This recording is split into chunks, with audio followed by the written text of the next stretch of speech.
Hello and welcome to StudyIQ IAS English. I am your friend Rahul Saigaonker. Today we are going to discuss NCERT Class 8 completely. It's going to be a marathon session where we are going to cover all the chapters of NCERT Class 8. I don't need to reiterate the importance of NCERTs in preparation of UPSC Civil Service Examination. Among those, we generally cover from Class 6 to Class 10, but Class 8, 9 and 10 are extremely important. So today, we will be covering Class 8 old NCERT. Again, this is you do know that the syllabus has been rationalized where the number of chapters have reduced, but this is the NCERT before 2020. So we'll be covering all these chapters. The 18 chapters would be covered in this particular session. So do enjoy the session and let me know if you have any queries, any doubts. If you want to ask any questions, any doubts, you can always reach out to me on my social media ID @RahulSai222. This is my social media ID where you can follow me and you can directly message me. If you are not an enthusiast of social media, then you can always connect with me on my personal number as well. Apart from that, if you're preparing for UPSC Civil Service Examination, then this is the Telegram channel that I host where every day I put interesting content which might help you. Do check it out. If you want to join or not, you can decide it later. So again, enjoy the marathon. Production and management. Now we have seen in our previous discussion in NCERT 6, NCERT 7, we have already established that for survival of any organism, for survival of humans, for animals, what we need air. So we discussed a chapter on air. We need water. We discussed the importance of water as well.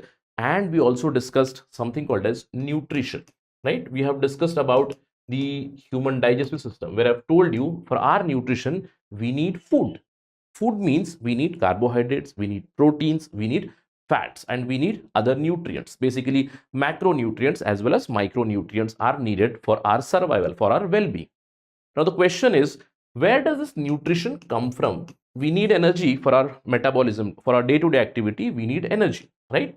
Now, where do we get this energy from? Where do we get this food from? That is where crop production comes into picture. If there is one individual, it is quite easy. One individual can produce something for himself and then consume and they can survive. But if we talk about a country as a whole, we are a population of 140 crores. So we need enormous amount of food grains. And that is why we need to go for large scale food production. And that is where this massive crop production comes into picture. And today's domain is basically understanding India's crop production, India's agriculture sector. All right. So what is this crop production or how did it begin? We need to understand a little bit about its history.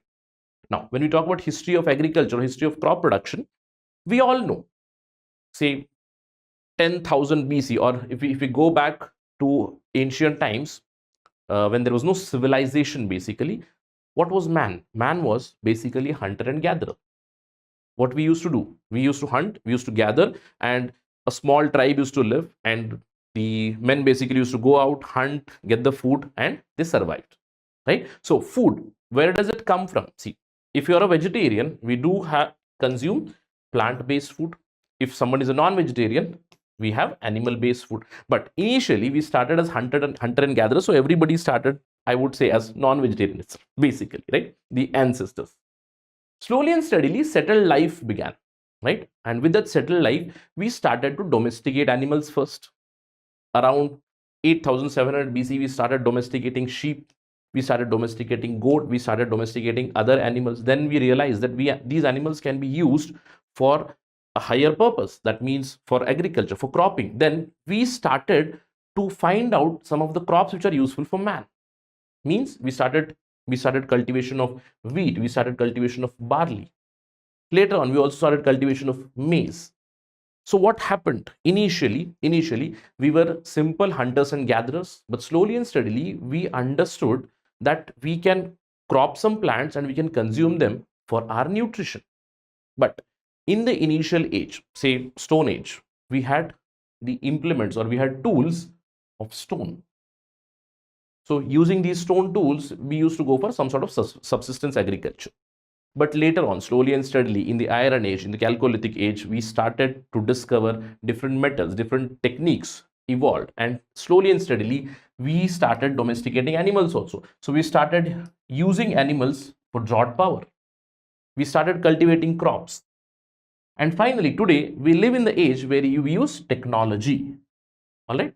So if you have to connect this with your ancient history, you do understand that in the ancient history, we can talk about the Harappan civilization, we can talk about any other civilization where slowly and steadily cultivation started. There also, you must have seen that during the Harappan age, we have evidences of rice, we have evidences of barley, we have evidences of wheat. In fact, if we talk about the locations in Harappa and Mohenjo-daro, huge granaries have been found there. That means they were cultivators. They used to cultivate, they used to store food. So food grains were produced. That's the history of agriculture, basically, right? So the idea here, or prima facie, what we have established till now is that for our survival, we need food and we need enormous amount of food. That's why we go for massive crop production, right? Now, crop production means producing some sort of a food grain, some sort of crop. What is the basic definition of this crop? See, a crop can be, first of all, this is very important from MCQ point of view. A crop can be a plant or an animal. Please remember this, right?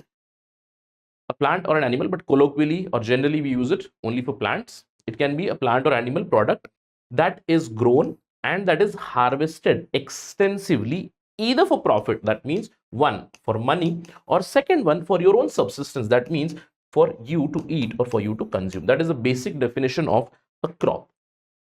So we started crop production. In the modern times, we use immense technology where we try to produce it in surplus, because we consume, we also want to export. That means from economic point of view also, we are producing more and more food grains. That means for our food security, we need this, correct? So this discussion is also connected to food security. So we understood crop, we understood crop production. But the question is, sir, when do we put these crops, or what are there any specific cropping seasons in our country? See, in India, there are 3 cropping seasons. In NCERT, it initially talks about, the NCERT class 8 talks about Kharif and Rabi. So we have 3 seasons. One is Kharif season, one is Rabi season, but there is another season. It's called Zaid cropping or Zaid season. See, Kharif cropping, Kharif, the name is Kharif. It is basically cropping during the rainy season. And the season here is basically from June to September. Now you can talk about this particular time, right? Right now we are going through summer, but it does feel like a little rainy season because some incessant rain is happening, untimely rain is happening throughout our country, right? But in general, April and May are very hot months of the year. Now, after this heat, in June, from 1st June approximately, the monsoon starts. And once the monsoon rain comes, then the soil becomes wet. We wait for that soil to dry or to become appropriate so that we can start our cropping season. That's basically the Kharif season. So, Kharif, we can also say colloquially, they are basically summer crops. Because after summer, as soon as the first rains happen, then we start our cropping from June to September. Rabi crops are basically winter crops. Now, in short, you can simply say winter crop. That's why Kharif is summer crop and Rabi is winter crop. Now, winter cropping means you crop somewhere around, or you sow somewhere around October and you harvest around February, March. So these are winter crops. There is also another season in between, that's the Zaid crop. Zaid is basically just after your winter cropping. So during the summer season itself, say for example from March to approximately May, June, I can say. And during the summer season, you do get a lot of vegetables and fruits, specific vegetables and fruits, right? Why? Because they are summer crops. And in Zaid, we normally crop what? We normally crop vegetables and fruits.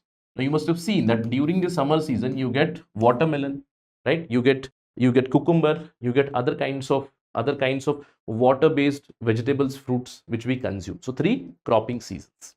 But predominantly from the perspective of food production or crop production, we do have Kharif and Rabi, 2 main seasons of cropping in India. The question that's in front of us is, sir, what are these crops specifically? And you said we have 2 cropping seasons. So in Kharif, we specifically crop certain kinds of food grains or certain kinds of crops. Say for example, Kharif, summer crops are basically rice, maize, sorghum. Sorghum is jowar, right? You have pearl millet, you have bajra, finger millet, groundnut, etc. These are some of the examples of Kharif or summer crops. In Rabi, that means at the beginning of winter, which means these crops need cold temperature. They need dry season. Of course, they need water also, but they need cold temperature, meaning wheat, barley, oats, chickpea, linseed. These are some of the examples.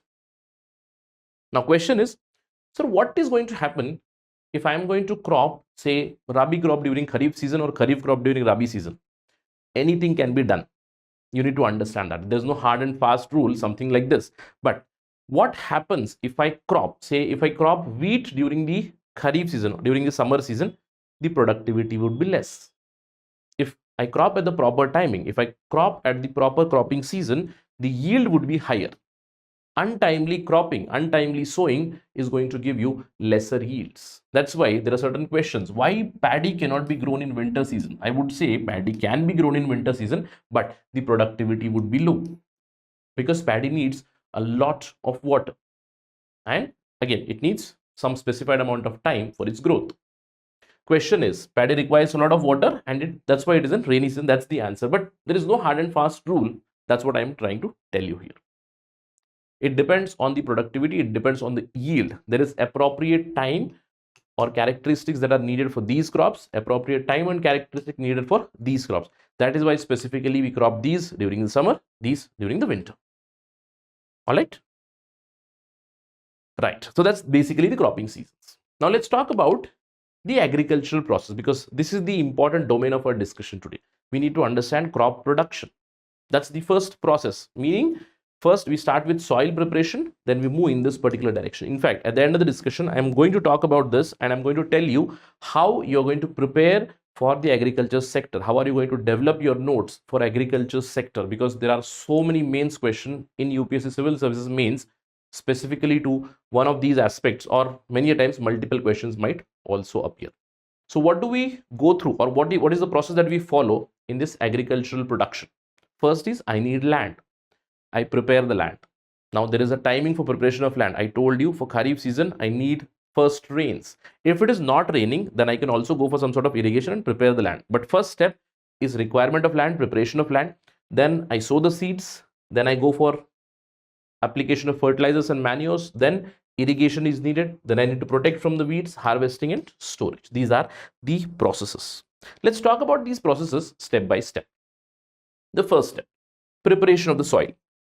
Now, why do we need to prepare the soil? Now, in our previous lectures or previous NCERT discussions, we have spoken about the soil profile. And I told you most of the fertility of the soil is in these two layers, the O layer and the A layer. That means organic layer and the topsoil, because they contain the fertile material which is needed for crop production.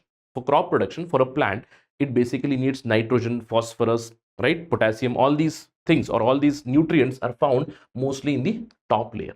That is why we need to prepare the soil. See, preparation of soil and leveling has multiple benefits, or I would say they are the basic requirements for crop production. Why do we need it? Because we need to first of all loosen the soil. Soil has to be loosened because air has to enter the soil. That means soil aeration is required. And after soil aeration, we also need to level the soil. So there are two aspects here of soil preparation. First of all, I need the soil to, I need the air to enter the soil, aeration of the soil. And second one is to breaking down of the decaying material, right? So how do we prepare it? Eventually, I need a land something like this. And how do I prepare the land? By a process called as tilling or plowing. And for that, I use equipment like plowshare. What do I do? First of all, I plow the land. That means big boulders or big structures of soil are created and soil is aerated. And when the soil is aerated, what happens? Its structure is broken up. If there are any weeds, those weeds are also over.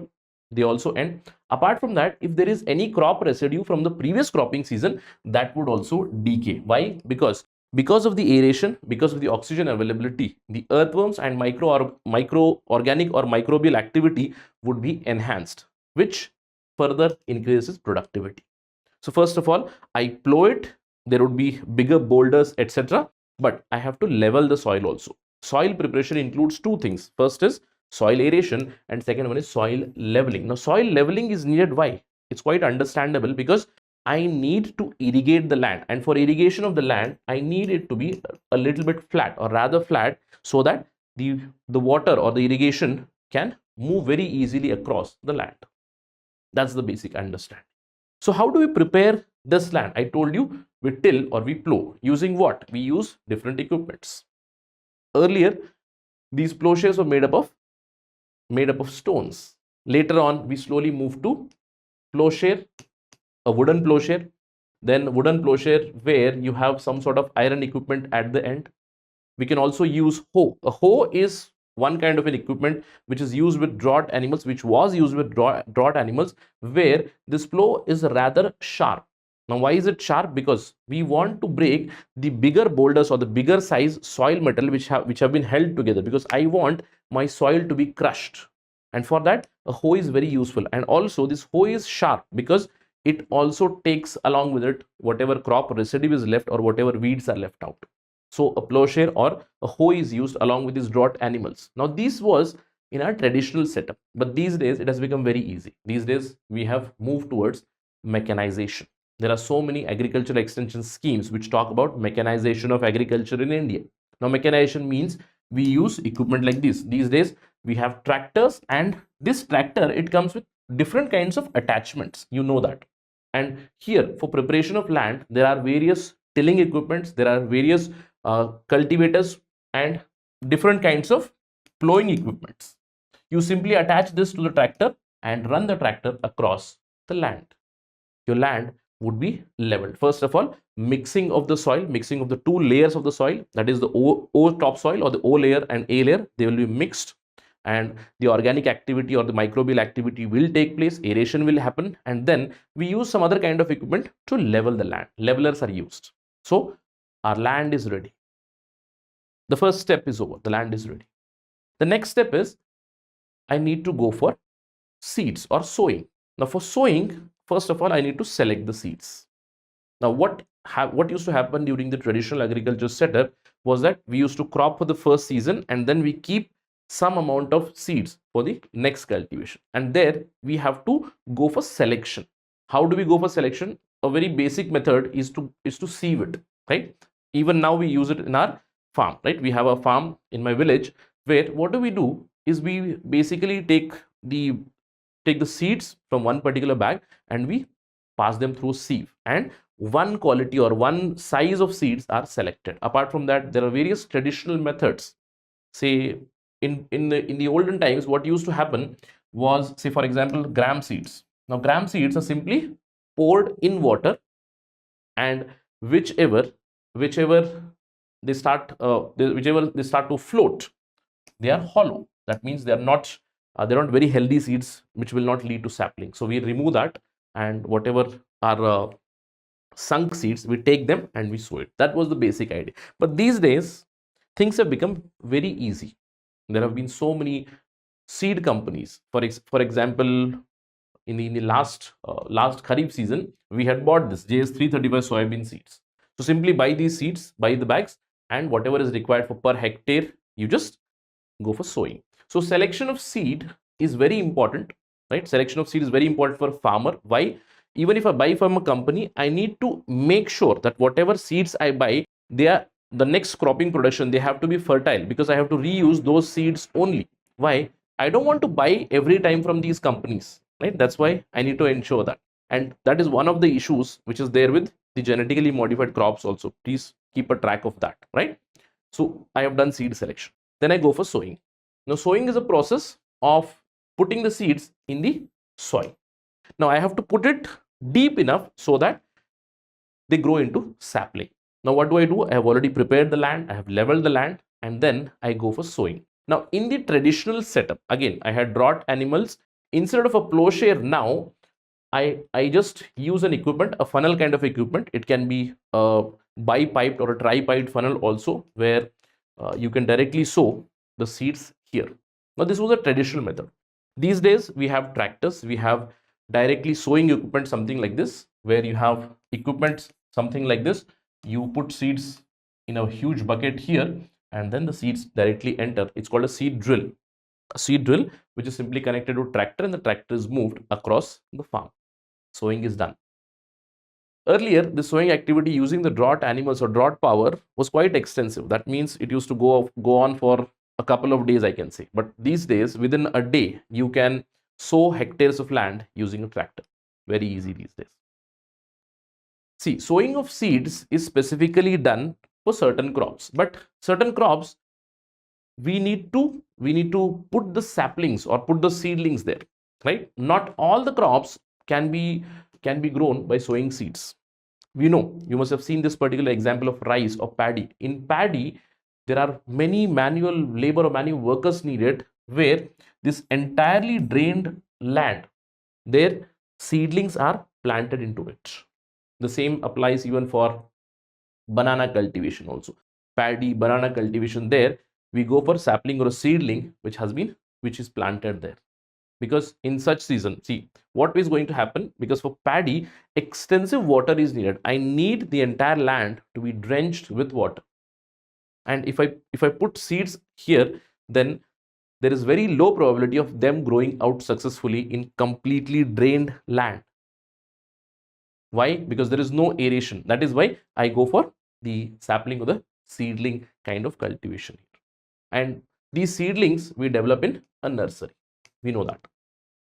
All right. So sowing aspect is over. The third aspect is adding of manure and fertilizers. All right. Now we need to understand a difference between these two terms. What is manure? What is fertilizer? See, fertilizers are basically chemicals. They are in the form of inorganic salts. What are the chemicals that we use in our country? And these fertilizers are produced in factories. Big fertilizer factories are there. They basically produce a large amount of urea, which is very rich in nitrogen. We also produce a lot of complex fertilizers, say in different proportion of NPK. That means nitrogen, phosphorus, and potassium. Different combinations come. You can also add some amount of sulfur to it. There are different combinations of these fertilizers which are available, right? These are chemical fertilizers. But manure is something which is organic. In our previous discussions also, in our previous NCERT discussion, we have seen that manure is basically produced by decomposition of organic material. Say, for instance, cattle dung or plant residue. We have spoken about composting, vermicomposting. So manure is more organic. Now, in fact, even before the preparation of land, many a times what we do is I spread manure before the preparation of soil itself, so that it takes a little bit of time for decomposition of this manure, and then we go for preparation of land so that manure mixes completely with the soil. Many a times we use these processes also, and manure provides a lot of humus. Now the question is, so why do we need these? Why do we need this? Why do we need manure or fertilizers compulsorily? Do I need to add it? Yes, you need to add it. Why? Because let's talk about what is happening to the nutrients from soil. See, this is a soil. A plant grows. When a plant grows, all the nutrients from this soil are going into this plant. And where is this plant, or where are these nutrients going? I am using them, or I am utilizing them to eat. That means a major chunk of these nutrients are now out of soil and into the plant, and now with us. That's why the soil is continuously deprived of these nutrients, and I have to replenish them continuously. That is why I need to add manure or fertilizers, so that the soil is replenished with the required nutrients. That's why we do a lot of soil testing and add a requisite amount of fertilizers. But that doesn't happen in India, because multiple times we have discussed that also. In India, there is extensive usage of urea. That means the fertilizer usage is skewed towards nitrogen in India. Why? We have spoken about that also, because urea is highly subsidized. But the question is, so do I always need to do this? I would say not necessarily, because we can also use some sort of natural means for replenishment of soil fertility. One of the ideas, simply leave the land idle. That means do not cultivate it for one particular season, so that the soil gets replenished automatically, right? The other ideas can be crop rotation, where we use specifically the cultivation of pulses or some sort of plant which help in nitrogen fixation. There are many plants, many pulses where rhizobium, a bacteria in the soil, it helps in fixing the atmospheric nitrogen into the soil itself. So crop rotation can also help in enhancing the soil fertility. But the best and the easiest method is to add manure and fertilizers for sure. So we add manures and fertilizers to enhance the soil fertility. So we prepared the land, we selected the seeds, we added manure and fertilizer also. But apart from this, we also need water now. We need irrigation, right? Irrigation is extremely necessary. We know for photosynthesis, we need carbon dioxide, we need water, we need sunlight, and we need nutrients. So nutrients have been provided here. Sunlight is automatically available. Seeds have already been put. Carbon dioxide is available from atmosphere, and water is being supplied by us. Now, in a natural setup, of course, we rely mostly on rain-fed agriculture, correct? And in India, even today, large amount of agriculture is rain-fed. That means we rely on rain gods. We rely on monsoon. But when we talk about industrial agriculture or commercial cultivation, we go for some sort of irrigation facilities where I can provide water facilities 365 days to a plant. That means the water can be made available at any point of time. Now, traditionally also, we used to use different setups, right? Because we did not have electrical power. At that time, what we used to do, we level the land and we ensure that there are different channels made in the land so that water can move through those channels and the land is irrigated. Different methods were used. For example, there was a moat. Simply draw the water from this well and pour it down here. It moves through your crop. You can see here the channels are made here. Apart from that, you also have chain pump. A chain pump, again, it draws water and it puts water directly into your land. We also had Dhekli, right? Under this Dhekli system also, you can see the land has been divided into rectangular channels where the water will very easily move. Or else we had a system called as Rahat. Now this Rahat is a system where draught animal is used. Mainly bulls are used.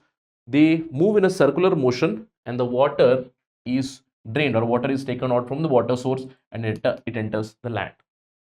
These are some of the traditional methods of irrigation.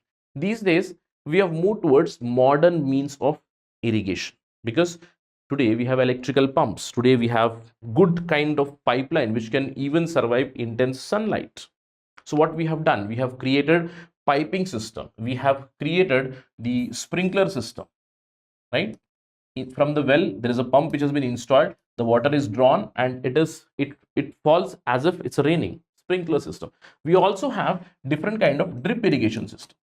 We talk about water efficiency. We already know that in India, many areas are water stressed. There is less amount of water available for irrigation, less amount of water available for almost all the things. We have discussed a chapter on water before, right? So we are looking for more efficiency through sprinkler irrigation, drip irrigation here. So irrigation facilities are provided. In fact, if you look at India's map, you will see from in the northern side there are more and more irrigation facilities available, but for in the southern side, it's because we do not find perennial rivers.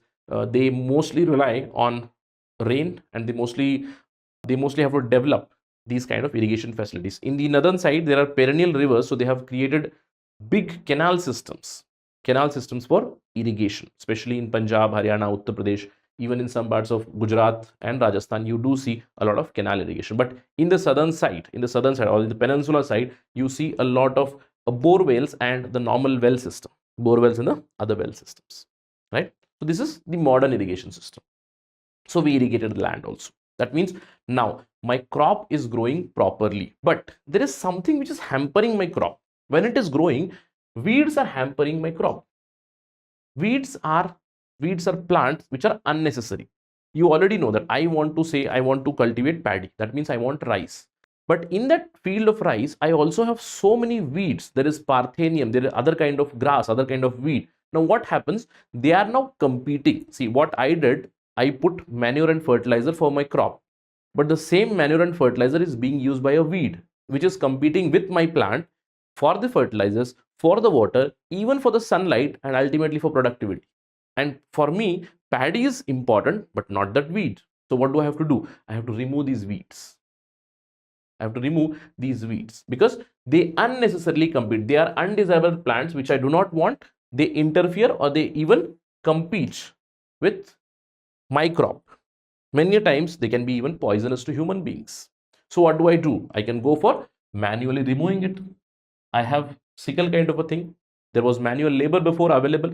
These days in agriculture, we see a shortage of labor also, but when the labor was available, they used to take a sickle, they used to go for weeding, they used to remove the weed. But these days, we have developed different kind of weedicide, herbicides, etc. All right. But again, in agriculture, there is a lot of importance for timing of application of herbicide, weedicide, etc. And what is the time? You need to ensure that these weeds do not grow. When the weeds are just this height, just apply the weedicide. It is going to be really effective on them. But once they grow, once they mature, then they will surely compete with the plant. All right. So we protect from the weeds. The crop is grown. What do we do eventually? We harvest it. Right? Harvesting. These days, harvesters have come. Big harvesters have come. A combine harvester has come, and it usually takes, if it is a cereal crop, say for example, if it is rice, if it is wheat, if it is soybean, normally from 3 to 4 or 5 months the crop would be ready. But some crops do take higher. For instance, there is tur dal or arhar dal, right? Tur dal or arhar dal. It takes around 6 months. Sugarcane is a year-round crop. So harvesting depends on when you have sowed or when you have gone for cropping and when this crop is mature. When the crop is mature, we harvest it. Now, in the traditional system, what we used to do is we used to cut them. First of all, we used to cut the crop. We used to make a big lump of that particular crop, and then we go for threshing. Manual labor and threshing. And when you thresh it, basically threshing means there would be chaff which is left out and the crop or the food grains are stored here. Now, many times you must have seen people also throw the harvested crop on the roads. What happens? This threshing activity is done by the vehicles. The vehicles, when they move from the or move over the crop, then the food grains are collected from the roadside. The chaff is left out. Now, after this harvesting also, we go for winnowing. You know that, because I have to remove this chaff. So chaff removal is done by winnowing manually. Whenever there is wind, if it's a windy day, they go for winnowing. And say if the wind direction is like this, the food grains or the crop will fall down here, and the chaff is going to move, or chaff is going to make another lump on the other side. But these days, such processes are not followed. These days, we have these harvesters. Okay, that's why you must have seen that whenever there is harvesting, there are a lot of harvesting festivals also. Especially we come across in January. You must have seen harvesting festivals, a lot of harvesting festivals in January. For instance, there is Lori, there is Sankranti, right? There is Baisakhi, etc. These are all harvesting festivals across India. There are many festivals. You can see here harvest seasons. Pongal is harvest festival, Baisakhi, Holi, Diwali, right? Nabanya, Bihu. There are 3 kinds of Bihu also in Assam. So please make a note of harvesting festivals in India, because sometimes an MCQ can appear here regarding which harvesting festival is from which particular state. All right. So I've harvested my crop. I'm ready. Say I have gone for a manual kind of a job, or I have gone for a combine harvester. This combine harvester, it harvests, and from here the crop is directly, the food grain is directly collected there. I'm ready with it. But the question is, where do I store it? Because as a farmer, I want to store it somewhere, because I want a proper rate. Now, storage of food grain, storage of produce is extremely important. In fact, if you read the Food and Agriculture Organization's report, you will see that in India, there is a lot of wastage of food grains, especially because of not storing them properly. Because the food grains can be stored for a longer time. We need food grains, first of all, for price stabilization. We need food grains directly to provide it through the PDS system, to the public distribution systems, right? So for all these things, we need food grains. So we need some sort of storage setup. Why do we need proper storage? First of all, I have to protect it from rain. That means protect it from moisture. I have to protect it from rodents. I have to protect it from insects, because if rodents and insect infestation takes place, then the crop would be completely wasted. That's why what do? I create some kind of godowns. There are different schemes also going on. In fact, there was a scheme, the Gramin Bhandaran Yojana, where the government itself will build a warehouse in the village so that people can store their food grains, people can store their harvested crop in the government godown. There are some kind of godowns, or they can be big silos which can be constructed for industries and etc. If it is a very big company, then they do create these elongated silos where food grain can be stored. In fact, Food Corporation of India has many such silos which they have created. But in villages, you must have seen the government warehouses. And if I am a farmer, if I do not have space in my particular home to store my crop, where do I store it? I keep it with the government warehouse, and I get a warehouse receipt, and I can get loan even on that warehouse receipt, right? So storage is also extremely important. So these are some of the basic steps that we follow in our agricultural process. That means first you prepare the land, then you sow your seeds, select the seeds. Sowing of the seeds is needed. You need to apply fertilizer and manure during the sowing also, and afterwards during the growth period also. You need to irrigate it, you need to continuously give it water, and you need to ensure that there is very little competition from the weeds. Go for weeding, go for insecticide, go for pesticides also during that stage itself, and then you harvest it and eventually you store it. Now this is for a plant-based crop. As I told you, food for vegetarians is plant-based, but food for animals is again through different kind of setup. For example, if one has to produce pork, then there has to be a pig farm, or if one needs chicken, then there has to be a poultry farm. So basically, the large amount of food or crop, I would say, for non-vegetarians is also produced through animal husbandry.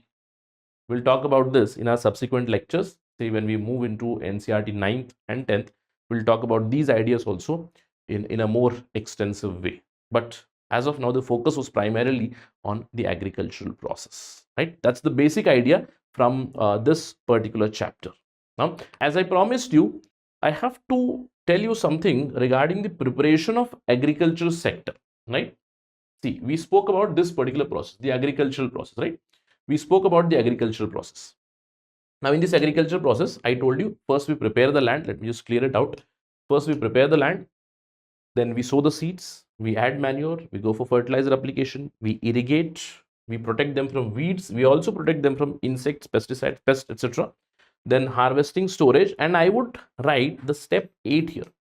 Step 8 is something which we need for our preparation, because there are a lot of issues here also, because we have to market it as a farmer. What I want to do is I want to store, and then I want to sell it at a proper price, right? So this would be, I would say the complete agricultural process for a farmer. Now, whenever you're preparing for UPSC civil services examination, what is needed is you need to make comprehensive notes for a sector. Especially when you're preparing for GS Paper 3 economics, you need proper preparation for, say, agriculture sector, the road sector, the railway sector, this aviation sector, right? Shipping sector, ports, all these things have to be prepared in a comprehensive way. Now, whenever we talk about agriculture sector, there are different streams, and this is what you need to understand. Agriculture can be nothing out of this, right? What? For agriculture, I need to understand there is soil preparation needed. Soil preparation means I need land. Now understand what is the problem with land in India. First of all, there is land fragmentation, right? So for preparation of soil, farmer needs agricultural credit, right? Apart from that, we need sowing. For sowing, you need seeds. Now, what is the problem with seeds in India? Do I have high variety seeds? A classic example being the arhar or pulses, the tuar dal. We are trying to reduce the cropping time of arhar dal.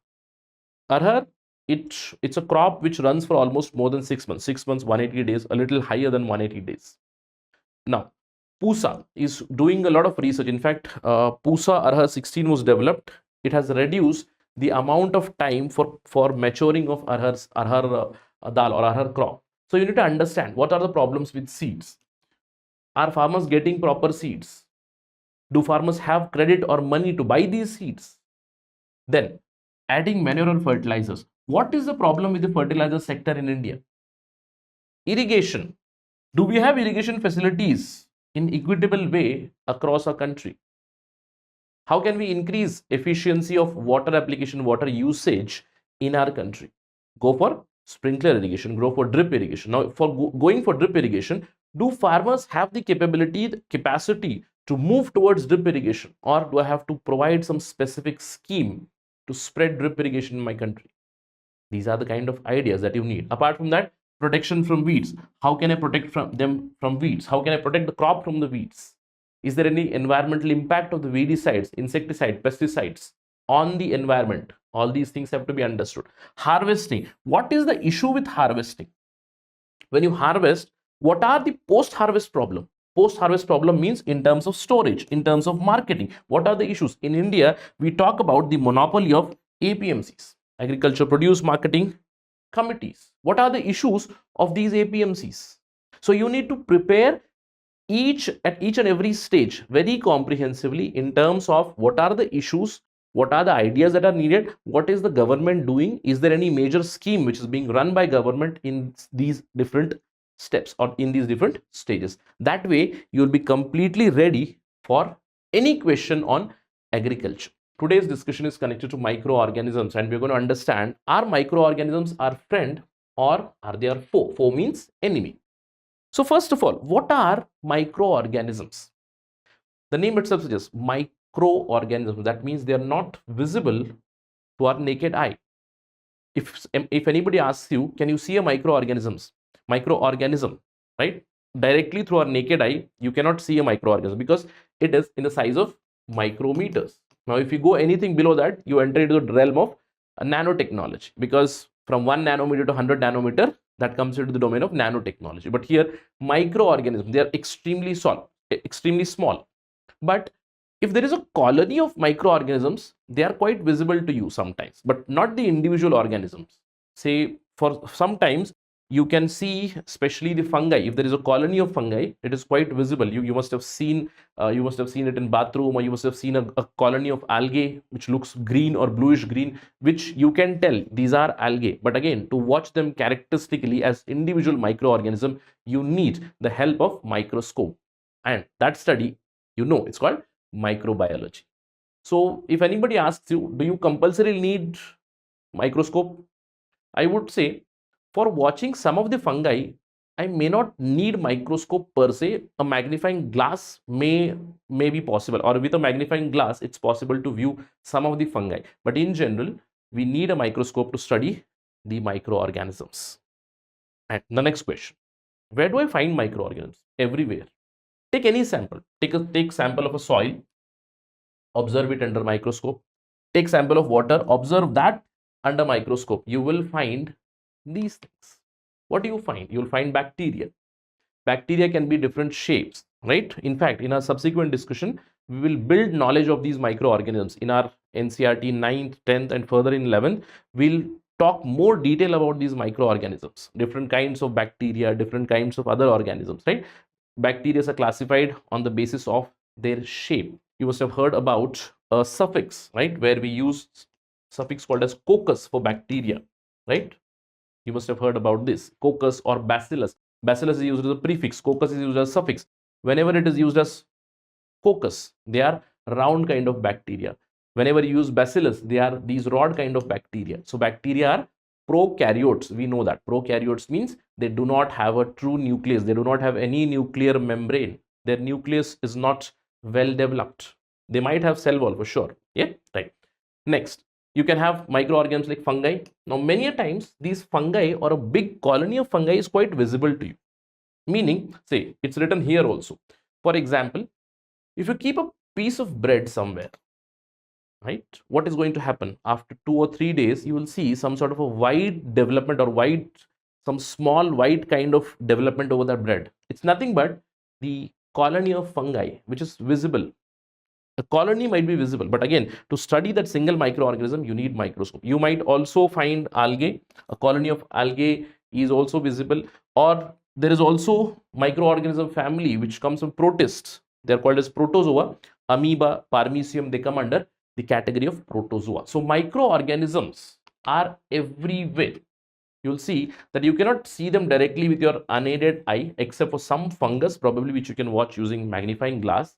But you need microscope for their study. Now, they are generally categorized into different groups. There is a group of bacteria. Now these bacteria, as I mentioned, whenever the term bacteria comes, I want you to remember that they are prokaryotes. Prokaryotes means one that lack true nucleus. There is family of fungi, protozoa, algae. Now you must be thinking, that something is missing here, right? Something is missing, and you're thinking, where is this virus?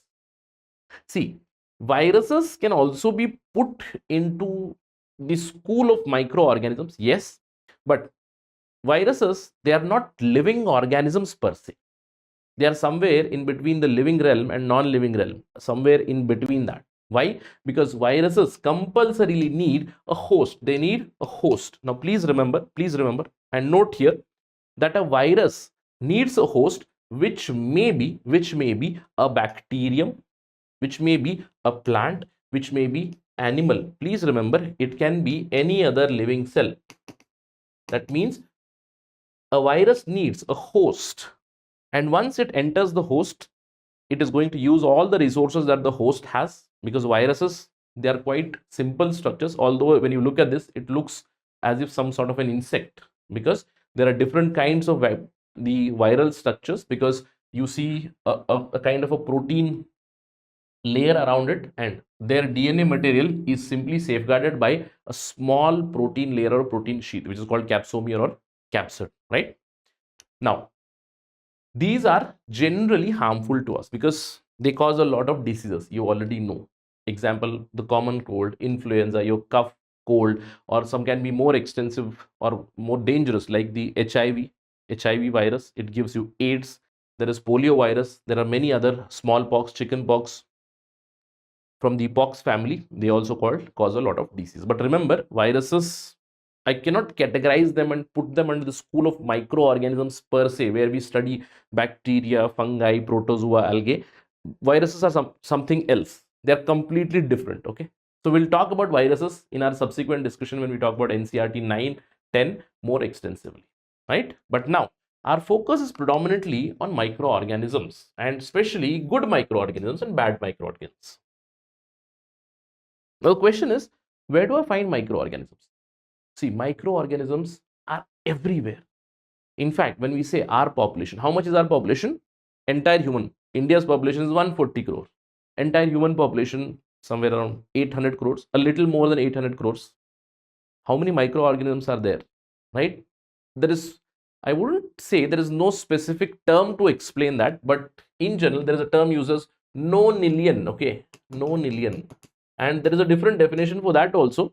It's somewhere in the range of 10 power 50. In fact, 10 power 50 plus. The number of bacteria are in nonillion numbers. Huge numbers. They are present everywhere. Bacteria, algae, fungi, you can find everywhere. They are present in soil, they are present in air, they are present on my skin, ear, even inside my body, in the mouth, in the GI tract. Everywhere microorganisms are present. So you can find them everywhere.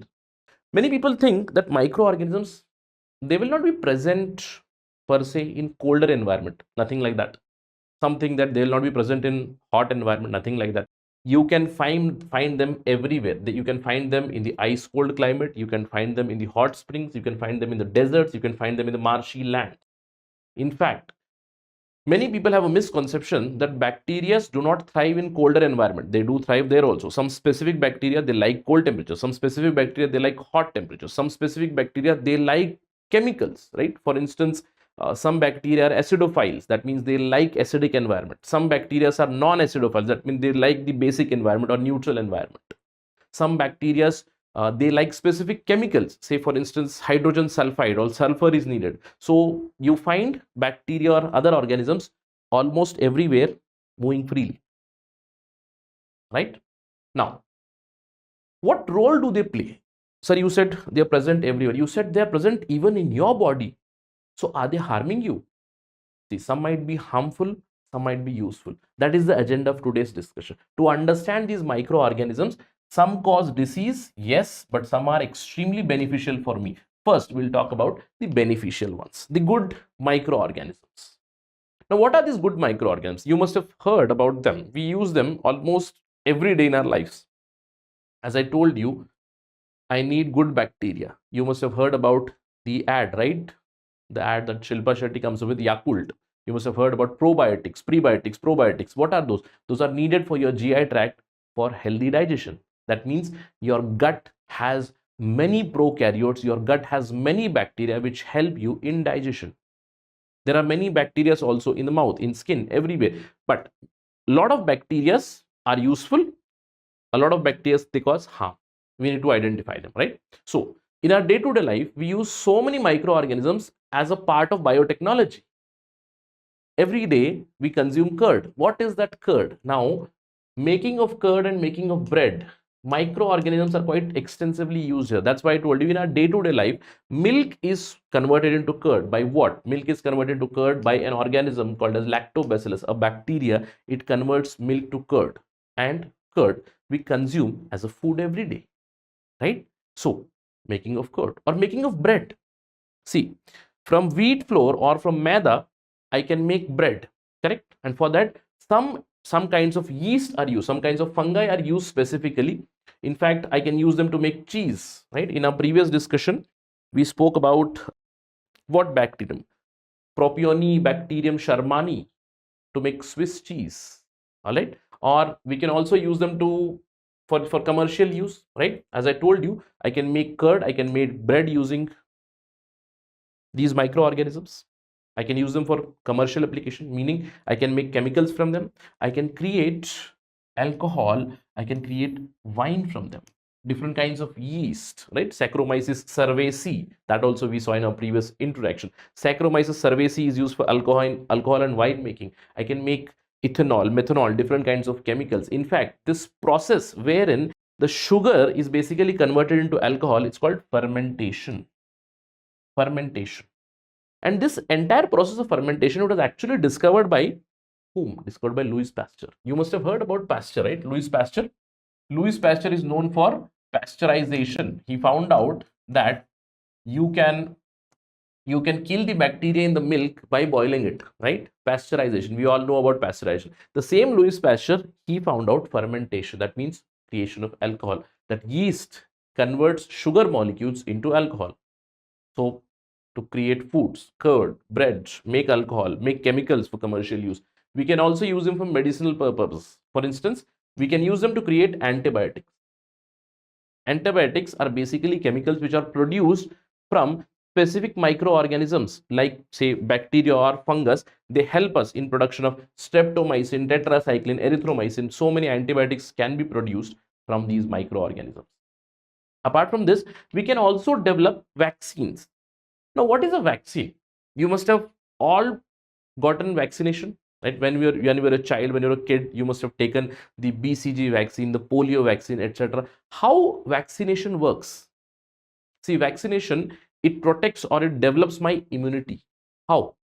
What happens is, I take up one of the pathogens. You know, microorganisms which cause diseases to me, they are called as pathogens. Now, I identify a pathogen, and my body already has immune system. So my immune system is going to fight against those pathogens. I have to train it that this pathogen is dangerous. So for that, what we do, we create a vaccine. A vaccine is a weakened pathogen or inactivated pathogen which is injected into my body. And now my body is going to produce antibodies against that pathogen. Since that is weak, it's not going to harm me. But my immune system has become intelligent now. Next time, when the real microorganisms tries to harm me, my immune system is going to attack it. That's how vaccination works. Vaccination basically is dead or weakened microorganism, a foreign pathogen which is induced or introduced in your body so that your immune system invades those bad bacteria, bad viruses, bad microorganisms. So antibiotic development, vaccine development, you can also enhance soil fertility using microorganisms. We have seen many times in our previous interactions also, we have seen example of rhizobium, right? There are so many bacteria which fix nitrogen directly from the atmosphere into the soil. Rhizobium is one of the examples. Nitrogen fixing bacteria, nitrogen fixing microorganisms. So very helpful. Apart from that, they also clean environment. Now this is quite easy to understand. We see so much of dead material, decaying material everywhere. Where does it go? It is broken up, it is decomposed. And one of the biggest role of these microorganisms is to play a role of decomposers. They play a role of decomposer. That means they break the complex molecules and simply produce simple molecules. What are these decomposers? The prime example is bacteria. Bacteria acts as a decomposer. The major decomposers are fungus or fungi. Both of these, they are big decomposers, right? So they clean the environment also. So there are a lot of good things that bacteria does. Now we can use them in many other fields. In our previous interaction, we have seen we can use them as an agent of biological control. We can use them in biotechnology. We can use them in bioremediation, cleaning environment, all these things. Yes. But on the other hand, the bacteria can be bad, or I can say microorganisms can be bad, not just bacteria. I have to do the correction here, right? So microorganisms can be bad. Why? Because they act as pathogens. As I told you, for creation of vaccine, I did use them. But if they enter my body, they are going to harm my body. They are going to lead to diseases. That's why we see, especially the spread of communicable diseases, and these pathogens, it may be a bacteria, it may be virus, it may be fungus, etc. How do they spread? They spread from one person to another person through communication. It can be a simple cough. You must have seen that once in a family somebody has got cough or cold, they sneeze, they cough. That means the fluids are released and the microorganism is now exposed. It can enter someone else's body. It can enter directly, or it can also enter through vectors or carriers. Now, many a times we have seen there are so many carriers which take up this microorganism from one place to another place, because microorganism directly cannot travel. Yes, it can travel, or it can move from one place to another place via water, via air. Yes, but there are many times carriers or vectors here. For example, a simple housefly. You have a housefly. You see, housefly goes and sits on the waste metal or excreta, dead or decaying matter, which is the home for these microorganisms. It sits there and then it comes into a house. That means now the microorganism has entered there. Or say a mosquito. There's a mosquito. We have heard about the Aedes mosquito, Anopheles mosquito, right? These mosquitoes, they first of all they go to the person who is infected, they bite them, they suck the blood. Female Anopheles mosquito suck the blood and then it bites you. That means the microorganism is transferred from one person to another person, or they may be transferred through food. For instance, you have prepared food, but that food has become stale, which is home of microorganisms, and you have consumed it. Now you will be infected with it. So you will see some sort of diseases. So many pathogens, many microorganisms, they cause diseases. For example, here some of the examples are given. Tuberculosis is caused by bacteria, right? Mycobacterium tuberculosis, it's caused by a bacteria, and the transmission is directly through air. Or measles virus, it gives you measles. Varicella virus, it gives you chicken pox, again through air or through some sort of contact. Polio is a virus, right? Myelocit is a disease. Polio, it is spread by polio virus, which is spread through air or which is spread through water. That is why open defecation should not be done, because from the waste metal, from the excreta, through air, through water, it can move and the infection will continuously spread. Disease like cholera, again, it is a waterborne disease, food or waterborne disease. Whenever there is a rainy season, spread of cholera is extreme. Vibrio cholerae is a bacteria which spreads cholera. Typhoid, you must have seen, typhoid is again waterborne. If you drink water, or if you are exposed to water which contains Salmonella typhi bacteria, you will get typhoid. It makes your body extremely weak. It starts weakening your immune system itself. Hepatitis A, Hep A virus, again waterborne. Malaria. Now malaria, very strangely, please remember, many people think that malaria is caused because of mosquito bite. Yes, right, you're right. If I give an option, malaria is caused by mosquito bite or some sort of microorganism, you need to understand the correct answer would be microorganism. Mosquito is simply a carrier. And which microorganism? It's a protozoa. It's a protozoa called Plasmodium, which causes malaria. But the vector or the carrier is your mosquito. So many microorganisms, they can be bad microorganisms. It can be, yes, it can be bacteria, fungi, even amoeba, protozoa. they can cause a lot of diseases. Not just in humans, they can cause diseases even in animals. You must have heard about anthrax. The scare of anthrax was quite prominent at the beginning of 21st century. Anthrax attacks. Terrorists used anthrax, Bacillus anthracis, to cause anthrax. It is transmitted directly through air, water, or direct contact, which threatens the throat, or which threatens basically the throat region of the animal, predominantly found in goats, etc. Apart from that, there is foot and mouth disease, which is caused by FMD virus, which is again spread through air or direct contact. Not just animals, not just humans, but even plants can get diseases from these microorganisms. Some of the microorganisms can be very helpful, but some microorganisms, they do cause diseases, right? There is citrus canker. You must have seen there is a bacteria, right? Xanthomonas bacteria. It causes citrus canker. You must have seen it on lemon or oranges, where you get some sort of canker on these fruits, right? You must have seen it. That is citrus canker. Its mode of transmission is again through air. You must have seen rust of wheat. It is caused by a fungi, again through air, seeds. You have yellow vein mosaic of your bhindi or okra. It is a virus, right? So viruses, bacteria, fungi, they can give diseases to humans, they can give diseases to animals, they can give diseases to even plants, right? Or else it can also lead to food poisoning. Now you must have seen food poisoning. You have prepared food, you have prepared rice, dal, chapati, but in summer season, you must have seen you have prepared it in the morning. By evening, your food becomes stale. It starts smelling a little sour. It tastes also a little sour. And if you consume that food, you are bound to get food poisoning.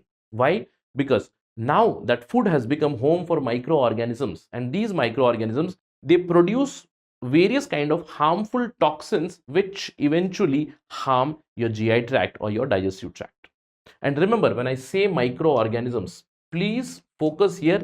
Yes, food poisoning can be caused by bacteria. Again, an example of this can be the Salmonella bacteria. It can be caused by fungus. An example of this can be the Aspergillus, right? Aspergillus can give you food poisoning. It can produce some sort of toxin which is problematic to you. Please remember, food poisoning can also be caused by viruses. Many people think that food poisoning is not caused by viruses, it is just the disease. No. Many viruses, they also cause food poisoning. A predominant example here would be viruses which cause you diarrhea, right? Say for example, the norovirus. An example of this would be the norovirus. Norovirus causes food poisoning, diarrhea. So it can be bacterial, it can be fungal, it can be any other thing, it can be any other microorganism. Please try to understand. If I ask you a question or create an MCQ where food poisoning is caused due to chemicals produced by bacteria, fungus, virus, etc., etc., all the microorganisms which are harmful, they do lead to food poisoning. All right. Why? Because they produce some sort of poison or some sort of harmful toxin or a chemical which is not good for your health. Now the question is, sir, how do I prevent this? How do I prevent food from getting stale? How do I preserve my food? How do I ensure that it remains good, it remains nutritious? We use some sort of preservatives. It's called food preservation. Food preservation, it leads to reducing the activity of microorganisms. It also leads to enhancement or increasing the shelf life of the food. Now, how can we do it? One of the simplest methods that we use is we can use some sort of chemicals which act as preservatives. That means they reduce the activity of microorganisms, they enhance the life of food, the time period for which the food can be consumed. There are many kind of chemicals that we can use. Simply salt, sodium chloride can be used, right, which reduces, especially to preserve meat, fish, etc. We do use salt. Salting is used even on raw mangoes. Salting is used on your citrus fruits like amla, etc. Salt is used. You can use sugar also in your jams, jellies, squashes. You use sugar as a preservative, or else you can also use chemicals. Chemicals like what? Chemicals like sodium benzoate. Remember, sodium benzoate is an example of chemical preservative. There is sodium metabisulfite, that is also preservative. But apart from these, there can be many other preservatives. In fact, there is a long list of preservatives that we use these days. whenever you buy any food product, I want you to do one thing from today itself. Develop this habit. Whenever you buy, say, a fruity juice, or say buy a chips packet, Lays, or anything, just turn that packet and see what are the ingredients of it and what kind of preservative is added in it. You will find some sort of a list like this. Sodium benzoate is a very common one. Apart from that, you also use benzoic acid, calcium sorbate, right? Erythrobic acid, potassium nitrate, many such food preservatives are being used today. Remember, these days even antioxidants, they reduce the activity of microorganisms, they slow down the activity of microbes, and that is how they enhance the life of food. Many antioxidants like ascorbyl palmitate, butylated hydroxynosole, or butylated hydroxytoluene are used, right? Many such antioxidants are also used these days. Many of you might have a question, sir, am I consuming so much of chemicals these days? Yes, in your preserved food, for instance, if you're taking any packet of processed food, if you're taking any sort of chips, any sort of juice, for instance, just think, no, in summer season, right now there is a season of mango, but you get maza 365 days, right? So you get maza, you get fruity. Who comes for that? Amitabh Bachchan comes, no? He said aam wali dildari, right? What is it? You get it for 365 days. How is it possible? It's possible through these preservatives only. Now the question is, sir, am I consuming these chemicals? Are they harmful for me? See, technically the answer would be no, because the amount of preservatives that you use or we use in chemicals, they do not pose a lot of risk to your health. But again, continuously FSSAI, the Food Safety and Standards Authority of India, they keep a track of these preservatives regularly, and those preservatives have to be within the limit which has been prescribed by the FSSAI. But I would suggest, or I would advise you to stay away from these processed foods, because it's a matter of choice. I cannot say that do this or do that. I can simply advise you, give suggestion that always go for fresh foods, right? Always go for fresh food, because fresh foods are always better. Of course, preservatives are used, they are monitored regularly, but they do not harm you too much. But if you have access to fresh food, why not go for fresh foods, right? That's the idea. All right, so food poisoning and food preservation. Many MCUs can be set up on this. Apart from these, we also use preservation by using different oils and vinegar. You must have seen, especially in pickle. Now, in pickle, there is too much of oil. In fact, when you take a spoon of pickle, there would be oil draining out of it. Why? Because oil is used as a preservative. Whenever there is oil, the bacterial activity is not there, or it is reduced. Vinegar is also used to preserve fruits, fish, meat. You can also go for hot and cold treatment, right? Hot and cold treatment. Either put it in the fridge. That's why when you keep something in fridge, it will stay for longer. That means the food does not turn stale. Why? Microbial activity is reduced. Or you can go for heat treatment. One of the classic example of heat treatment is pasteurization, as I told you, discovered by Louis Pasteur. What you need to do is simply take milk in the vessel, switch on your gas, right? Switch on your stove and heat it till 70 degrees Celsius. And at 70 degrees Celsius, just leave it there for, I'd say, a minute, just a minute, right? 1 minute, 30 seconds also. All the microbes would be dead. So that's why you must have seen during the summer season, the microbial activity is on the higher side. That's why what happens at your home? Milk is generally heated multiple times, once in the morning, once in the afternoon, once in the evening. Why? Because the microbial activity has to be reduced continuously. That's called pasteurization.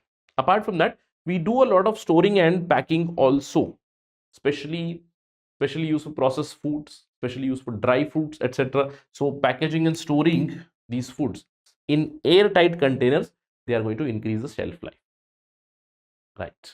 So these are some of the methods of preservation, right? Let's move to the final point of our discussion from this chapter. We're talking about nitrogen cycle. Now, why I'm discussing this, why we are talking about this? Yes, of course, it's given in the NCERT, but what is the logic of talking about nitrogen when we are talking about microorganisms? Now, we all know, we have discussed about air. Our atmosphere has air, and in air, we have 78% of nitrogen. and 21% oxygen, approximate numbers, correct? Now the question is, 78% nitrogen is already there in the atmosphere, then why do Indian farmers continuously use urea extensively? Why do they use urea extensively? Is it just because it's subsidized? Is it cheap? The answer is no.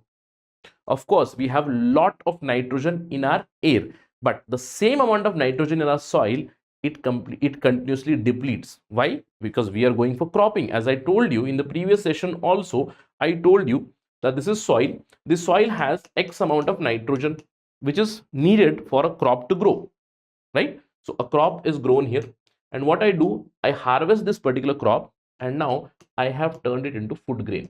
So the nitrogen that was there in the soil, it has now gone into this food grain which I am consuming, meaning soil is now deprived of this particular nutrient called nitrogen. That is why nitrogen is also called as a limiting nutrient. Please remember, if a statement comes nitrogen is a limiting nutrient, yes, because many people think, sir, how can it be a limiting nutrient?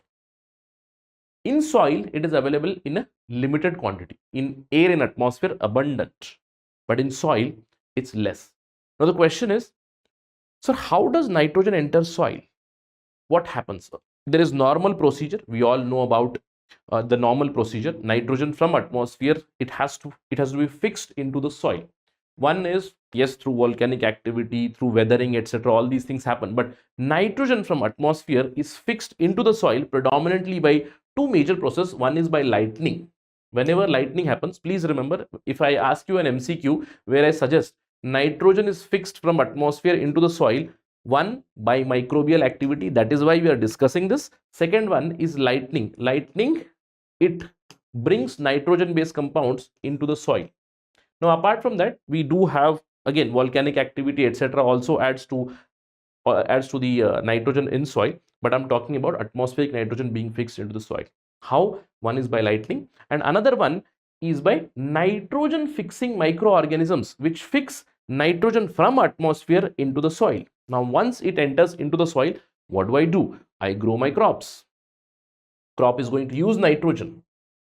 The plant or the crop takes up this nitrogen. I consume that plant. That means that nitrogen has now come into me. I eat it, I consume it, and that is why when the excretory system or the digestive system, ultimately the waste products, they contain a lot of urea, uric acid, ammonia. It again goes through waste material, dead and decaying matter, again enters the soil. Apart from that, there is one more arrow which is written here, and that is denitrifying microorganisms. That is why I hope you understand here, under the microorganisms chapter, we are talking about nitrogen cycle. You know why? Because microorganisms, specifically I can say bacteria or prokaryotes, they are a very important factor in fixing nitrogen or in the entire nitrogen recycling. So nitrogen cycle, a very important factor in nitrogen cycle is these microorganisms. Nitrifying microorganisms which fix nitrogen from atmosphere into the soil, and denitrifying bacteria or denitrifying microorganisms which directly from the soil they turn the nitrogen into atmospheric nitrogen gas. So when we talk about nitrogen cycle and microorganisms, this is the process. Mostly prokaryotes, I'm writing prokaryotes here because in nitrogen cycle it's just the bacteria which work predominantly here, bacteria. Some prokaryotes, some bacteria, they convert atmospheric nitrogen into ammonia. Some prokaryotes, some bacteria, they convert this ammonia into nitrites and this ammonia into nitrates also. Apart from that, some bacteria, they convert these nitrates directly into atmospheric nitrogen. Some of the examples are given here. There are ammonifying bacteria. That means atmospheric nitrogen is used to create ammonia. Some of the examples of that are Proteus, Clostridium, Pseudomonas, and Streptomyces. There is no need to fear or get intimidated. There is no need to fear by these names or get intimidated by these things. Okay, there is no need to mug up these names, but I want you to understand how exactly it is fixed. Sometimes, especially if I'm talking about NEET, probably these microorganisms and their names becomes very important for you, but For understanding, please see, nitrogen is converted into ammonia by ammonifying bacteria. These are the examples. And ammonia is converted into nitrites by some other bacteria, nitrosomonas, nitrosospira, nitrosococcus, and nitrosobolus. And these nitrites or ammonia is directly contributed into nitrates to nitrates or ammonia to nitrates by some of the bacteria called as nitrobacter, nitrospina, nitrococcus. And denitrifying bacteria are thiobacillus, denitrificans, and generally there is a suffix which is denitrificans here. Please see everywhere denitrificans. Wherever denitrificans comes, it's a denitrifying bacteria. Some of the species of Serratia, Pseudomonas, and Acromobacter, they also denitrify soil, denitrify nitrogen directly from soil into the atmosphere. Again, I'm repeating, there is no need to get intimidated by these names at all, but just understand the process. Focus on this particular thing. Under the microorganisms, we are talking about nitrogen cycle. In our subsequent discussions, we will talk about different cycles. In our previous discussions or previous NCERTs, we spoke about water cycle. We are talking about nitrogen cycle. In subsequent discussions, we'll also talk about other nutrients and their recycling. As I told you, to create a fabric, what do I need? I need fibers. And from where do I get these fibers? I can get these fibers from natural sources. That means I can get them from plants, or I can get them even from animals. In fact, in our previous lectures, we have discussed this. We have spoken about cotton as a source of fibers, cotton shirts. Say if this shirt is of cotton, I'd be going for crop production of cotton. Then the cotton would be slowly and steadily made into a thread, then a yarn, then a fabric, and then ultimately the shirt, right? We have seen how cotton is used, how wool is made, what kinds of wools are produced. We have spoken about that. We have also spoken about silk. In our earlier interactions, we spoke about sericulture, right? Development or production of silk. Apart from that, other natural fibers can be linen. In fact, this has become very famous these days. You must have seen in those Raymond ads, right? Linen, the classic shirts, right? Linen is natural fiber. Bamboo is a natural fiber. Hemp, jute, these are all examples of natural fibers, right? So fibers can be natural, or fibers can also be from artificial sources, and that is the agenda of our today's discussion. So first things first, what is the definition of synthetic fiber? As I told you, a fabric can be made from fibers. Fiber can be natural or artificial. Artificial means man-made. So any kind of man-made fiber is called a synthetic fiber.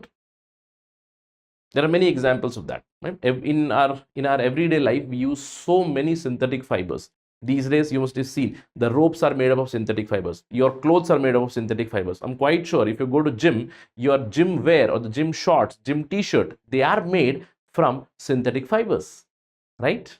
Now, please remember, majority of synthetic fibers are prepared from petroleum-based chemicals, that is petrochemicals. Now, please note, I have written majority here, all right? Although, if you talk about NCERT highlights that all the synthetic fibers are prepared by a number of processes using raw materials of petrochemical origin, called petrochemicals. Now, why I have written majority? Because there are some fabrics or some fibers that we use which are not exactly petrochemicals, which are, say for example, we even create fibers from wood pulp, which is not a petroleum based source. That's why I've written majority here, right? These are some of the examples. In fact, we'll be talking about them in some time.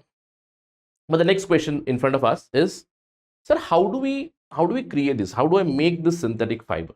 This synthetic fiber is basically made from a process, chemical process called as polymerization, right? Polymer. Synthetic fiber is nothing but a polymer, right? Now, for a polymer, we need first constituent or the chemical compound called monomer. For example, if this shirt, let us imagine this shirt is a synthetic shirt or it is made up of synthetic fabric. That means the fiber that is used is synthetic. And for this synthetic fiber, I used a chemical component called X. Hypothetical example. Now, polymerization is a chemical reaction where I would be continuously creating a chain of this chemical, and this leads to creation of a fiber. Once a fiber is created, again, you create a yarn and then a fabric, and then you sew and create whatever component you want. That is polymerization. So polymerization is a process of bringing monomer molecules together to form polymer. There are different kinds of polymerization reactions also. Please remember, there is a misconception among students that polymerization always leads to a structure like this. This is a linear structure of polymer, but polymerization can lead even to complex structures. Please remember, polymerization can lead to a linear structure. It can also lead to a branch structure, or it can also lead to a three-dimensional structure. In fact, there are different kinds of polymerization reactions depending on the factors that we used for running the reaction. It can be an addition polymerization. It can lead to a linear structure. It may also lead to a branch structure. There is condensation polymerization, which generally leads to a more complex kind of structures, right? So please remember this. Synthetic fibers are created as polymers, and polymer, it is basically derived from Greek words poly, which means many. We know we use poly many a times, right? And mer is means a part or a unit, a repeating unit. Now the question is, so do I find this polymerization process in nature also? That's a question. An MCQ can be created here. The answer is yes. Can polymerization occur in nature? Yes, it can occur in nature. In fact, cotton is a classic example of that. Polymers can occur in nature also. So cotton is made up of what? Cellulose. Now what is this cellulose? Cellulose itself is a polymer where the basic monomer or the basic unit is the glucose unit. So if anybody asks you, polymerization or polymers can only be created through a chemical process, right? Of course, through a chemical process only, but they can occur even naturally. Please remember this. All right, let's move on. Let's talk about some of the synthetic fibers. First one, rayon. In the class 8 discussion, we talk about rayon. Now, in our previous session, we spoke about silk, and I told you the origin of silk. The origin of silk started in China, and I told you a story also. The queen was one of the Chinese empress was drinking tea, and suddenly an insect fell into her tea, and she saw some kind of a thread, and which slowly led to discovery of silk. But the Chinese kept the silk, or the idea of silk, the development of silk, very much hidden. That's why the need of synthetic silk was felt, and mostly during the industrial revolution these things developed, and many different kinds of synthetic silks started to come into the market. And rayon is also called artificial silk. Now first of all, you need to understand, rayon is not created from a petrochemical. All right, rayon is not created from a petrochemical. Please remember, rayon is obtained from natural source, but it is man-made. Why?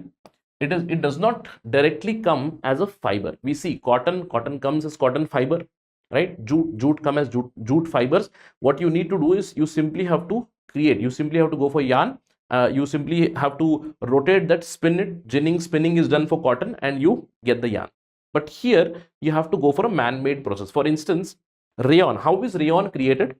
Rayon is created through a process. We take these wooden logs, we crush them, we shred them, we create a wood pulp. This wood pulp is actually cooked in chemicals. It is cooked in caustic soda. That means we create alkali wood. And once this alkali wood or alkali cellulose comes, we put that in carbon disulfide. There is no need to mug up this particular process, but I'm simply telling you so that you understand how rayon is created. We put them in carbon disulfide, and then this is slowly and steadily turned into fibrous metal. All right, that's the basic process. And there is one more thing also. See, rayon is much cheaper than silk, and rayon is mixed with cotton also. Please remember, rayon can be mixed with cotton. Rayon is mixed with cotton to make many kinds of bed sheet, etc. Please note that. So one of the synthetic fibers is rayon fabric we make. Apart from that, we use this extensively. Nylon is used extensively. Nylon is again through polymerization. It is another man-made fiber which was created in 1930s. Initially, when it was created using coal, water, and air. But these days, we have developed extensive kinds of nylons, extensive chemicals also. For example, formation of nylon through some sort of chemical reaction. You can see this way. We use hexamethylene diamine adipic acid. There's no need to mug up these words again, but I'm simply telling you that since 1930s, we have developed or evolved different processes for developing nylon also. Now, nylon is used extensively for making fabric, for making cloth, for mixing in the cotton also. You must have seen a cotton nylon mix or cotton polyester mix many a times. So from now on, what I want you to do is I want you to check out whenever you buy anything, whenever you go to the market, just check behind, whenever there is a lab, when the tag there, check near the tag what is the composition of the cloth. If it is not available here, it will be available on the side somewhere here inside. Okay, inside the shirt or inside the pant, you will get all the details of the composition. Just focus on that composition. Many a times you do get questions and you can answer from there also, from simple observation. So nylon, it is quite strong. In fact, nylon is used in many places. For example, if I have to create a parachute, right, I use nylon because it is light, it is strong, it is elastic, it is lustrous also. So we make socks, we make ropes, tents, etc. from this nylon itself, right? Nylon. Apart from nylon, we also use polyester. Now, polyester is a generic term. Please remember, polyester. It is a type of synthetic fiber where this ester molecule can change. It is a polymer of ester. So, polyester means it is a polymer of a repeating unit, which is ester. Esters are chemicals which we find. Esters are the chemicals which give fruits their smell. Please remember this pointer. Esters are the chemicals which give fruits their distinct smell. So there can be different kinds of esters. And whenever I go for polymerization reaction of one particular ester, I get that polyester. For instance, there is terylene, right? Terylene is a very popular polyester. Terylene shirts, terylene clothes are used. Or else we have PET, polyethylene terephthalate. You must have seen this PET, polyethylene terephthalate. Whenever you see, if you're watching this video and if you're gulping down from a bottle, just turn that bottle and see behind the bottle what is written. It will be written PET, recyclable. Just check it. What is PET? Polyethylene terephthalate. So we use this kind of polyester for making bottles, utensils, etc. Right? So polyester is also extensively used. For instance, terylene is many times used for mixing with cotton. As I told you, from now on, try to do it. Whenever you buy a shirt, go and check what is the composition. It will be written 80% cotton plus 20% polyester, or some kind of composition would be written. Just check it out. And what kind of polyester that is, that also try to note it, right? Now, apart from rayon, nylon, polyester, we do use acrylic. I'm quite sure you must have heard acrylic paints, but have you heard of acrylic fabrics also? Yes, we use acrylic fabrics mostly to make sweaters and blankets. Whatever warm clothes you have, if it is not woolen, if it is not pure wool, then probably it is made up of acrylic. In fact, acrylic is derived from polymerization of acrylonitrile. There are different kinds of acrylics that are already available in the market. Mostly sweaters are made from acrylic. Acrylic paints are different. In acrylic paints also we do find, in fact, acrylic fabric paint is also seen. We can also get that, but different kinds of acrylics are acrylic, modacrylic, nitrile, lastrile, right? You get so many different kind of acrylic fabrics depending on the chemical composition of the fibers. So next time when you buy a sweater, next time when you buy a blanket, I want you to check what material it is made up of. It is made up of some sort of an acrylic metal. If it is not wool, because wool is costly, right? So acrylic metal would be rather cheaper. They would be warm also, right? You must have seen that, right? So these are some of the synthetic fibers. Now the question is, these days I see less of cotton shirts and more of these synthetic fiber or synthetic fabrics. They are being used extensively. That is why cotton farming is actually going down. Cotton is getting costlier. You must have seen these days cotton shirts are costlier than your synthetic fabrics. Why? Because synthetic fabrics have certain characteristics and certain benefits which are, because of which we are using them extensively these days, especially from last many years. I would say last decade or two, use of these synthetic fibers has become quite extensive because there are many benefits. First of all, synthetic fibers, they dry up very quickly. That's why you must have seen that. What is it? The gym clothes that you wear, it's called dry fit. You must have seen that. They are more durable also in comparison to other fibers. The synthetic fibers are more durable. They run for a longer time. They're less expensive. As I told you, in terms of money, cotton shirts have become very costly these days. Look at khadi, right? Always Mahatma Gandhi told khadi and charka, but khadi clothes are extremely costly, right? Khadi has become very costly. Why? Because there is a challenge from these synthetic fibers or synthetic fabrics, which are less expensive. They're readily available also. Simply use chemicals and create them. They're easy to maintain. They're easy to maintain. See, for cotton shirt, what you have to do is in the earlier times, with cotton, you had to use starch so that the shirt remains very stiff. You have to go for heavy ironing equipment, etc. But these are very easy to maintain. As I told you, if it's a polyester shirt, these days you get, what do you call that? Wrinkle-free shirts, wrinkle-free pant, no need of ironing. What are those? Those are not natural fibers. Those are perhaps a mixture of cotton and some sort of synthetic fiber for sure. So they're easy to maintain. They do not shrink easily. You must have seen this. You must have seen this happening with you. You get a cotton shirt, you wear it, perfect fit.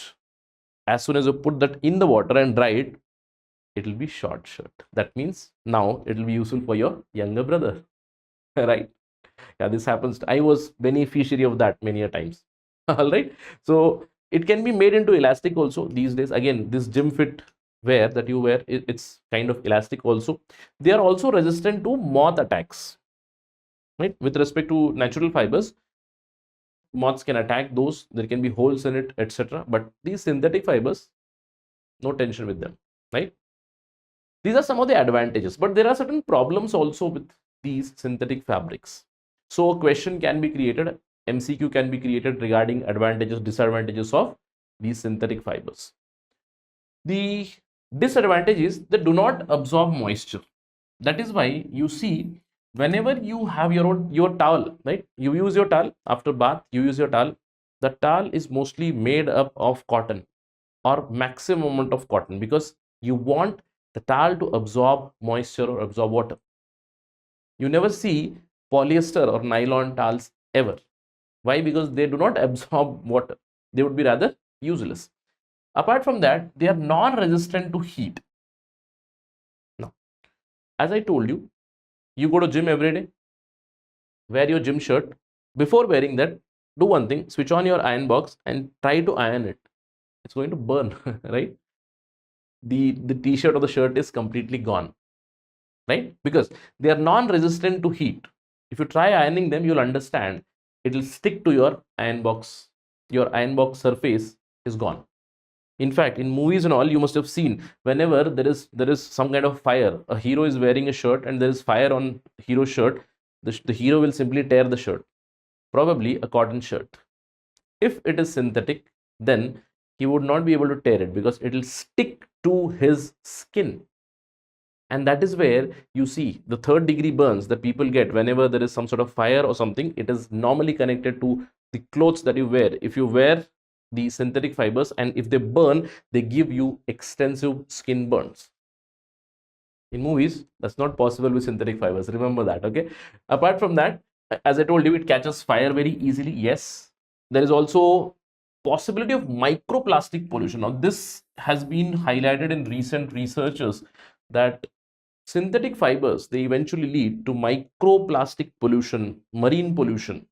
This is a problem. Apart from that, there is also one more issue, that they get electrically charged in dry weather. Now, you must have observed this, especially with the synthetic clothes that you wear, the gym clothes, etc. that you wear. If you are in dry conditions, if you're wearing it, you just move the shirt and there is a sound, there is a click sound, or there is a electric spark sound which comes. Not harmful to you, but to some people it might lead to certain kind of allergies. So that is one of the disadvantages. But nonetheless, when we talk about advantages and disadvantages, I'd say advantages outweigh these disadvantages for sure, right? That is why these days synthetic fibers are being used extensively. Now, from mains perspective, you need to prepare this more thoroughly. For example, you need to understand how synthetic fabrics or synthetic fibers are becoming a bigger challenge to the agriculture process in India, or synthetic fibers, synthetic clothes that are coming especially from Bangladesh, Vietnam. How are they challenging India's textile industry? Or what is India doing to develop more and more or different kinds of synthetic textiles in a more sustainable way. Such ideas would be very helpful from your mains perspective. All right. Right. This is a discussion about synthetic fibers. Let's move on and talk about plastics, right? Right. But before that, do remember that our prelims to interview batch 5 is going to begin from 13th May. This is the most comprehensive batch where Study IQ will be hand holding you during prelims, during mains. In fact, if you clear your prelims 2024 examination, the entire mains preparation, you will be called up to Delhi. There is a mains residential program there. Your lodging, expenses, food, everything would be borne out by Study IQ. So your mains preparation, your interview guidance, everything would be done, which is priced at a very affordable range to 9,999. If you want this price, you have to use my code Rahul Live. You go to the app, you go to the website. Whenever you check out, just use the coupon code Rahul Live and apply it. You will get maximum discount. Might be lesser than that also. Okay. Right. See you in the class. All right. After discussion on synthetic fibers, let's talk about plastic. Now, this is a very easy discussion because plastics are also polymers. You need to remember, plastics are also polymers. Now, you can question, sir, these polymers, can we make clothes out of this? Yeah, quite possible. Yes, no issue with that also. But remember, plastics are again polymers, very similar to synthetic fibers, but because of different chemicals and different characteristic features, their usage is also very different. In our day-to-day life, if I simply look around me, I'll be finding so much of plastic everywhere. So much of plastic. A plastic bag, a plastic carry bag, a polyethylene bag, a polystyrene bag, or some sort of, say, if I look at what are the examples of plastic that I can find? Yeah, I can see a stabilizer there over on which there is some sort of coating. There is a coating on that. There is a coating there on the camera. Everywhere I can see plastic. It is being extensively used. Why? Because plastic as a polymer, it can be very easily molded. There is no need to create a plastic fiber. It can be easily molded as a material. That is why we use them everywhere. See, there is chair. Of course, there is chair. I did not see the chair. Yeah. There is a chair, there's bucket. Everything is plastic. Everything in and around us has been extensively covered with this plastics, right? Now, the question is, sir, you told plastic is also polymer, but what kind of plastics do we find in general? Whenever we talk about plastics, we do divide them in two categories. One is thermoplastics and another one is thermosetting plastics.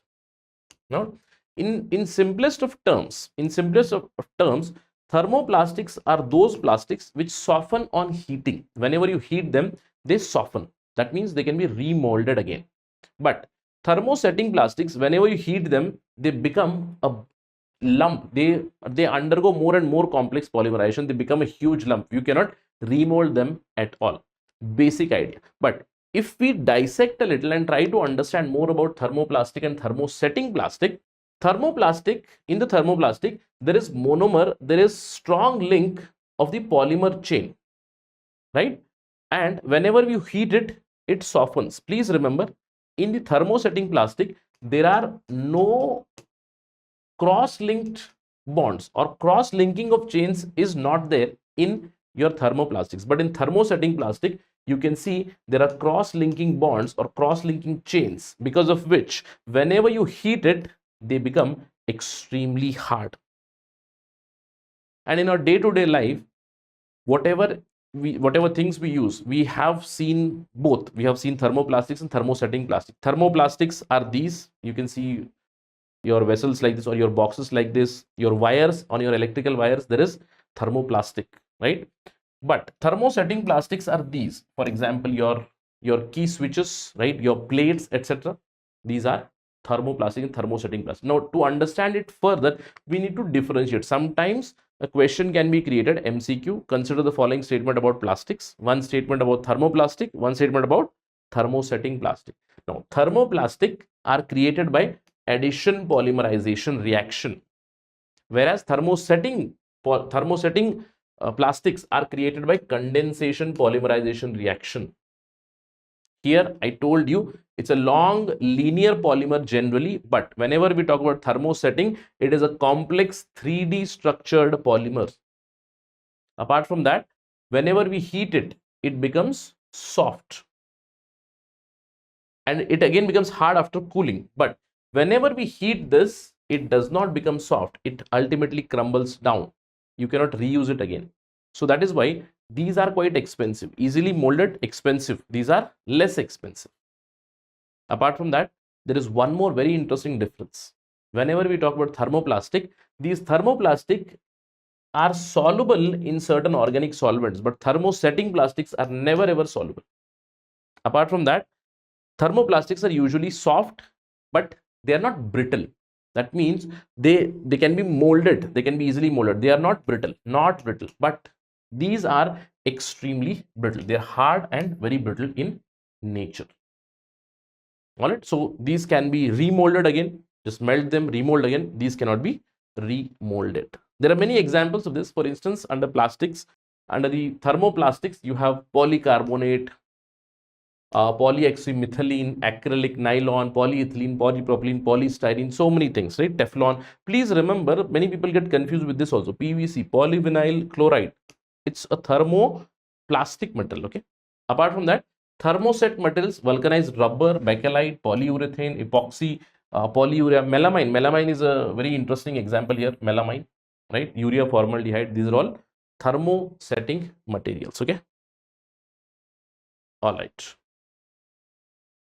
Apart from this, what are the characteristics of plastics? Very interesting. What are the characteristics? See, there are many advantages. That is why we have them extensively in our life these days. First thing is they are not reactive. They do not react extensively. They react only with certain organic solvents, that too thermoplastics, as I told you. They are non-reactive in general. That's why you carry them very easily. You carry food items in it. You carry so many things in it. Non-reactive. Apart from that, they are very lightweight. They are very lightweight compared to the weight. If we check that strength, the same amount of iron and same amount of plastic, I would say plastic would be much stronger, right, in terms of weight, because plastics are lightweight. That's why we use them extensively. They are inexpensive also. They are quite cheap. Mass production is possible. Once you design, mass produce the same things using plastic. They are water resistant, yes. They are shock resistant, yes. Importantly, they are electrical and thermal insulators. That's why you must have seen them extensively being used in wires, etc. But there are certain big disadvantages of these plastics. Now, one of the disadvantages is heat deformation. Whenever you heat it, they deform. There is also poor mechanical strength. Mechanical strength is poor. You must have seen with chairs. That's why people tell buy Nilkamal. Why? Because it is made up from virgin plastic. It is tough, right? Even if you are 100 kg, you can also sit on it, right? Apart from that, the biggest disadvantage is it is non-biodegradable. It is non-biodegradable. All right. Now, because of this, you see, if the life that is needed or number of years that needed for degradation, biodegradation means something that is degraded by the microorganisms. We have seen last discussion itself, we have seen microorganisms are helpful in cleaning environment. Why? Because they biodegrade stuff. They create complex chemicals and turn them into simple compounds, simple chemicals, which can be basically absorbed in soil or biodegraded. When you look at plastic bags, it takes several years. A simple tin aluminum can, it takes about 100 to 500 years.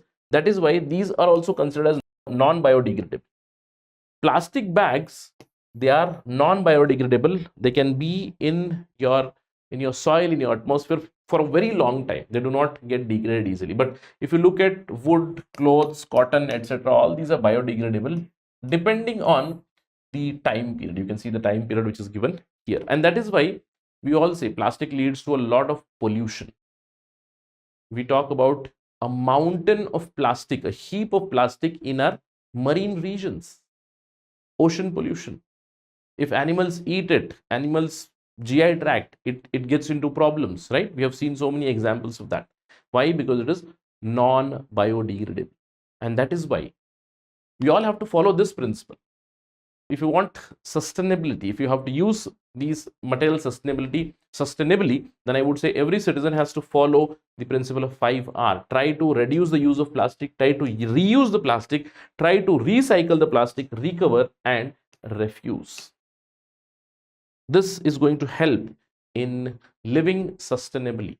There is no need to create more and more plastic. If we recycle, if we reuse, if we recover the plastic, then we might create some sort of a sustainable model. Although scientists are working extensively to look out for biodegradation of plastics. So please check out these news snippets or current affairs wherever there is some sort of a microorganism or any kind of fungi, bacteria which is able to biodegrade plastic. It becomes extremely important for us. In fact, the day we are able to discover any organism which can biodegrade plastic, it is going to be a game changer, right? So let's wait and watch what happens. But you also keep looking in the current affairs news for organisms like that. Okay, metals or non-metals, these are all elements, and these elements are represented where? They are represented in the periodic table. So in chemistry in school we have already seen this periodic table. All right, in this periodic table you'll find the details of the elements, you'll find their atomic numbers, atomic masses, etc. So from here, from this chapter perspective, although NCERT talks about only two things, metals and non-metals, but whenever we talk about periodic table, we can see three kinds of elements. We can see metals, yes. We can see non-metals, yes. We can also see certain specific elements which are in between these two, which are called as metalloids. So you need this common knowledge. There are metals, there are non-metals, and there are metalloids. So in this discussion, we'll talk about characteristics of metals, non-metals. But whenever we mention about metalloids, you need to keep in mind that their features or characteristics are somewhere in between these two. In fact, in the periodic table also, if you look at these elements, in red, you'll find metals. A large number of metals can be seen here, right? Lithium, beryllium, sodium, potassium, right? Strontium, rubidium, cesium, so many metals can be seen. Non-metals are quite simple to be understood. Non-metals, in fact, our body is made up of large number of non-metals. Our body is made up of organic metal as well as inorganic metal. It doesn't mean we do not have these elements. We do have these elements also. But majority of our body is made from these non-metals. Our body is made up of what? Organic material comprising of carbon, nitrogen, oxygen, and hydrogen. Of course, hydrogen is somewhere here at number 1. Now, apart from these two, the blue ones are non-metals, the red ones are metals, but in between there are certain elements which are called metalloids. You can see here boron, silicon, germanium, arsenic, right? Whenever you hear these names, you talk about semiconductors. So their characteristics are also somewhere in between metals and non-metals. So this is, first of all, the basic categorization. Let's talk about the features in general. In fact, we'll talk about detailed features, but when we say something is a metal, it has certain basic characteristics. That is why they have been grouped into a similar kind of a group or similar grouping. Okay, why? Because they are characterized by similar traits and similar molecular structures. Why? Metals are hard, metals are shiny, metals are lustrous. In general, metals have certain properties. Whenever we ionize them, they become positive ions. That means they become cations. So these basic things we already know. And there are about 90 or more than 90 types of metals. Please remember, when I talk about these metals can be found naturally, right, as a ore, and we can also prepare synthetic elements, synthetic metals. We know that, right? Because especially in the last row, you can see here some of the names that we can talk about. Let me just erase this. Some of the names that we can talk about. This is Einsteinium, this is Fermium, right? This is Mendelium, this is Nobelium. So these are named after the scientists. These are named after the scientists because they are prepared synthetically in the lab. So these are metals which have certain basic traits.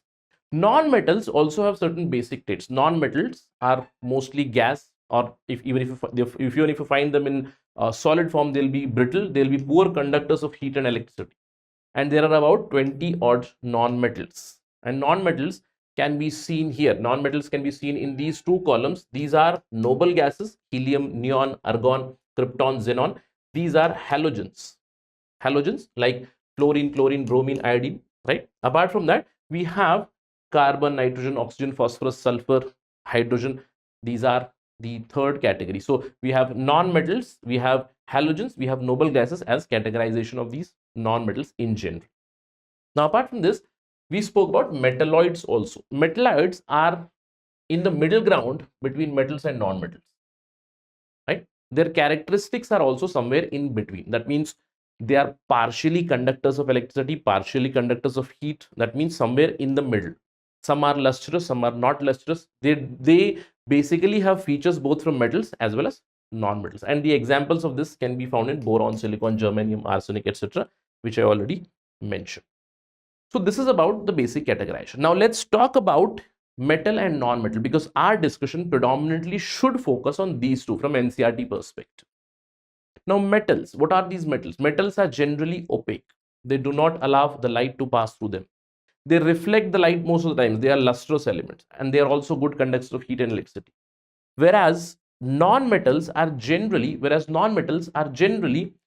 those which lack these characters. You can talk about silicon, boron, or you can talk about any other thing. They can be in gaseous form.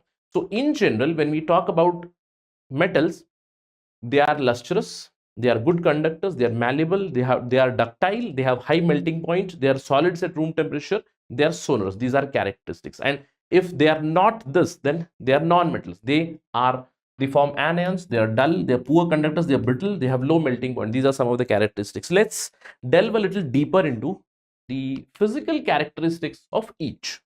Physical characteristics of metals. As I told you, generally metals have heat resistance. That means they have a very high boiling point and they have very high melting point.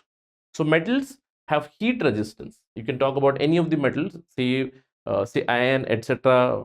You have to go to more than 1000 degrees Celsius to melt them, etc. Right? So melting and boiling points are quite high, and that is why they remain solid at room temperature generally. Apart from that, they are conductive. That means they are good conductors of heat and electricity. They conduct heat and electricity both. And I'm writing this generally. Now, this conductivity also varies from metal to metal according to its chemical characteristics, right? But in general, they are good conductors. You can talk about iron, you can talk about aluminium, silver, you can talk about copper. They are good conductors of electricity and heat. Yes. Then there's malleability. Now, malleability is the ability of the metal to be formed into sheets. Now, what we can do is we can take a metal and we can bang it continuously. What happens is we can make thin sheets out of it.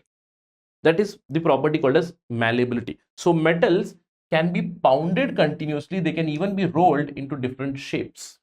That's why we can find these utensils. That's why we see flat sheets of copper, flat sheets of aluminium, flat sheets of iron, right? We use them for construction, etc. So malleability is that property of metal wherein they can be made flat. Whereas they have another property called as ductility. Ductility means metals can be drawn into a wire. They can be pulled and drawn into thin wires without breaking them. That's why we have copper, which is used in our electrical wires, because copper is very ductile. Now, there are certain exceptions to these also. There are exceptions to these. For instance, I can give example of sodium. Sodium does not have any of these characteristics. Yes, sodium, it is heat resistant, yet, but it is not ductile, it is not malleable. You can give example of mercury. In fact, mercury is an exception to all these properties at all. Also, metals are lustrous. Metals, they reflect light, right? You talk about gold, you talk about silver, you talk about so many other metals, right? Now here also, again, I can give example of sodium. Sodium is not lustrous. There are some other exceptions we can find, but in general, whenever we talk about characteristic, we are talking in general. Apart from that, metals are dense. This is true for everything. This is even true for mercury. They are very dense. That means they weigh more than non-metals. It's very true. The metals are mostly solid at room temperature. Again, an exception to this would be mercury for sure. But most of them are solid at room temperature. Metals can form alloys. That means I can mix metal 1 with metal 2 to form an alloy.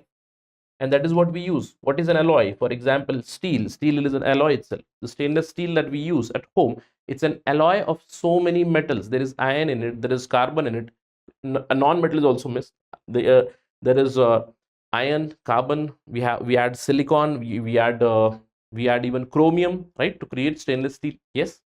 Apart from that, when we talk about ionization, when the metals are ionized, when they are in ion state, they lead to positive ions or cation ions. Say example is sodium ion, Na plus, right? There is calcium ion, yes. Then there is potassium ion, K plus. You can talk about cations being created because of metal ionization. And exactly opposite of this would be with non-metals. Non-metals are not heat resistant. They have low boiling point and low melting point. They are poor conductors of electricity and heat. Their hardness is not there. In fact, many of them are in gas structure. Yes, even if they are in solid, we can break them very easily. They are not malleable. They are not ductile. They are brittle. They break. They are non-lustrous. They are quite dull. They lack that shiny surface which metals have. Apart from that, when you talk about density, non-metals are less dense when compared to metals. Physical form is mostly we can find them in all the three forms. We can find them in the gaseous form, in the liquid form, in the solid form. All the three forms can be formed at the room temperature. Apart from that, whenever they are ionized, they form negative ions. All right, so they are generally negatively charged ions, negative charge. Okay, now that's the basic physical features of metals and non-metals. Right, so let's move on and talk about chemical features. But before that, there's a small notice for all of you. If you're preparing for UPSC Civil Service examination, then this is the batch for you, and you have few hours to enroll for that. Why? Because our batch is starting from 13th May. That's the last date. So please join it. Why? Because it's the most comprehensive program, because we'll be preparing you for prelims 2024, mains 2024, interview 2024, everything included.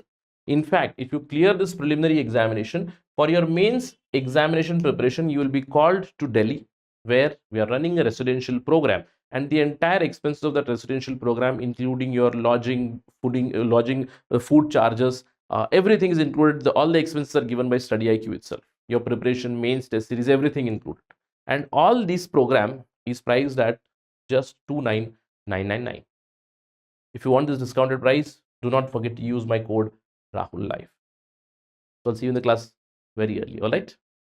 Right, let's move on and talk about chemical properties. Now, till now, we ascertained some of the physical properties of both metals and non-metals. Now, let's talk about how these metals and non-metals behave in a chemical reaction. The first aspect we are going to understand when they react with oxygen, oxidation. Right? We know oxygen is present everywhere. In atmosphere, we have nitrogen 78%, we have oxygen 21%. So, oxygen is available everywhere. So, metals, they react with oxygen. There are few metals, especially the noble metals like gold, silver, etc. They do not immediately react with oxygen. They're not oxidized. But in general, metals, they get oxidized to form their oxides. And these reactions are generally exothermic reactions. That means heat is generated. And metallic oxides are basic in nature. Please remember this. For example, what do we use extensively? We use copper and iron extensively. For example, Fe is used extensively. So iron reacts with oxygen to form Fe2O3. Now, what is this Fe2O3? Ferric oxide is basically your ferrous oxide is basically your rust. And when you check this rust with a litmus paper, it turns blue. That means they are basic in nature. Now, there is also a difference in terms of reaction. Some metals react faster, some metals react in a slower way. For instance, iron reacts with oxygen very slowly. In fact, many of the metals, you can see here the example of copper also. You must have seen this on copper vessels. If you are using copper jug, copper glass, you must have seen oxygen reacting with copper also. So they react to form oxides, and remember, these oxides are basic in nature. Very important. Now the next question. So what happens to non-metals? Do non-metals react with oxygen? Yes. Now non-metals, let me take example of non-metal, say carbon. Okay. Does carbon react with oxygen? Yes. What does it form? It forms carbon dioxide. Now what is carbon dioxide? Carbon dioxide is, I'd say, acidic. So let's talk about sulfur. When sulfur mixes with oxygen, what does it form? It leads to formation of sulfur dioxide. Sulfur dioxide is what? It is acidic. So non-metals also react with oxygen to form oxides. But again, these can further undergo reaction. Now, when they react with water, you do know this leads to formation of carbonic acid. This leads to formation of dilute sulfuric acid or even sulfurous acid.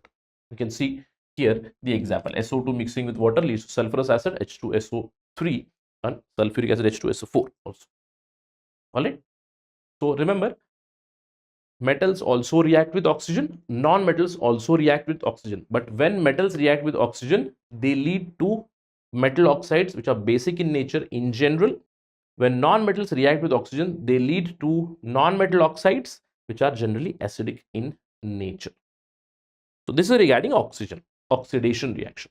Now, what happens when metals react with water? What happens when water and metals and non-metals mix? So some metals react with water. We know some metals react with water. Some metals do not react with water also.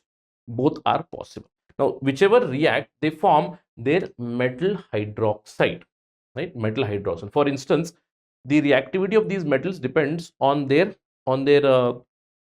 electron configuration, basically, right? On their reactivity. Some metals like sodium and potassium, they immediately react with water, leading to formation of sodium hydroxide or potassium hydroxide, right? Now this is immediate. But some metals, say for example magnesium, in fact we have seen magnesium in our previous discussion also. If you heat magnesium, it burns very easily. But in cold water, magnesium does not react, but as soon as the water is heated, it reacts. Same with iron also. Iron also leads to reaction with water. We all know that rust formation is high whenever there is moisture. That is why we see a lot of rusting happening where? Near the coasts, isn't it? So metals react with water. Some metals react fast, some metals react slow. Some metals may not even react. For example, gold, silver, they do not react at all. But what happens with non-metals? See, non-metals, they do not react with water. That is why many a times non-metals are also used to store, or non-metals are stored through water itself. For example, phosphorus. Now, phosphorus, if it is exposed to air, especially you do know some kind of phosphorus, red phosphorus, when they're exposed to air, they burn out very quickly. And that is why phosphorus is not allowed to mix with atmospheric oxygen. It is stored in water to stop it from reacting. So remember, non-metals do not react with water. Next, how do these metals and non-metals react with acids? Now, first thing is you need to remember, non-metals do not react with acids. They do not react with acid group. Non-metals do not react, but metals do react. Metals react with acids to form a salt, the metal salt, and release of hydrogen. For example, metals like sodium, potassium, they react very vigorously. Even with dilute acid, even if there is a dilute hydrochloric acid or dilute sulfuric acid, sodium and potassium, calcium, lithium, they immediately react with these acids. But some metals, they need strong acids only. You can see here, generally the non-metals, they do not react with acids. Metals react with acid and they produce a pop. Now this is very important. If you have seen in your chemistry lab in your school, if you remember, you take acid and you pour some metal in it, suddenly a pop sound comes. It's not because of throwing the metal down, but it's because of burning of hydrogen. I told you what happens. A metal salt is created and hydrogen gas is created, and this hydrogen gas, it pops, right? This happens. All right, very important. Now next, what happens when they react with bases? Reaction with bases, both metals and non-metals. Please remember, when a metal again reacts with a base, similar kind of development takes place and hydrogen gas is released. Hydrogen gas is released. A salt is created and hydrogen gas is released. That is why whenever metal, it reacts with both acid as well as base, what happens is hydrogen gas is released, and because of this hydrogen gas, the pop sound comes. Now remember, non-metals, they also react with bases, but the reactions can be quite complex.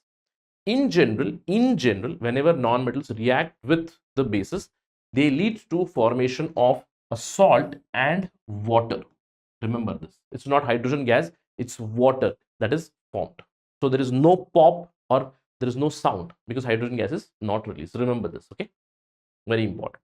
So what we have understood? We have understood oxidation reaction. We have understood reaction of metals with water, reaction of non-metals with water.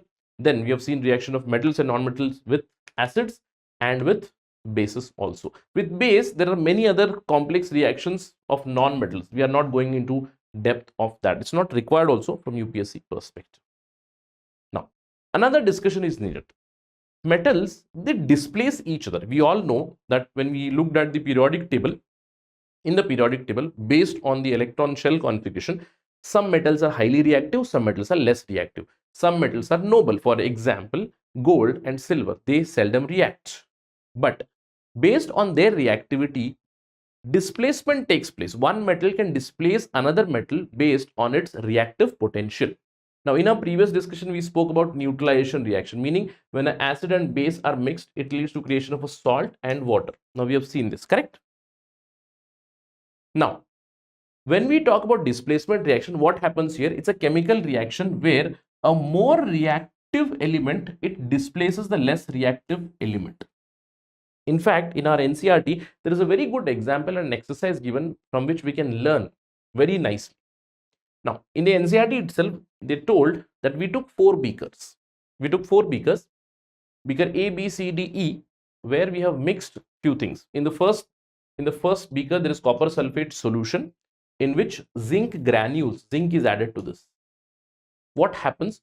Zinc is more reactive than copper. Zinc is going to replace. So a reaction something like this is going to run CuSO4 plus zinc. It leads to displacement of copper and solution of zinc, ZnSO4. Zinc sulfate is formed and then copper is precipitated. You can see here reddish copper can be seen at the bottom.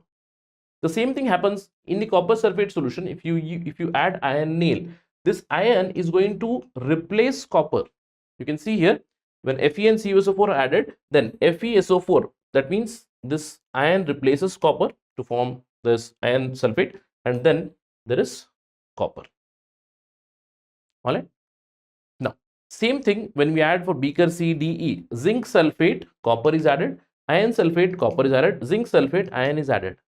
In both, I would say in all the 3 cases, nothing is going to happen. That's why there is no change. Why? Because there is no displacement reaction taking place. So that's why please remember, displacement happens when a more reactive element is replaced or displaces the less reactive elements. All right. And please remember, both metals and non-metals take part in displacement reaction. Please note this, very important point. Okay. So it is an idea connected to reactive potential. Now, this is the end of the discussion, but there is one more very small topic left out, which is again common sense based. That's why I'm not delving too much into it, because if I ask you a question, where are metals used? Where are metals used? Metals are used extensively. I see it everywhere. I have a table which is made of metal. I have a stand that is made of metal, right? I have a watch where there is a metallic structure here. So metals are used extensively. We use it for gadgets, we use it for satellites, utensils, water boilers, everywhere we use metals. Where do we use non-metal? Now remember, I told you, our body is made up of non-metals: carbon, oxygen, hydrogen, nitrogen.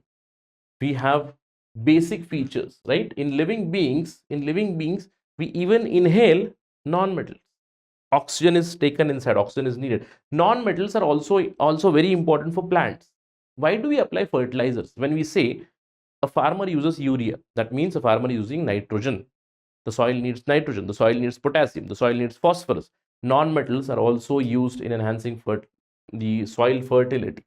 Apart from that, non-metals are also used in many other places. Non-metals are used as organic solvents, as chemicals, as crackers in cracker industry, in water purification. Everywhere we do use non-metals also. Just keep that in mind. A simple question can be formed based on use of metals and non-metals, leading to some sort of confusion. So, but just get it clarified. All right. Now, whenever we talk about natural resources, we have 2 different kinds of natural resources. One natural resource which never ends or which is perpetual. We all know that life runs because of sunlight. Now, sunlight is one of the examples of a natural resource which is perpetual. At least till our lifetime, it will be there. It will be there for another many billion years for sure. But there is another kind of natural resource which is exhaustible. That means which is going to end. So natural resources can be classified as resources which we take from nature, say for instance air, water, forest, wildlife, or we have other sources like coal, petroleum, natural gas, etc. These all come under the domain of natural resources. But again, there is a segregation which has been made. Natural resources can be classified into two categories. First is inexhaustible natural resource. That means I can colloquially name it to renewable also. There is no need to get confused here. It can also be called renewable natural resource. Examples being, let's say sunlight, air, right? Even water to a large extent, yes, it is a renewable source. But again, the water exploitation, we spoke about the chapter on water, and I told you the water availability is immense on Mother Earth, right? But the usable amount of water, that is fresh water availability, is very little. That's why we told about conservation or preservation of fresh water. So water can also put into renewable. Water is also renewable. So we have sunlight, air, etc. as inexhaustible, which do not end, which are rather perpetual.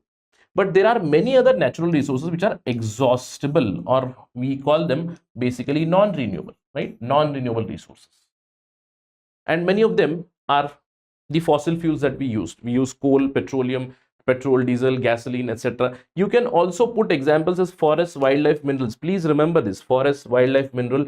These also come under exhaustible natural resources, because these are the simple questions which students or aspirants, they commit mistakes. If I give you an example of, see, select the following, or an MCQ has been created, which of the below are examples of inexhaustible natural resource. I give you example of sunlight, air, water, and then I write forest, wildlife, minerals. Then many people would think forest, wildlife are perpetual, then I'll just eliminate them. No, forest, wildlife, minerals, coal, petroleum, natural gas, all these are exhaustible. That means they're non-renewable. They take a lot of time for their regeneration. That's the basic understanding. And our discussion here would be primarily focused on fossil fuels. What are these fossil fuels? Fossil fuels are fuels that are basically obtained from plants and animal remains which have been buried for millions of years. And what are the important kinds of fossil fuels we use? We use petroleum. When I use petroleum, this is not petrol per se. If I can change the name of petroleum to say probably crude oil. Okay, you will get a better understanding. Petroleum or crude oil. The composition for all the three remains the same. I want you to focus here. Carbon is present in both, hydrogen is present in both, nitrogen, sulfur, everything is present in all. But minerals are absent in natural gas. Of course, minerals will not be present, but minerals would be present here in both these. That means the composition of natural petroleum coal, it's same: carbon, hydrogen, sulfur, oxygen, etc. Why? Because they all come from similar kind of sources. They all come from previous life. Previous life meaning plants and animals which were buried deep down under the earth crust, and they have been continuously pressurized, so they have transformed into coal, petroleum, natural gas, which we use today as fuels. All right, so let's first talk about coal,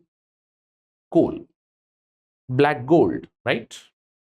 The discovery of coal and the usage of coal, I would say it primarily brought industrial revolution. Why? Because coal, when we discovered or invented steam engine, right? Steam engine, coal was being used, and wherever there were coal industries, we find industrial belts around that. I can give many examples from Britain. I can give examples of the Ruhr Valley from Germany. Even in India, the coal availability became one of the determinants of industrial location in that particular country. Right? So coal is a very important source of energy.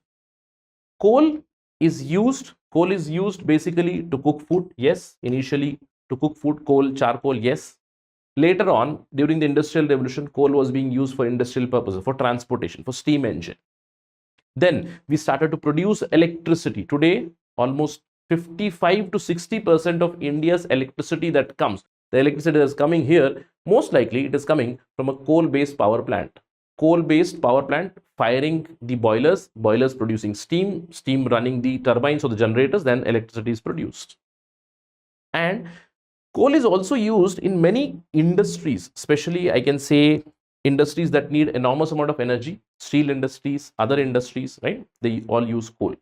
Now the question is, sir, how is this coal formed? Can I get coal anywhere? See, coal formation or the story of coal is very interesting. Around 300 million years ago, the dense forest, I wanted to focus here, the dense forests in the low-lying wetland areas, they submerged into the crust. So what happened was these giant plants, giant forests, they submerged, and over millions of years they were buried under water and dirt.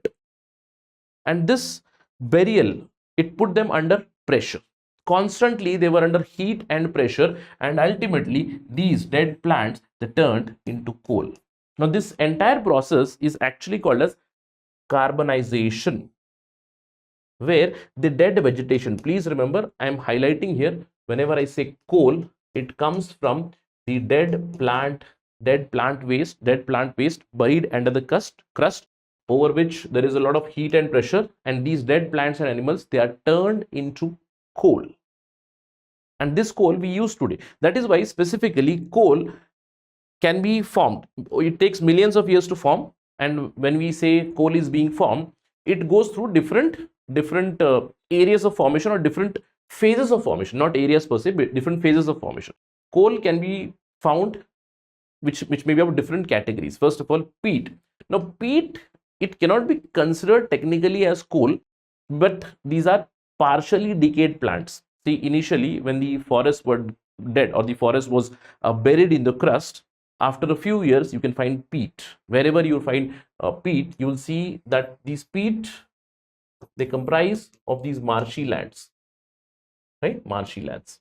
And in this peat, there is a lot of moisture content. The energy requirement or the calorific value would be low, water content would be very high. Slowly and steadily, peat transforms into lignite, which is brown coal. Now this has lower calorific value, it has low sulfur also, but this is also not very useful in many industries, although we extract lignite also from many areas in India. The next phase, when more and more heat and more pressure is applied on these dead decaying matter, when I say applied, it takes millions of years of this pressure and heat, then it turns into bituminous coal, which is also called soft coal. And in India, we say that almost 98% of coal that we find is bituminous itself. Now this is extensively used as fuel because it has higher calorific value, it has low content of moisture, it has content of sulfur, yes, high content of sulfur as well, but the topmost quality of coal is anthracite. It is also called hard coal, and this is highly desirable. And very sadly, we do not find large amount of reserves of anthracite coal in India. What we find in India is bituminous coal, right? So as I told you, formation of coal, it takes millions of years, and it moves through this particular phase or this particular transition. And in India, when we talk about coal availability, we all know there are some coal centers in India. It's very important, although this is not given in NCERT, but I want you to know that coal industry is mainly, or not coal industry per se, coal mining is predominant in the Chota Nagpur Plateau region. We also find coal in Assam. We have found out some amount of anthracite coal in Jammu and Kashmir here. Now this is high quality anthracite coal again, but whatever other coals that we find, these are basically Gondwana coal fields in India. In India, Gondwana coal fields, almost 98%. When I say Gondwana coal fields, it has gone through a transformation of about 250 million years. Tertiary coal is little less than that, and lignite coal fields are relatively newer coal fields. When I say newer coal fields, that would also be amounting to few million years. All right, so we find maximum amount of Gondwana coal fields in the Chota Nagpur Plateau. Some are found here in Gujarat also. And tertiary coal fields are predominantly available in the peninsula region somewhere here. And we have some lignite coal fields. You have navally lignite coal field here in Tamil Nadu also. So you find different kinds of coals in India. But do remember, India lacks this high quality coal, which is one of the problems. That's why, despite having so much of reserve in India, we import large amount of coal. And we also import one very important ingredient, that is the domain of our discussion today, coal products. See, under the coal products, one of the ingredients that we import is coke, right? Coking coke. What is this coke? Now remember, coke is basically 98% carbon. 98% carbon. You can see the pictures here. Coal looks a little shiny because it has got impurities, it has got moisture, etc. But once the moisture is removed, coke looks like a cake. I wouldn't say spongy cake, but it looks more like a porous cake. You can see the pores here in this particular picture. So what is coke? Coke is carbonaceous residue which is derived after burning the volatile constituents. We simply bake this particular coal in oven and we get coke. And this coke is extremely useful for us in many industries, especially in steel industries. In steel industries, coke is used to form slag. Now the slag is impurity which can be removed during the production of steel. That's why coke is needed, and we import large amount of coke from other countries. Apart from this coke product, we also produce coal tar. Now coal tar you must have seen. Coal tar looks something like this. In fact, many a time this bituminous coal tar is used for roads. You must have seen, whenever we say tar roads, it is this, right? You must have seen small concrete structures mixed with this coal, and then it is simply pushed. It is simply pushed by a huge heavy roller. Your road is ready. But remember, coal tar is actually a mixture of many compounds. It is a mixture of more than 200 carbon compounds. It is dark in color. It smells. The smell is a little unpleasant. You must have seen it. Whenever road work is going on, you must have smelled the coal tar for sure. But coal tar is used for manufacturing of many day-to-day products in our day-to-day products, like synthetic dyes, like drugs, perfumes, right? Even for plastics, for photographic materials, even the naphthalene balls that we have, the naphthalene balls that you keep in your clothes or keep near your clothes so that they smell nice, right? They are effervescent, they are volatile. If you keep them in air, they just go off, right? They just turn into gas, you know that. So those naphthalene balls are also obtained from coal tar. Please remember these facts. Now apart from this, we can also get coal gas. Now these days, coal gas or coal gasification plants are also found where you can get these coal gas. Okay. Now coal gas is mainly a mixture of hydrogen, predominantly methane, because this is a very important fuel for us. Whenever I say methane, natural gas has large amount of methane. So from coal we can get this methane, which is an excellent fuel, which is a very excellent fuel. I would say it's a fuel which leaves no residue. That's why I wouldn't call it completely clean fuel, but much better than coal itself, right? So coal gas is also produced through a process. So whenever we heat up the coal, right, we can get coal tar, we can get coke, and then eventually when we pass these through chemicals and other towers and through water, we get coal gas in the end. Coal gas is also one of the excellent fuels. So it's not just coal that we use, and coal is used extensively. Please do not have this narrow-mindedness that coal is only used for electricity production. Yes, predominantly used for electricity production, but coal is used in many other industries. Coal is also used to produce coke. Coal is also used to produce coal tar. Coal is also used to produce coal gas, right? So coal is a very useful source of energy. And remember, it's exhaustible. It's not renewable. Now this is about coal. And remember, coal, when I say, I want you to imprint this in your mind, just note plant. Now, next is petroleum. Now, petroleum, I can also write the term crude oil here, but petroleum is a term used in NCERT. Petroleum means Petra. Petra basically means a rock. Have you heard of a city called Petra? Petra is in Jordan. Very important monuments are there, okay? Important caves and stone architecture is there. Petra, it's a city name also. Petra means stone. Petra is actually stone city also. Petra means stone. Lium means oil. So when you find oil in the rock, it's called petroleum. All right. Now, the question is, sir, how is this petroleum formed? I understood about coal. You said that large amount of forest, the plants, the swamps, they were buried under the earth crust after millions of years later, right? What happened was, because of heat and because of pressure, it decayed slowly and steadily, it transformed into coal. What is the case with petroleum? How did petroleum form? See, petroleum, it is basically because of the dead animals. Petroleum is formed because of organisms living in the sea. Please remember this, living in the sea. Now what happens? Petroleum as well as natural gas. Please remember, petroleum as well as natural gas. We'll talk about natural gas as well. Natural gas is also called as the compressed CNG that we use, CNG in your vehicles, etc. Predominantly it's methane, right? We are using extensively in many of the areas. Both petroleum and natural gas, they are formed when oceanic organism, that means the marine plants and marine animals, when they die, they go to the ocean floor. They are slowly and steadily buried deep, and once they are buried over millions of years, what happens is there are plants, animal remains, there is sand, there is silt, there is clay. So this pressure and this heat continuously transforms, and oil and petroleum is then seen in these stones. These are basically the sedimentary rocks in which we get petroleum and natural gas. So very similar kind of process, but the on land basically we get coal, and offshore basically because of the marine plants and marine animals which are covered by sand, silt, and because of again continuous pressure, these sedimentary rocks are formed, and in these we get oil and gas deposit, both petroleum and natural gas. Now from petroleum, please try to understand petroleum which is found in these rocks. What do? We drill in that rock and we extract the oil. You must have seen this. What happens is the petroleum or the crude oil wells, they go deep inside. There is a rock. If there is a reservoir rock, we make a hole in this and then we extract the crude oil or petroleum.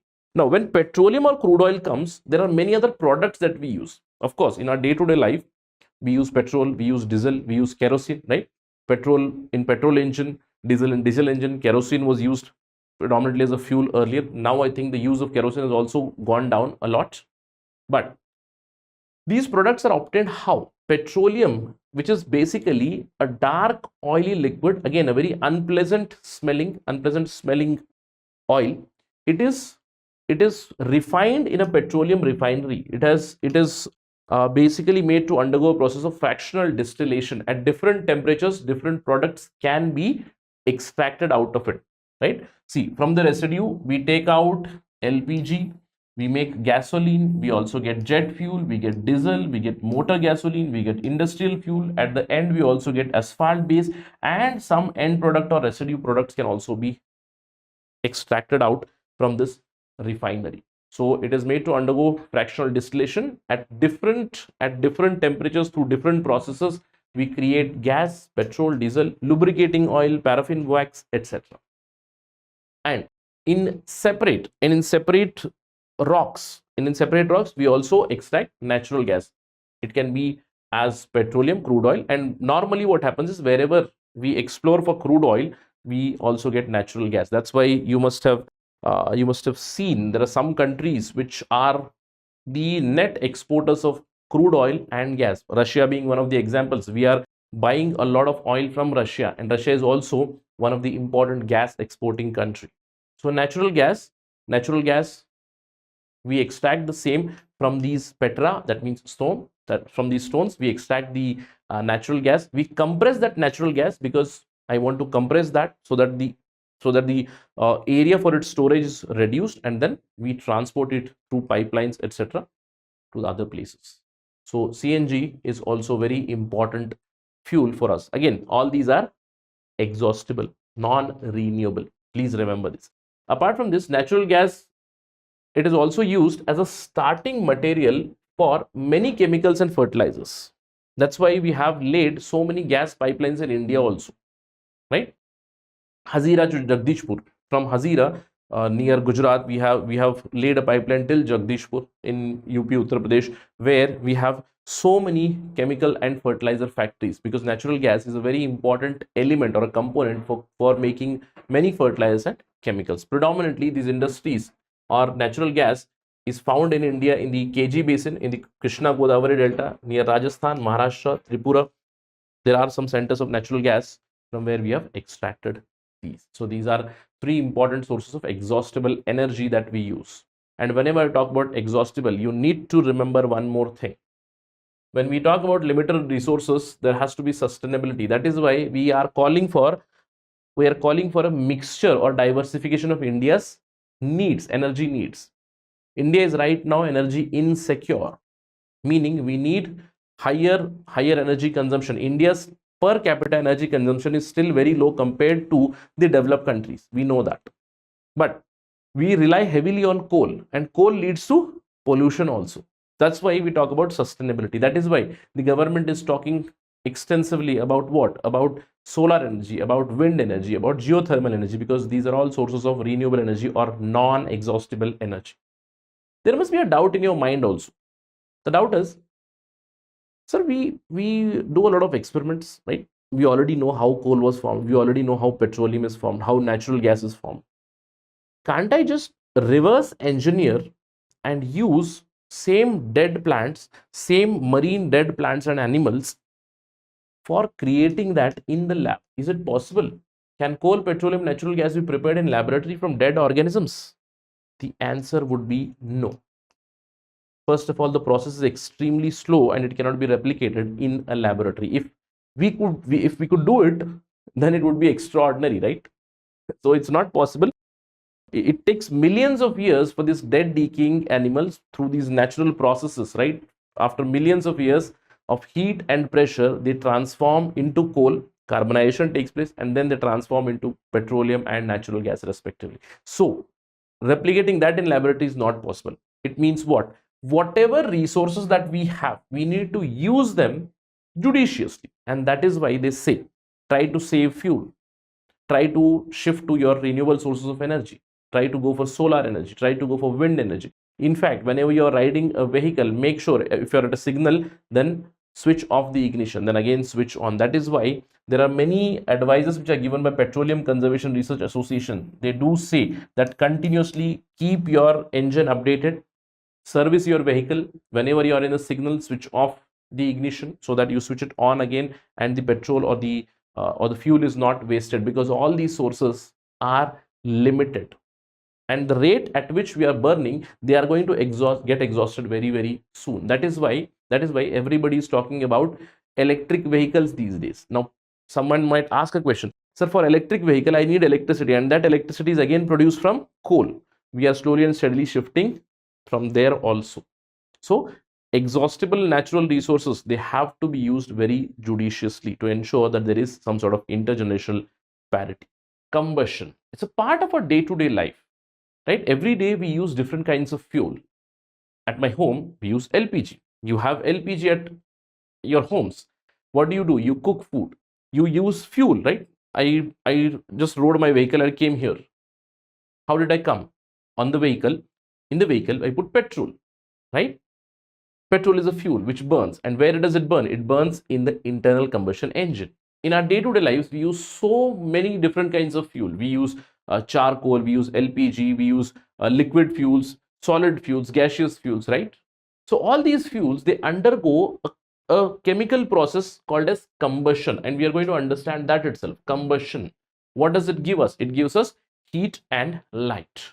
Flame would be discussed in the latter half. So first things first, what is the meaning of combustion? Combustion. See, for combustion, I need a fuel. I need to ignite that fuel. For that, I need some amount of heat.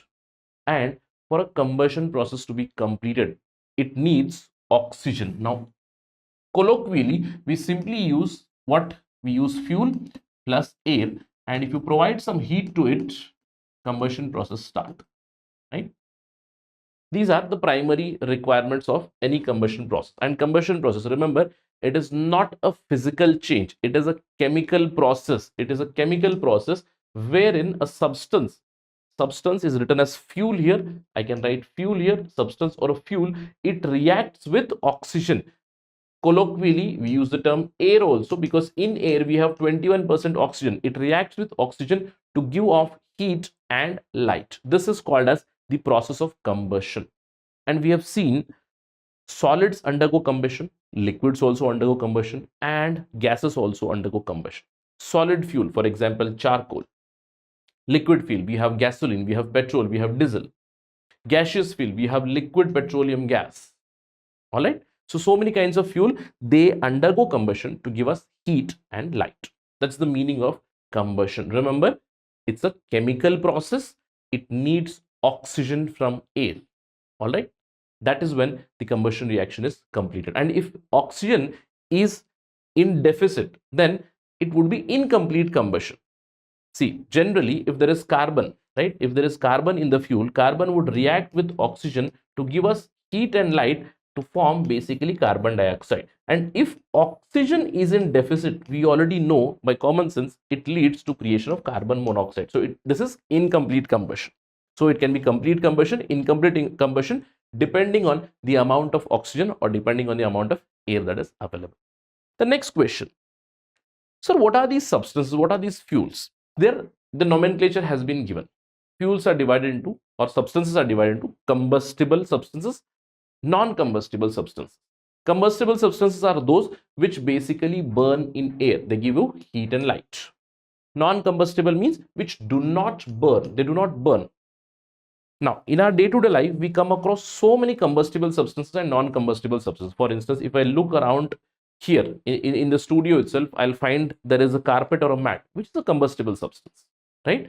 For instance, this glass that I have, the plastics, no supporters here, they are combustible, but the metal and the glass that are not combustible, right? So in our day-to-day life, we see so many combustible and non-combustible substances. Here is an example.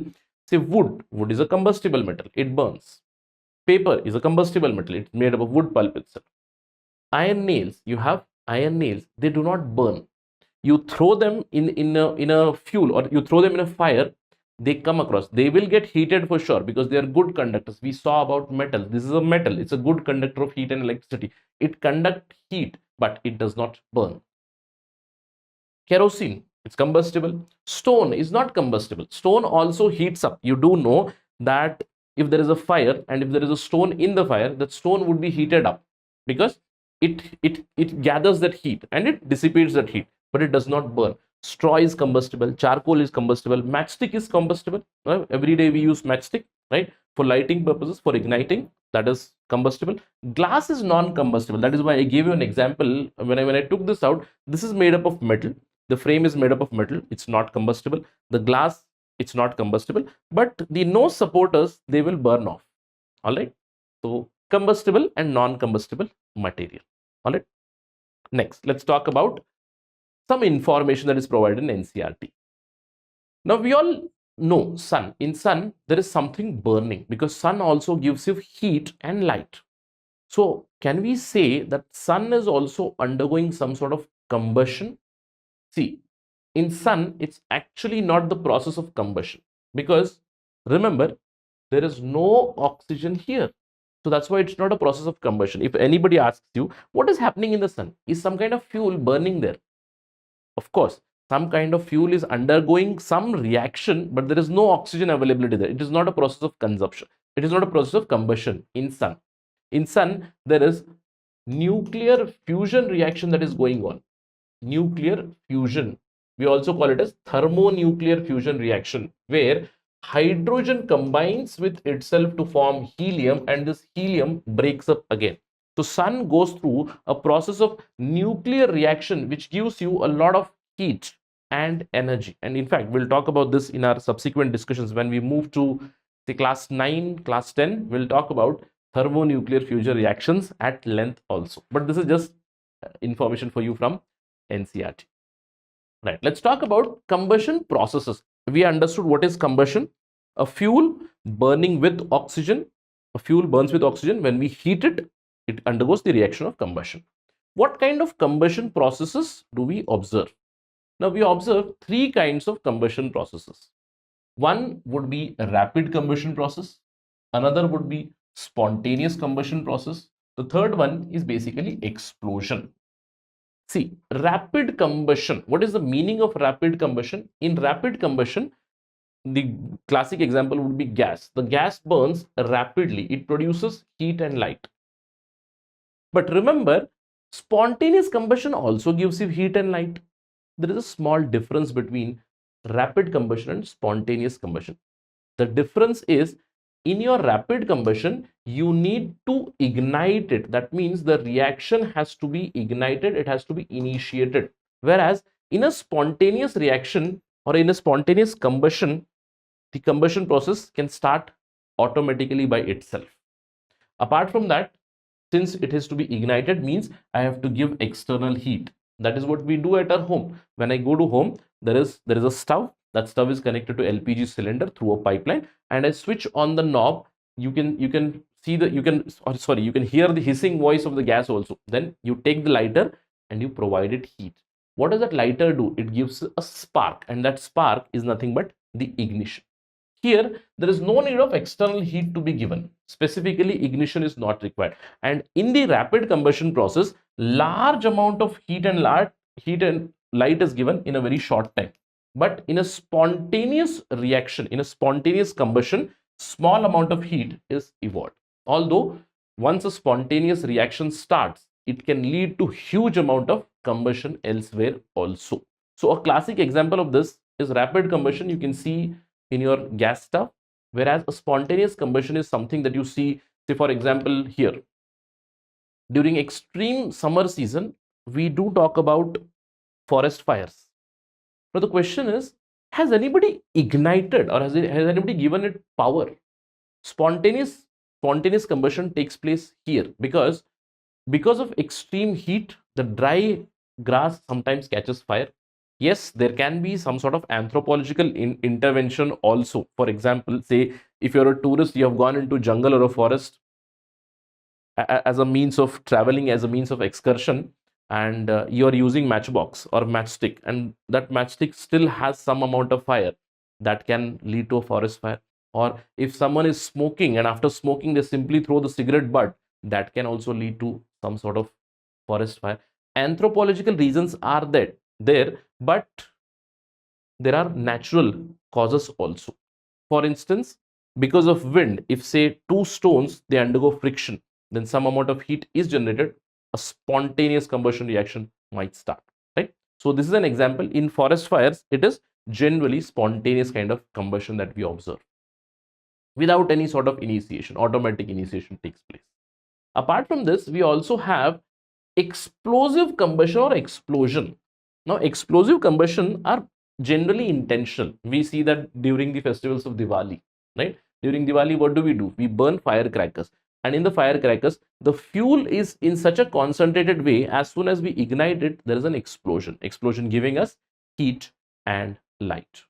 So different kinds of combustions can be seen, and for all these you do know there is oxygen required, there is heat required for the reaction for sure, right?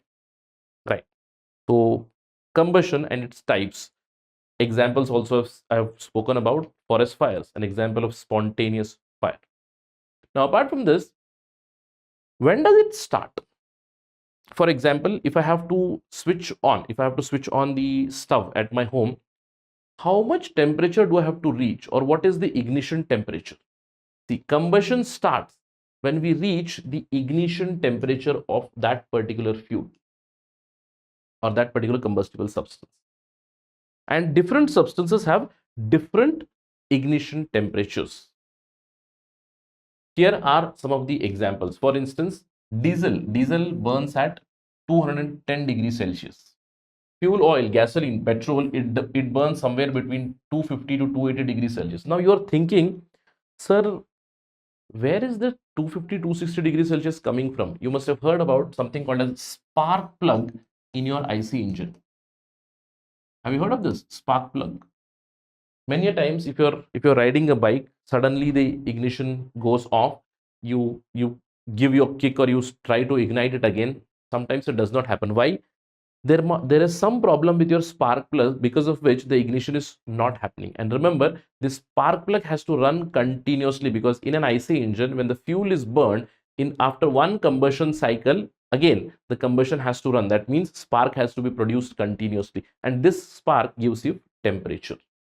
The same applies for us also. When we light our stove, what do? We give lighter, and that lighter spark, it reaches that particular temperature. That is why the lighters are also designed in such a way, the spark that is created, it is at that high temperature. That's why you must have seen that if you take a lighter and if you directly hit it on your hand, right, by closing the mouth, you hit the lighter on your hand, you will feel some sort of a small current or a spark, right, which sometimes might lead to some allergies or burns also, right?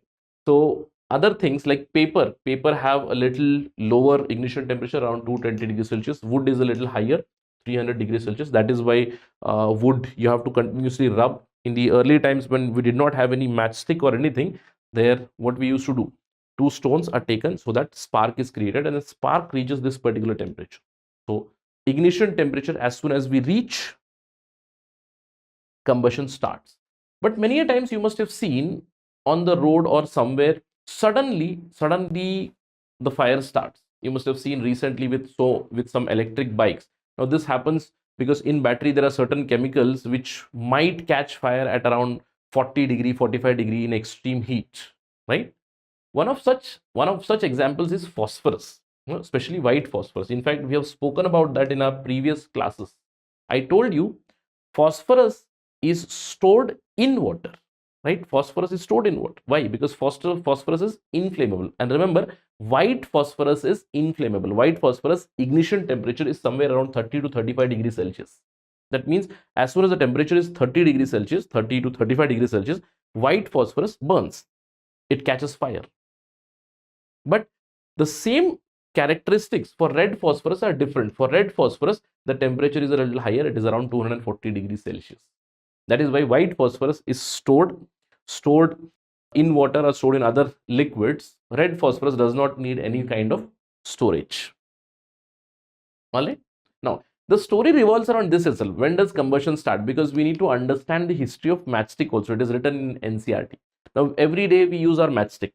There is a small wooden piece over which there is some kind of a reddish or a blackish deposition, and we rub that against specific matchstick layer or a specific matchbox itself. There is a small red line drawn over that, correct?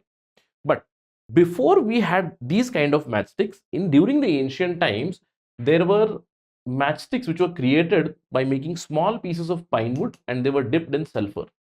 But later on, especially during medieval times and etc., we slowly and steadily started to develop the concept of matchstick along with other chemicals. For instance, a mixture of antimony trisulfide and potassium chlorate was used along with white phosphorus. Remember this, along with white phosphorus, and matchsticks were created out of this. But this led to so many problems for people who are working in the matchstick industry, people who are working both for the manufacturers as well as the users. It was quite hazardous because they used to use white phosphorus along with antimony trisulfide and potassium chlorate. But in the modern times, these days, the matchboxes or matchsticks that we have a matchbox. In it, there is a matchstick. Sometimes the matchstick is made up of wax or wood also. We have seen that. But there is always some kind of deposition over the tip. And that deposition is nothing but antimony trisulfide and potassium chlorate. And you have to now rub it against a surface. That surface is also provided on the matchbox itself. That surface is made up of red phosphorus. Red phosphorus does not burn, but as soon as I rub this tip of the matchstick, that is antimony trisulfide and potassium chlorate, some amount of white phosphorus is formed, and immediately the matchstick ignites. So concept which was there used before, which was hazardous for the manufacturers as well as users, it has been rendered safe by using red phosphorus instead of white phosphorus. But ultimately, you need to understand, when I rub the matchstick against the matchbox, some amount of white phosphorus is formed. Some amount of red phosphorus is converted into white phosphorus, which immediately catches fire because its ignition temperature is only around 30 to 35 degrees Celsius. That's the history of the matchstick. Again, from combustion, we came to this particular knowledge. Now, the next thing, if I start a fire, say accidentally I start a fire. If I want to light a stove, I do it, but accidentally, say for instance, forest fire. If there is a fire, combustion is going on. How do I stop it? How do I end it? See, I told you, combustion is a chemical process. And for this chemical process, there are three ingredients needed. One is the fuel, that means a combustible substance. The other one is air, which contains oxygen. And the third one is heat. Now remember, whenever something is burning, Since it is burning, it is continuously providing heat, and the fuel is also available, air is also available. That is why combustion process goes on till the fuel ends. Now imagine there is a forest fire, or imagine there is a fire in this building. As of now I'm teaching, suddenly there is a fire. What do? I have to stop this fire. How do I stop it? Since there are three ingredients, I can remove any one of these, right? I can remove heat, I can remove oxygen, or I can remove fuel. There are three things: remove the fuel, remove the oxygen, or remove the burning material, remove the heat. That means by cooling the burning material, remove the heat out of it. Three things. That is why whenever there is a fire, what do? The first instinctive reaction that we have, somebody says fire, fire, we take water and we throw water on that fire.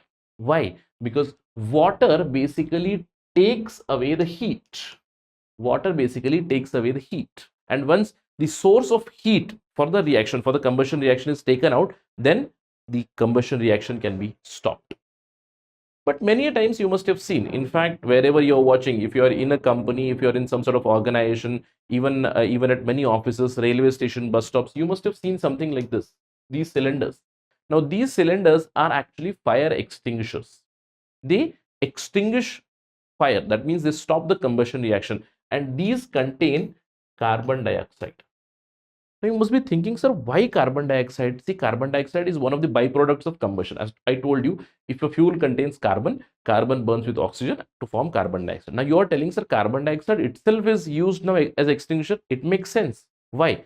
First of all, carbon dioxide is heavier than oxygen. What will happen is, it's a byproduct itself. That means it's a combustion byproduct. I simply apply carbon dioxide on the fire. First of all, it will form a blanket because it is heavier than oxygen, and it cuts down the oxygen supply to the combustion reaction.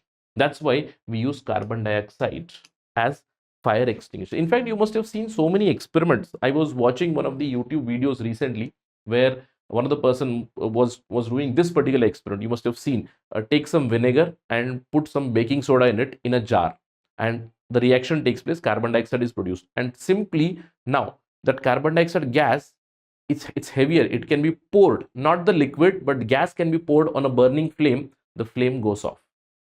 You must have seen those experiments, right? That's why carbon dioxide is used as extinguisher. Clear? Right, let's move on. Now talk about the second part, flame. We spoke about combustion, now we need to talk about flame.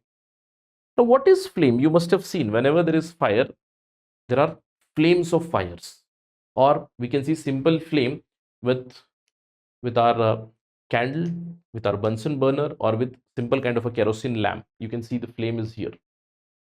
But many a times there is heat, there is some sort of light, but flames are not seen. Especially the question is here, does charcoal produce any flame? Charcoal does not produce any flame, but it burns. Charcoal burns, but it does not produce flames. So when is this flame formed?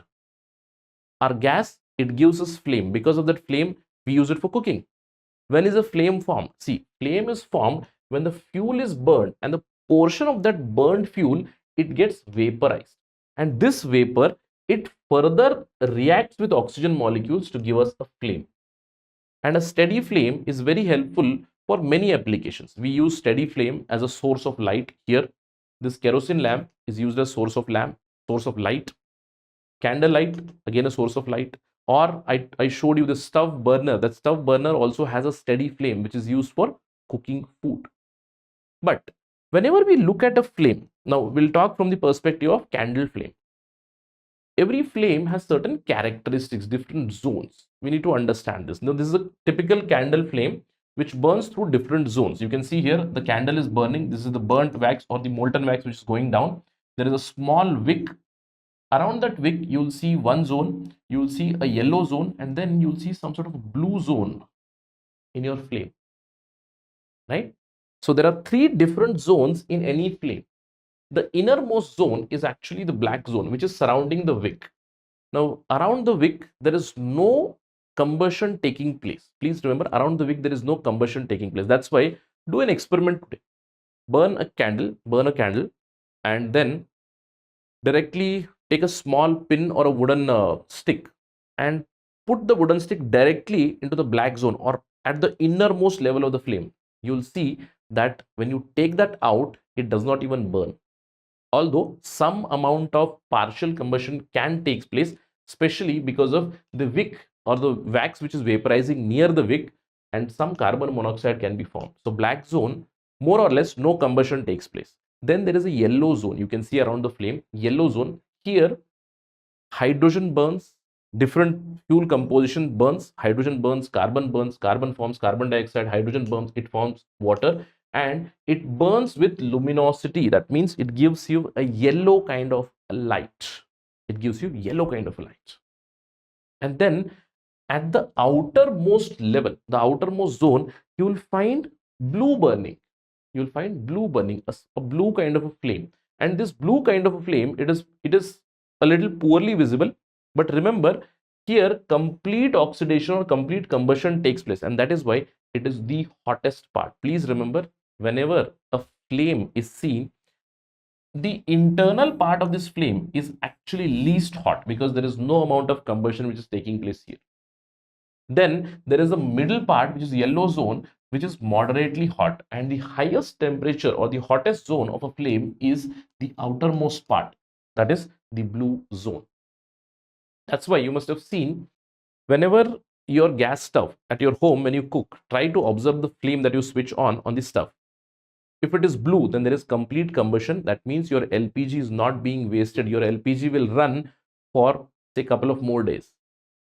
But whenever it is giving yellow flame, that means some amount of incomplete combustion is taking place, oxygen availability is not there, and you will see that your LPG cylinder will be over very, very soon, because the LPG is being wasted, heat is not properly extracted, we are not using the fuel very efficiently. That's the meaning of that, right? So flame. Now, when we talk about a fuel which burns with blue kind of a flame, it is the efficient fuel. Now, for that, complete oxidation has to happen. That means oxygen availability should be there. So a fuel has certain characteristics, or it should have certain characteristics, so that we can use it effectively in our day-to-day lives. A fuel, first of all, it must be combustible. Yes, it is better if it is cheap, right? Because I do not want very costly fuels. So a fuel has to be cheap, it has to be readily available. And that is why many people used to use wood before, right? Dry wood. It was cheap and it was easily available. But there was one particular problem. Its efficiency was very low, and it used to give a lot of gases and residues, which leads to pollution, which leads to problem of global warming. But we need to understand that fuel should be cheap and readily available. Fuel should be easy to store, and they should be easy to transport as well. That is why we face a lot of problem with our LPG cylinders, LPG gas, or the natural gas storage and transportation. It becomes a huge problem. Apart from that, a fuel should have slow burn rate. If it burns slowly, that means I can control the combustion and it burns fully. I can use that fuel very efficiently. It should also have optimum ignition temperature. It should not have very low ignition temperature like phosphorus, or else everything would be burning. It should not have very high ignition temperature, because to start the combustion reaction, it is going to take a lot of time. So it should have optimum temperature somewhere around, say, petrol or diesel, 200 to 280 degrees Celsius. It's very fine. Apart from that, it should leave very small amount of residue and gases. Now, this is a very important thing today. Why? Because we talk about sustainability, we talk about environmental protection. So residue or gases has to be very minimum, and it should be highly efficient. Now, what is the meaning of this efficiency? Sir, you mentioned fuel efficiency now twice or thrice. What is this fuel efficiency? An ideal fuel should have all these characteristics. But fuel efficiency is actually calculated through a term called as calorific value. Calorific value means how much calories are released, or how much calories are given by per kg of your fuel. That means if 1 kg of fuel is burnt, how much kilojoules of energy is released. That is the meaning of calorific value. And higher the calorific value, better the fuel efficiency.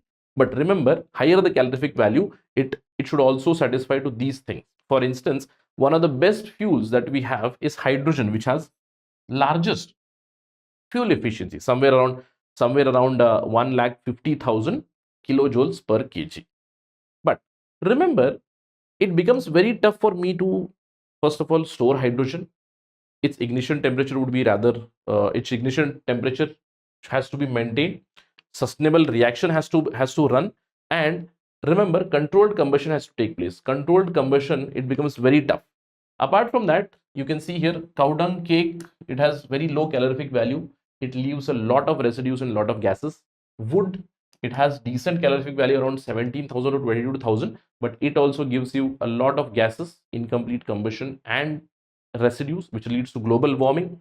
Coal is there. Coal releases a lot of carbon dioxide, sulfur dioxide, other residues are also there, ash. How to manage that?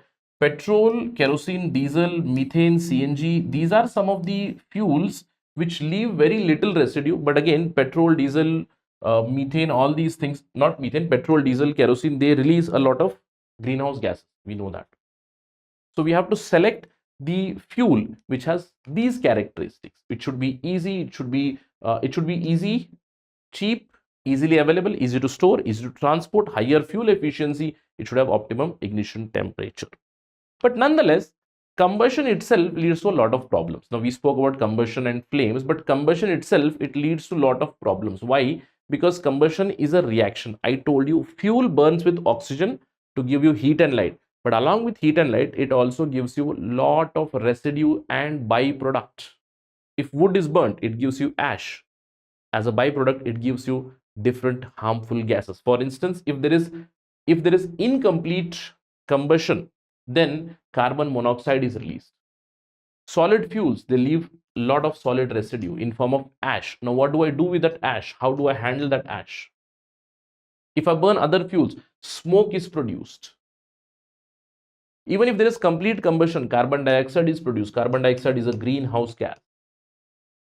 If I burn fuels like coal and diesel, there is sulfur dioxide which is released because it contains a lot of sulfur in it. Unburnt carbon as a soot, it leads to global warming. It leads to respiratory problems to us. Carbon monoxide, which is because of incomplete combustion, it leads to many problems. It is a poisonous gas. It gives you many respiratory disorders. Over all this, whenever we go for combustion of fossil fuels, there is a lot of greenhouse gas release. There is a lot of residue which is left out, which leads to problem of global warming. This problem of global warming ultimately leads to problem of climate change. And whenever large amount of carbon dioxide, sulfur dioxide, nitrogen dioxide, or oxides of nitrogen and sulfur are released into the atmosphere, ultimately we have seen it leads to a problem called as acid rain. In fact, we'll discuss about that in our future classes also. Acid rain.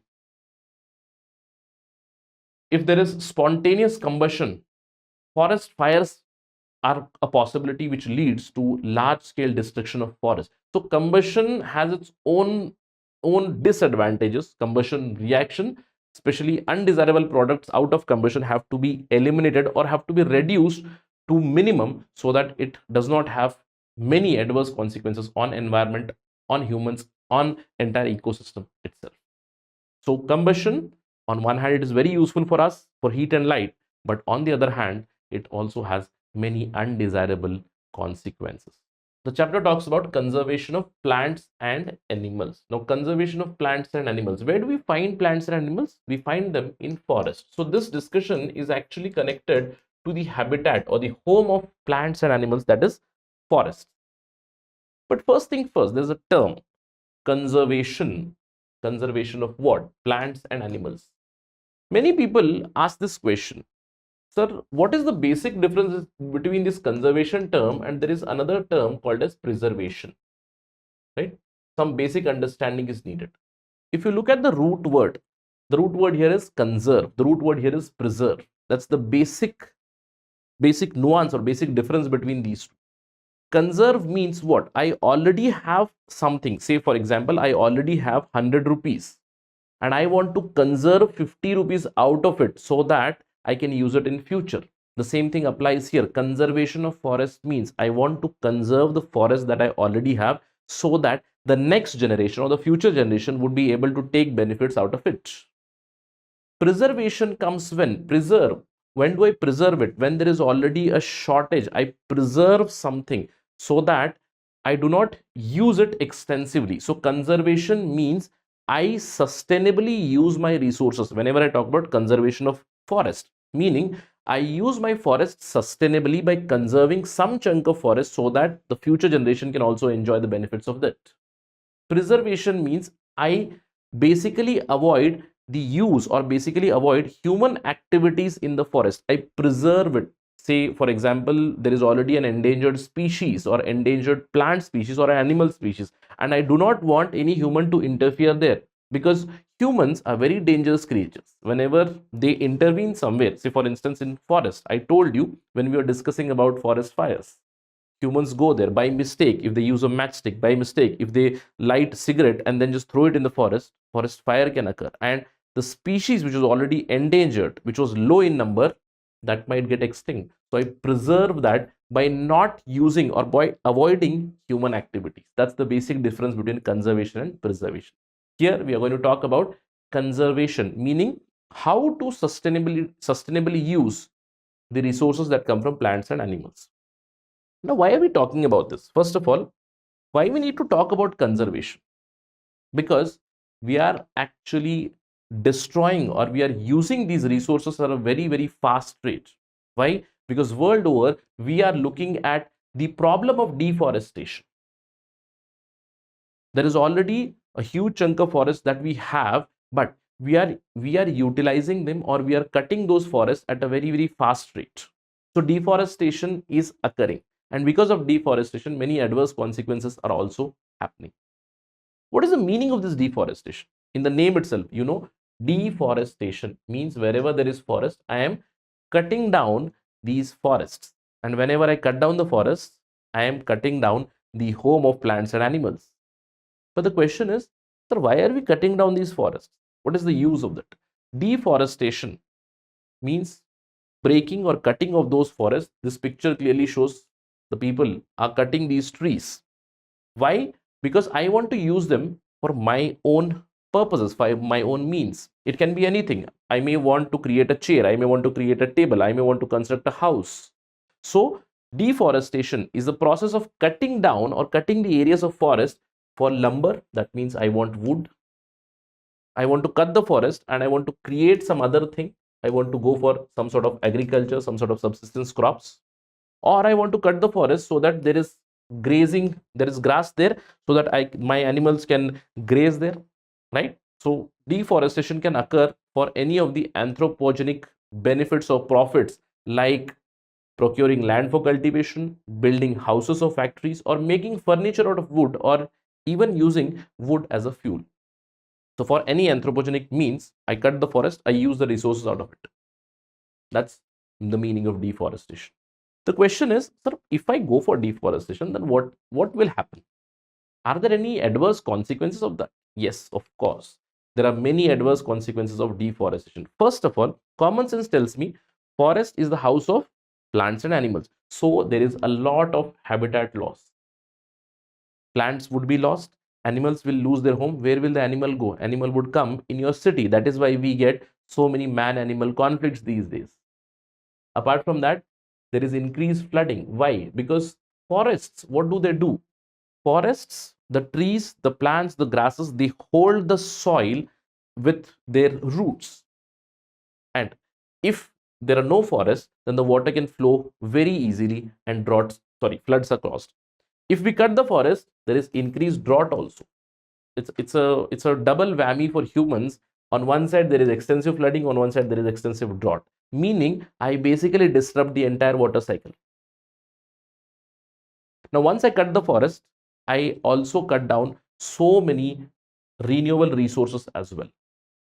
If I cut down the forests are the lungs of Mother Earth. Forests are something which help us in maintaining a balance between oxygen and carbon dioxide.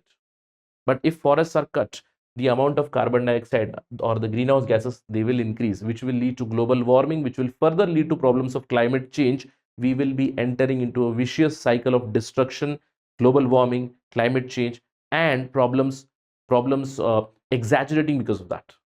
Apart from that, there is destruction of homeland, and wildfires can occur. If you cut the forest, then possibility of wildfires is also more.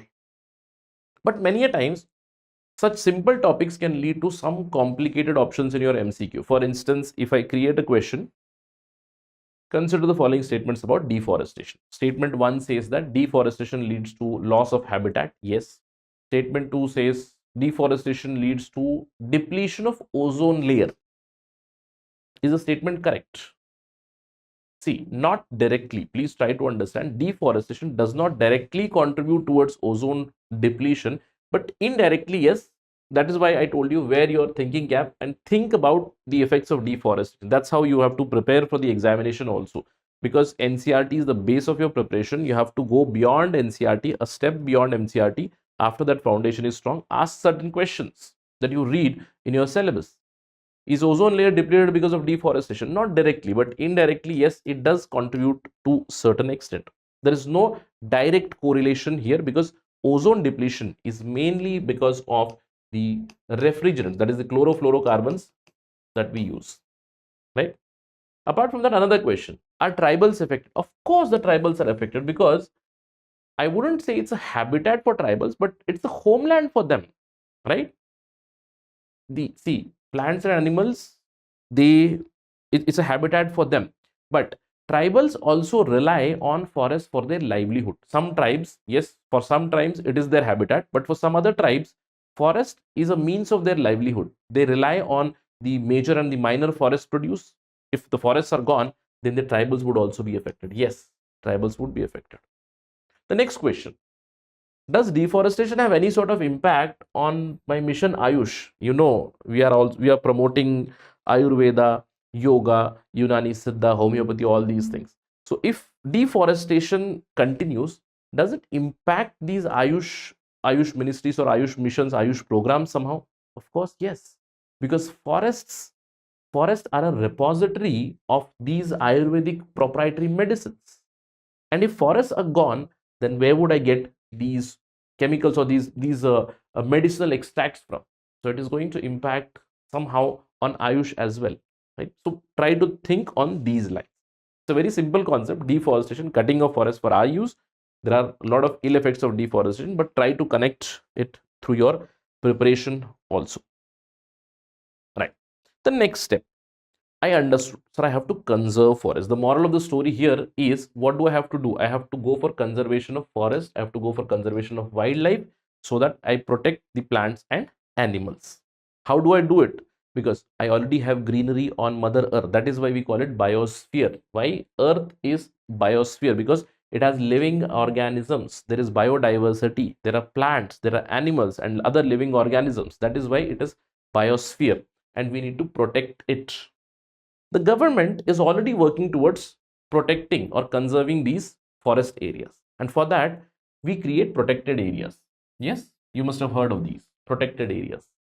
How do we do it? You must have visited them also in your lifetime. As a means of your picnic or excursion, you must have gone to a wildlife sanctuary, you must have gone to a national park, you must have also visited a biosphere reserve. So right now we protect these areas through means of wildlife sanctuary, national park, biosphere reserves. There is also conservation reserves where wherever people are living or the homeland of the tribals, we give directly, they are responsible for conservation. Those kind of reserves are also being created these days. But remember, protected areas, they can be defined through wildlife sanctuary, where areas where animals are protected in their own habitat, national park, again it's a in situ protective measure, biosphere reserves.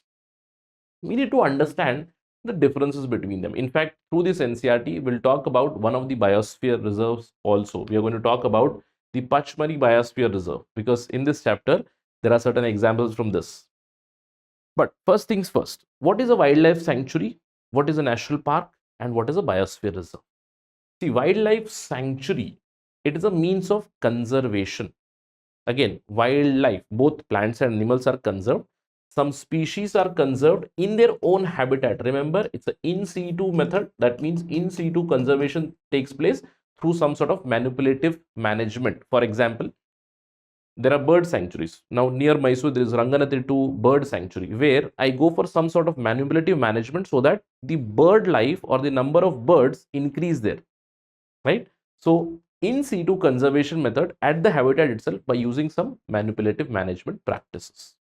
There are national parks also. Now national parks are I would say higher protective or higher conservation zones than wildlife sanctuaries, where we protect certain species in their habitat and I ensure that there is minimal activity or minimal human intervention there. Generally, in a wildlife sanctuary and in a national park, no human resides. There are homes are not allowed there. People cannot construct their houses. People cannot construct their buildings, etc. But there are some people for conservation, some people for other activities may be permitted by the chief wildlife warden, whoever is there for the national park and wildlife sanctuary. They may allow some sort of human intervention, human stay. But in general, homes, etc. are not allowed. But when it comes to biosphere reserve, remember biosphere.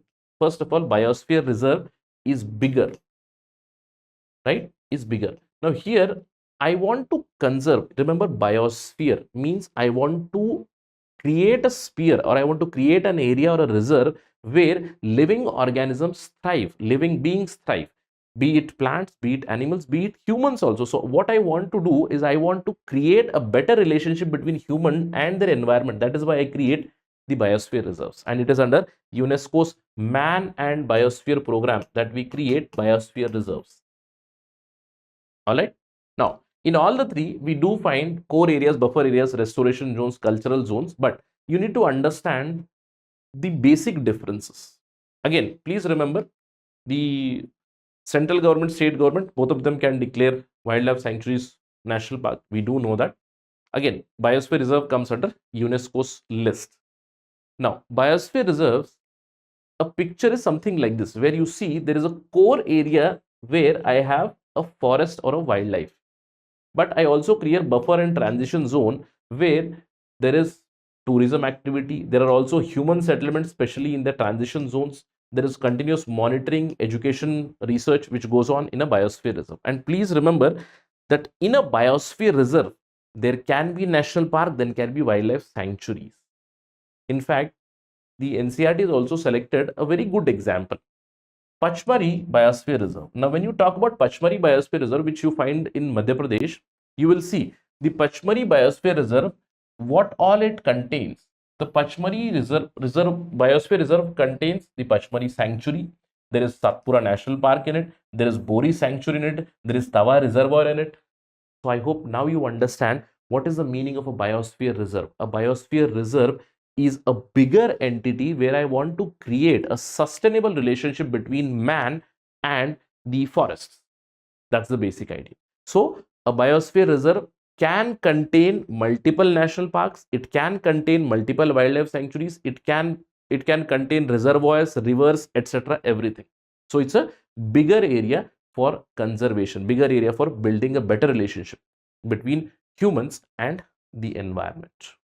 Now, when you talk about Pachmari, I told you there are different biosphere reserves and different wildlife sanctuaries which are there. In NCERT, there is also one activity that in your district, in your state, in your country, what are the national parks, wildlife sanctuaries and reserves? This list has to be prepared, right? In fact, it's huge number. In fact, there are more than 100 national parks. There are about 500 wildlife sanctuaries, more than 500 wildlife sanctuaries. There are 18 biosphere reserves. It becomes physically impossible for you to remember all these. But from exam perspective, from UPSC Civil Service exam perspective, whichever are in news, in current affairs, on those you need to focus for sure. And whichever are there in NCERT, we'll talk about that. Okay. So as I told you, there are 18 notified biosphere reserves. There are 18 biosphere reserves. Pachmari comes somewhere here in Madhya Pradesh. There is one more reserve in Madhya Pradesh itself, that is Achanakmar Amarkantak Biosphere Reserve. Then on the southern side, you have Agastyamalai, Gulf of Mannar, there is Great Nicobar. Nilgiris is a biosphere reserve. Sheshachalam in Andhra Pradesh, yes. There is Run of Kutch. There is Simlipal, Sundarban. In the northeastern side, you have Nokrek, Manas, Dibru. There is Kanchanjunga. Kanchanjunga, very important. Peculiar characteristics can be found in Kanchanjunga. biosphere reserve. Then there is Nanda Devi and Cold Desert. There are 18 biosphere reserves. Now, 18 biosphere reserves, and when you talk about these reserves, you'll find multiple national parks and wildlife sanctuaries in it. The number goes 106 national parks, 567 wildlife sanctuaries, and there are also 31 marine protected areas in India. Again, there is no need to mug up things, but whichever are there in news, you need to focus on them for sure, right? Now, apart from this, the NCERT talks about endemic species. We need to understand this. Now, in any biosphere reserve or in any national park or in any wildlife sanctuaries, you will find certain peculiar species of plants and animals. If you find them in one particular area, one particular zone, one particular state, one particular country, we call it endemic. That means they can be found only in that particular area. Those are called endemic species. And you already know what is a species. A species is a group of population which is capable of interbreeding. These species have common characteristics. They interbreed and they have common characteristics. It may be a plant species, animal species, you know that, right? So endemic species is something that is peculiar to one particular zone or a one particular state or a one particular country. For example, we say that Indian elephants or the Asiatic cheetahs that we talk about. You do know Asiatic cheetahs are already extinct from India. We have brought African cheetahs and we have now transmigrated them in Kono National Park. So one of our endemic species already got extinct, cheetah. Right? We did not conserve it, we did not preserve it. It got extinct. So we are bringing it from somewhere else. Endemic means we find it in one particular area. Now, in the Pachmari, we find different kinds of endemic species. We'll talk about that. But whenever these endemic species, they are threatened because they are found only in one particular area. So imagine I find something, say I find a giant squirrel. So this giant squirrel, it is written here that it is endemic to this particular area. That means the Pachmari Biosphere Reserve area. Imagine I cut the forest here. There is deforestation. Then this giant squirrel, its population will go down. Why? Because its habitat is destroyed. So once its population goes down, then it comes in the threatened category. And that is why we maintain a red data book also. This NCERT talks about red data book. Here you can see Professor Ahmad, who has taken children to the Pachmari Biosphere Reserve and to the National Park and Wildlife Sanctuary as well there. He talks about a red data book. This red data book, it contains data of, remember, red data book contains data of both plants and animals which are threatened, which are endangered, whose population is going down because of many factors. It may be because of natural causes or it may be because of anthropogenic reasons, particularly deforestation also. This red data book is maintained by an organization called as IUCN, International Union for Conservation of Nature. It is a not-for-profit organization, is set up in Switzerland. It creates a red list. All right, it creates a red list. Now this red list, it contains information about species. It can be plants or animals on the basis of information, on the basis of surveys. And if there are enough numbers, see for instance, if there are enough number, then it might be in near threatened or least concern category because there is enough forest, enough habitat for it. But as soon as the numbers are going down and there is a very high probability of these animals and plants getting extinct, they are categorized in threatened areas. Threatened categories include vulnerable, endangered, and critically endangered. So in your current affairs, whenever you are reading newspaper, when you are reading stuff, ensure that whatever species or whatever organisms, plants you read, if they are in critically endangered, or vulnerable category, do make a note of them. They become very important for you from exam perspective, especially from prelims perspective. MCQs can be created on that. And if the number further goes down, it can be categorized into extinct. Cheetah is already extinct. Some can be extinct in the wild. That means there are some population which are probably somewhere in a zoo or somewhere in a preservation center. Apart from that, regionally extinct. Say for instance, I would say the Asiatic cheetah is regionally extinct from the South Asian region. In the South Asian region, you do not find any Asiatic cheetah. You find some Asiatic cheetahs in Iran though. But when we talk about South Asian region, India, Pakistan, Bangladesh, Nepal, etc., you do not find any Asiatic cheetahs here. Some Asiatic cheetahs are there, small in number, in Iran. That is why we have not brought those cheetahs. We have brought African cheetahs. They are not extinct. African cheetah number is quite high, right? That's why we have brought them from Namibia. So they can be regionally extinct. These are some categories. There is no need to mug up, but whenever something is in current affairs, something is in news, do try to focus on those for sure. All right.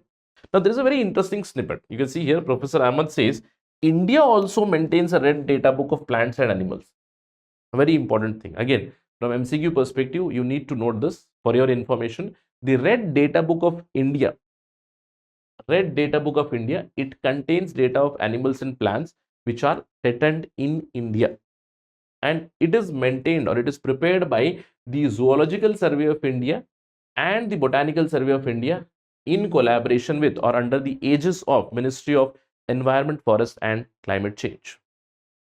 They maintain a list only of threatened category, that is critically endangered, and vulnerable species. And this list is again updated, or this list is shared continuously with IUCN, and International Union for Conservation of Nature. So we work, that means the Zoological Survey of India, Botanical Survey of India, it also works very closely with International Union for Conservation of Nature to update this red data book of India also continuously, right? Now, apart from this, this chapter also contains certain important information, especially about Pachmari, which becomes very relevant for us from exam perspective, right? This book mentions about two specific endemic species of plants, that is sal and wild mango. They are endemic to Pachmari Biosphere Reserve. Apart from that, bison, Indian giant squirrel and Indian giant flying squirrel, both of them are endemic fauna in the Pachmari Biosphere Reserve. Apart from that, inside the Pachmari Biosphere Reserve, there is already Satpura National Park. In the Satpura National Park, we find finest Indian teak. It is found in these forests. Apart from that, the Satpura National Park is very well known for one more thing. You must have heard about a place called Bhimbetka. If you have read it in your history, ancient history, you must have heard of Bhimbetka. Bhimbetka has ancient painting, right? Prehistoric paintings. Now, these are prehistoric paintings found in the rock shelters or inside the Satpura National Park. Please remember, Satpura National Park has many evidences of prehistoric human life in the jungles or in the forests. The primitive life has been depicted here through rock pictures or the images that are found inside a cave, inside the shelters, where you can see figures of animals, men fighting. In fact, I'll show you a picture of that also, not there in NCERT, but from outside, the Bhimbeka paintings or the Satpura National Park painting, something like this. These are the rock shelter paintings inside a cave. So prehistoric painting evidences are also found in Satpura National Park. Bhimbetka comes here itself. All right. Now that's how you interlink your information from NCERT or history knowledge. Try to interlink. Right. Now we started our discussion with deforestation. You must have a question, sir. If there is deforestation, then how to avoid it? How to stop it? There is a very simple answer to it. Answer is go for reforestation. Meaning, wherever you have cut the forest, simply reforest that particular area. That is the answer to all your problems, because deforestation leads to many problems like habitat loss, problems of flooding, drought, problems of greenhouse gases, global warming, climate change, the problems with your water cycle. So many issues come up. Now, if you want to reverse that, simply go for reforestation. That's the basic solution. Now, there is one more confusion also among aspirants here, especially the answer to deforestation is reforestation, but you must have also heard of a term called as afforestation.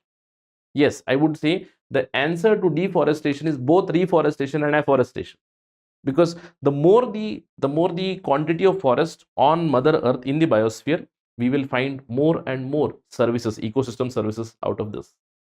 But there is a difference between reforestation and afforestation. This picture explains you what is the meaning of deforestation. See, deforestation means in the past there was already a standing forest. But because of anthropogenic activities, I have cut down these forests. I have created an agricultural land, I have created a grazing land, I have created some sort of industry. Now, what do I do? Reforestation means on the same land which was the forest was cut, I replant the forest. I replant the forest. That is called reforestation. But afforestation is slightly different. Afforestation means in the past, the area where we are planting the forest, it was actually a barren land.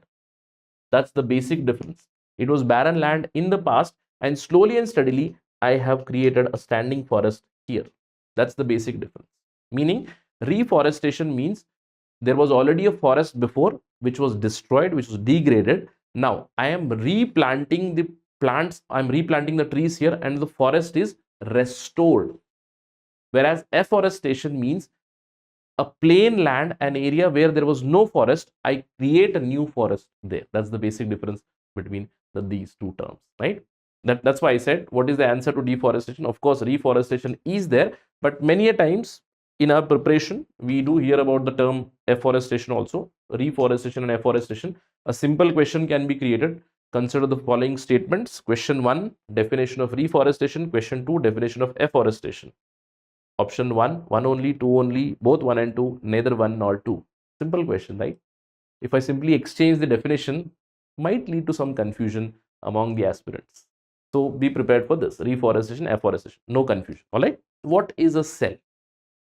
We all know our body is composed of billions of cells. A cell is a basic structural and a functional unit of all living organisms. It's a fundamental unit of any living being.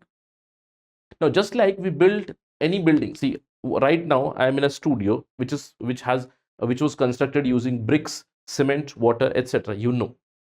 So very similar to how a building is made up of different bricks, our body is made up of different cells. They are arranged in some set or in some manner.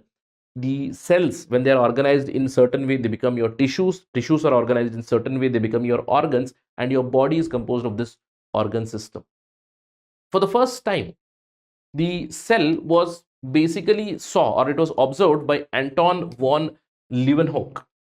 But its observation under a microscope was done by Robert Hooke in 1665. What Robert Hooke did was, he took a cork. You do know cork is made up of the bark of the plants. So he took a fine cutting of a cork and he saw it under the magnifying glass, and he observed something like this. He saw that a cork is made up of different structures which are arranged in a very good manner, in a very decent manner, very similar to how we construct a building, a brick construction. Then he saw the same thing under microscope and observed that it is made up of, it is very similarly made up of kind of a brick-like structure. That's why whenever we talk about cells, cells are like the bricks of a building. That's the building, right? That's the compound or a wall that we construct, a brick wall. Now, if you take onion, we consume onion every day in our vegetables, in the sabzis, etc. So if you take a slice of onion and if you observe that under the microscope, you will find a very beautiful brick-like structure. The onion peel is very similar to brick wall construction. Of course, you are seeing something round here in each and every brick or in each and every cell. That's the nucleus. So why we are doing this analogies, we need to understand how we construct a tall skyscraper. We build it brick by brick. Very similar to that, our body is built brick by brick, that is cell by cell. Now the next question arises, what is this cell structure? We'll talk about that. But our body, first of all, is made up of number of cells. That is why we are multicellular organisms or multicellular living beings. But as I told you, a cell is a structural, or I told it is a fundamental unit of any living being. In my body, if I take out some cell, if I take some skin cell, if I get hurt, some skin cells are already destroyed, but after a few days, new skin will emerge. For me, one or two cells or destruction of one or two cells it does not matter too much. But for a unicellular organism like amoeba, euglena, paramecium, or a bacteria, that single cell, it defines life. And if single cell is destroyed, then the entire life is over. But For human beings and for other complex organisms, like say even for insects are also multicellular organisms. Human body is composed of billions and billions of cells. That's why number of cells, a unicellular organism has single cell, and that cell defines its life. But for multicellular organisms like us, our body is composed of billions of cells. A billion is basically 1,000,000,000, and a trillion is basically 1,000,000,000,000. That's your information, say from CSAT perspective. Do remember this. All right, a billion is 1,000,000,000. A trillion is 1,000,000,000,000. Don't forget this. All right. So our body is composed of billions of cells, billions of different cells. So in terms of number of cells, unicellular have one cell, multicellular have many cells. Example us. In our body, we have different kinds or different shapes of cells as well. I told you there is a unicellular organism called amoeba. Now, amoeba, it has no definite shape. It has no definite shape. For instance, if I talk about bacteria, a bacteria or a prokaryotic cell has a structure something like this, where it might have a flagella or a cilia for its movement. Its cell is composed of cell membrane and a cell wall, and it has some nuclear material in it. That means its shape is defined. But for amoeba, its shape is not defined. It can change its shape according to its requirement. Whenever it wants to have food, we spoke about that in our previous discussion also. We spoke about pseudopodia. You remember that? Pseudopodia. These are called false legs of an amoeba. Whenever an amoeba is trying to eat, it will develop pseudopodia, and using that pseudopodia, it will engulf or it will digest whatever food it is having. So amoeba does not have any shape, but in our body we find many cells that have definite shapes. For instance, our blood has red blood cells. Red blood cells are normally round in color. They are spherical in color. Our muscle fibers are spindle like structure. Our neurons or nerve cells are made something like this. They are elongated, but very similar to different cells. Some cells in our body can change shape also. Say for example, RBC cannot change its shape. The muscles cannot change its shape. Yes, they may stretch, yes, a little bit, but they do not change their core shape. But there are certain cells in human body which can change shape. For instance, we have WBC. We have white blood cells. Now, generally, white blood cells, which are say we can say monophils, basophils, neutrophils, eosinophils, lymphocytes, right? So these WBCs are generally round in structure, but WBCs can change their shape. They can change. Why? You do know WBCs are body's immune response or immune system's constituents, and that is why whenever they have to reach, say, inside a bloodstream or in capillaries, they need to change their shape to reach to a particular spot where they need to act. That's why WBCs in human body can change shape, not the other cells per se. But what I want to tell you is we can find different kinds of shapes of cells in human body. They are composed of different kinds like RBC, nerve cells which are elongated. So shape of cell can be different. Number of cells can be billions in human body. Apart from that, size of a cell. A size of a cell also varies. Please remember, generally we say cells are microscopic. But have you ever seen an egg? We all see an egg with the naked eye, right? Egg is also a kind of single cell initially. But when egg hatches into a chick, that chick is a multicellular organism or a multicellular living being. But when the egg is laid, that egg initially is a single cell. Slowly and steadily, cell division takes place, and then a chick comes out of egg. So egg is basically a single cell itself. So now what my understanding has become, that size of a cell can be as small as say 0.1 to 0.5 micrometers, because I cannot see bacteria with my naked eye. I need microscope to view it. But there are many eggs that I can see, and one of the biggest eggs is the egg of an ostrich, which measures about 17 centimeters by 13 centimeters, approximately 170 mm. by 130 mm, which is huge, which is almost this big. Okay, so a cell depends, size of a cell depends on the organism. But please remember, size of a cell does not have anything to do with the size of the animal. For example, if you have a conception now that if there is a rat is small organism, you think that the cells in this rat are very small, and I have an elephant which is so huge, so big. Do you think elephant has bigger cells? No. Elephant has large number of cells. Remember that size of the cell has no relation with the size of the body of the animal.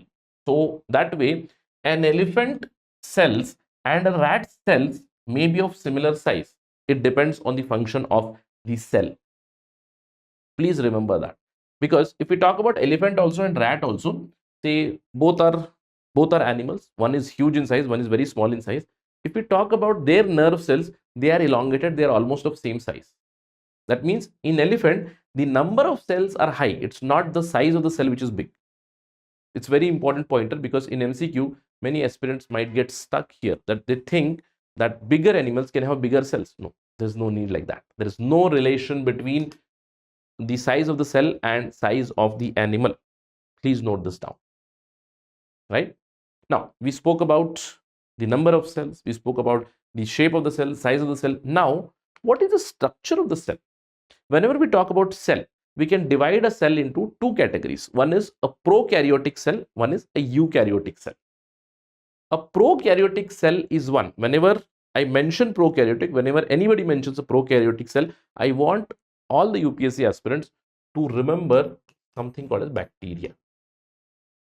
So all bacteria are prokaryotic cells. What is the meaning of prokaryotic? Prokaryotic, I can say they are primitive cells. Why we call them prokaryotic? Because they do not have a true nucleus. They do not have a true nucleus. They do not have true nucleus. Very important. Very, very important. You can see the structure of a prokaryote is something like this, where they do have a cell wall, they do have a cell membrane, but their nuclear material is spread throughout the cytoplasm. It does not have any outer covering. It does not have a nuclear membrane. That is why whenever a question arises, what is the meaning of prokaryote? Karyo means nucleus.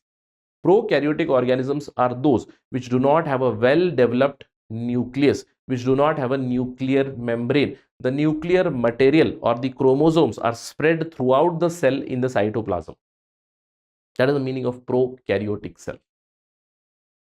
But we are talking about human body, right? In human body, we find eukaryotic cells. A eukaryotic cell is one where nucleus is well developed. Nucleus is well developed, and this nucleus is enclosed by a nuclear membrane. Very important point. And when we talk about eukaryotic cell, we do have animal cell which have different kind of structures. You can see different kind of structure and organelles. Plant cells, again, organelles in plant and animal are quite common.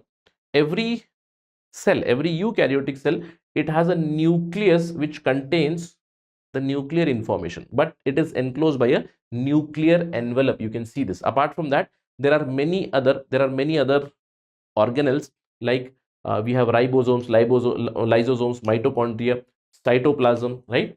We'll talk about some functions of this. From NCERT, we'll talk about some basic functions.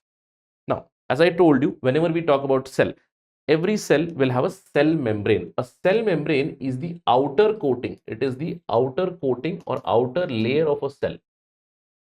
It is like the door of a cell.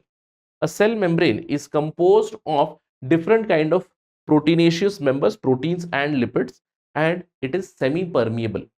You all know that cell performs metabolic activity. Now, for it to perform its metabolic activity, it needs some sort of input and it releases some residue or output. So it needs to be semi-permeable to input like food. I need carbohydrate, nutrients, fats, and I also release certain waste material. The cell releases waste material, so the waste has to be thrown out of the cell. So the cell membrane is a semi-permeable membrane. It is flexible, so it enables the cell to engulf the food, and it also enables the cell to interact with the external environment. And this is true. Cell membrane is present in all the cells. But remember, viruses do not have any sort of cell membrane. In fact, viruses are not considered as, I would say, microorganisms or living organisms per se. Viruses are a different breed. They come somewhere in between living organisms and non-living organisms. All right. So cell membrane is present both in plant cell as well as animal cell. It's the outer layer. Many cells, especially plant cells, they have cell wall as well. Plant cells, they have cell wall as well. I told you, if there is a cell, this is the outer layer. Outer layer is the cell membrane. Beyond this outer layer of cell membrane, there is another cell wall which is thick. This cell wall is mostly present in plant cells. Okay, this is the cell wall. Please remember, cell wall is present in plants. Cell wall is present in some fungi. Remember, cell wall is also present in many bacteria. It's a very important thing. Cell wall is present in many bacteria as well. Cell wall, it protects. Cell wall not only gives the shape to the cell, but it also protects the cell from any sort of mechanical damage and infection. It also acts as an interaction between one cell to another cell, and mostly present in plant cells. Remember, animals, humans, we do not have any sort of cell wall on our cells. Cell wall is present only for plant cell, some fungi cells, some bacterial cells. Clear? Right. Cell membrane and cell wall.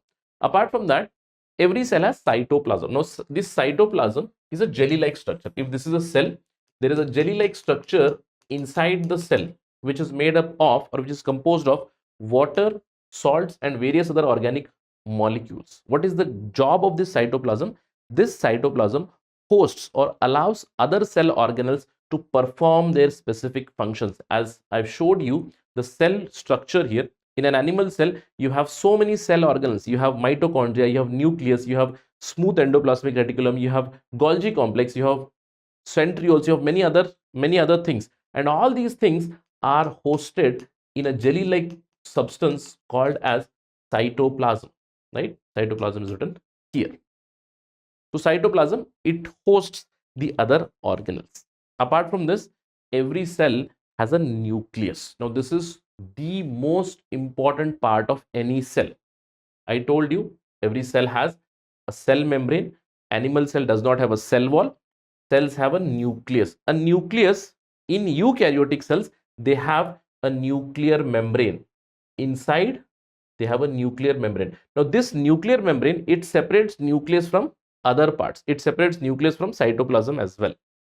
Nucleus is like the control center of a cell. This nucleus contains chromosomes. These chromosomes are made up of DNA, and this DNA is our genetic information. Our DNA is composed of, human DNA is composed of about 20 to 25,000 genes, which have already been mapped. These genes are responsible for our characteristic features, and these are all housed inside the nucleus. You can see the structure of nucleus. There is a nuclear membrane, and inside this nuclear membrane, there is a thick chromatin. There is a thick chromatin, and if you zoom in this chromatin, you'll find chromosomes. Chromosomes are made up of DNA, and DNA has your genetic information. In fact, nucleus not only is responsible for inheritance or genetic information, it is also responsible as a control center of your cell. All the activities, they are run through the nucleus or the nuclear information itself. All right. Apart from these cells also have vacuoles. Now these vacuoles are empty spaces in a cell. As I told you, if there is a cell like this, there is a nucleus, there are big vacuoles inside a cell. These vacuoles are empty spaces, which are spaces for storage. They are storage stacks. And what do they store? They store solids, they store carbohydrates, fats, lipids, etc. They also store liquids. It can be used for storing of water. They also help in gas exchange. They also help in storage of waste material. So vacuoles are like storage sacks in a cell, which can store solid, liquid, gaseous material. All right. In fact, remember, plant cells have huge vacuoles. Plant cells, they have bigger vacuoles, and it does make sense also, isn't it? Why? Because plant cells, they need more water, they need gas exchange. That's why vacuoles help in that. But in an animal cell, vacuoles are rather smaller. In fact, in some animal cells, you may not find vacuoles also.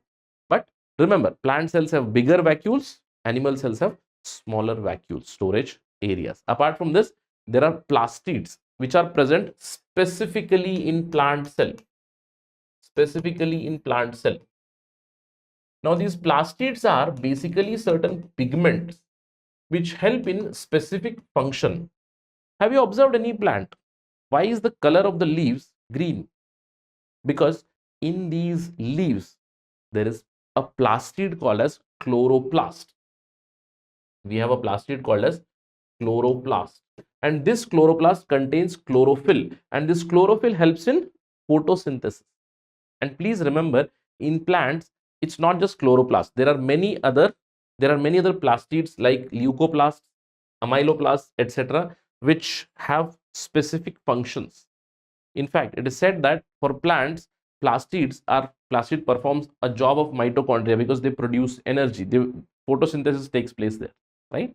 So plastids are specific to plant cells. In this interaction, what we have understood, cell wall is not present in animals. Plastids are not present in animal cells. Both these things, plastids and cell wall, they are not present in animal cells. That's what we have established. Also, we spoke about prokaryotes and eukaryotes.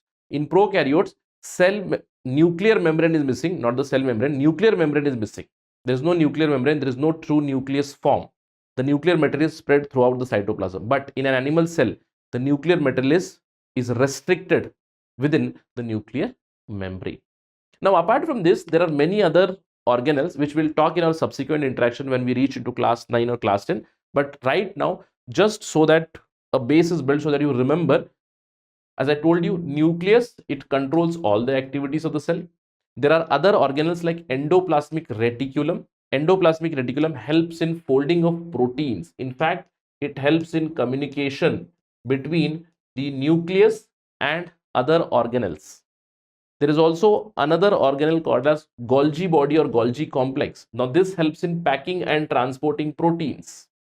I already told you about vacuoles. Vacuoles are storage materials. There are also organelles called lysosomes. These lysosomes are waste disposal system of the body. They help in breaking down the molecules. They produce some kind of enzymes which helps in digestion. Apart from that, there is one very important organelle of any cell which is called mitochondria, which is the powerhouse of the cell. In mitochondria, the cellular respiration takes place. It uses the basic ingredients or basic nutrients that we eat. It oxidizes them. We use oxygen and those nutrients to produce energy and carbon dioxide. This reaction or this cycle happens in mitochondria. Apart from that, there are ribosomes which produces protein. I told you about cell membrane and cytoplasm. Cell membrane protects the cell. Cytoplasm, it is a fill inside the cell. All right. Please remember this. Apart from this, there is one more very important information in this slide. In this slide, there are a few things written. I want you to remember these things. The cell organelles or specialized organelles are found in eukaryotic cell, but in both eukaryotic and prokaryotic cells, we find three important things, or there is a commonality.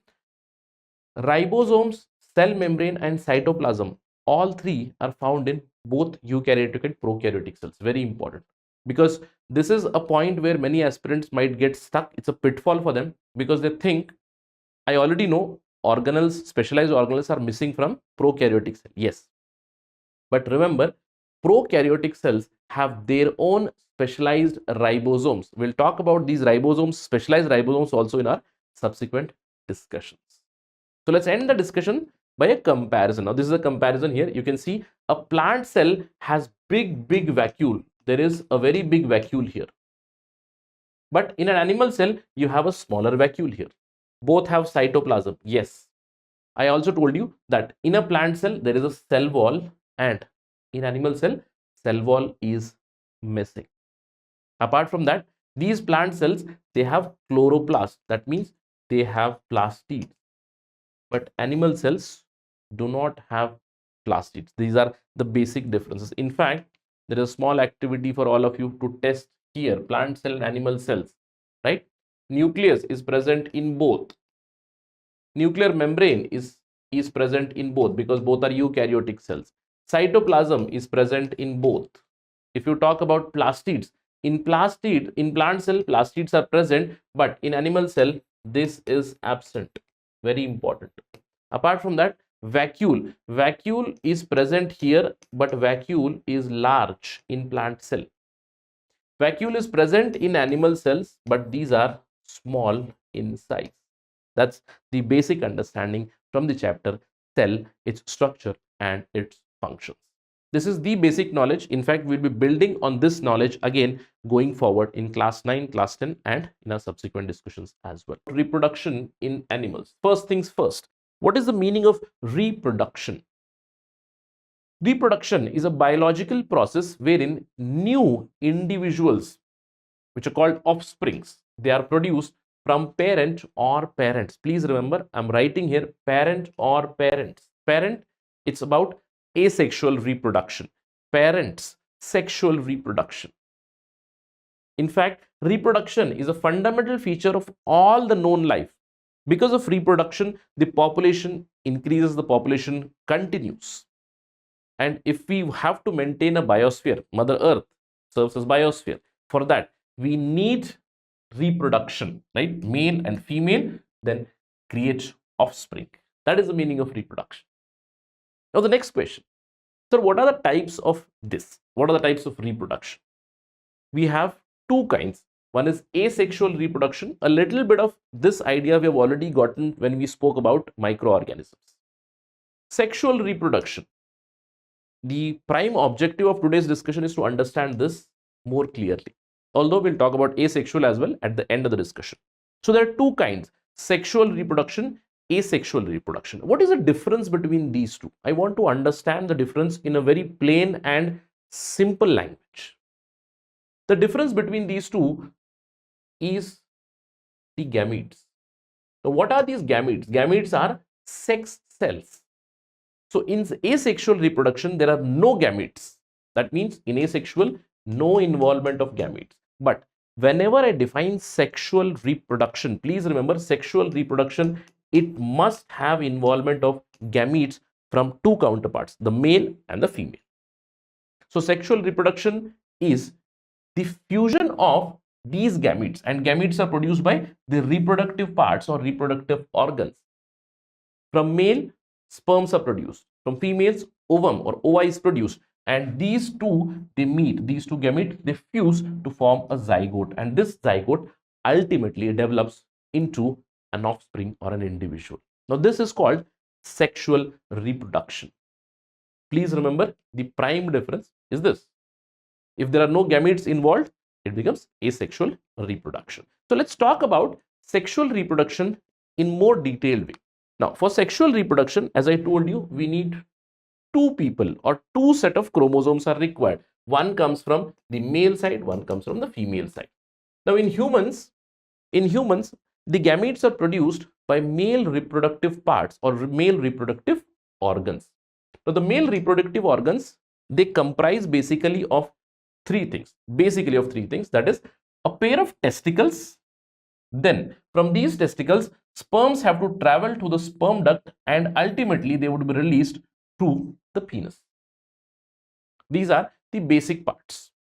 The testicles or the testes, a pair of testes are there which are covered with the scrotum. Basically, they produce sperms. These sperms travel through the ducts and which are released or ejaculated through penis. Millions of sperms are produced as gametes by males. And a sperm basically comprises of few basic parts. A sperm looks something like this. It has been shown in the figure 9.2. A sperm has its head. Now this head is the prime area or the prime cell where you have the nuclear information.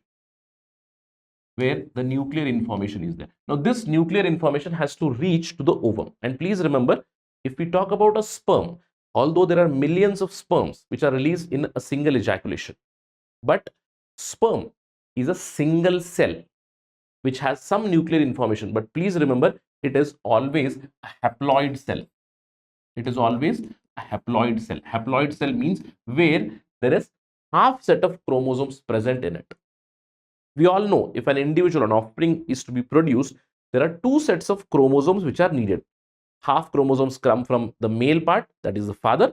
Half chromosomes come from the female, that is the mother. And every individual, every human being has 46 chromosomes. We have 46 chromosomes in us.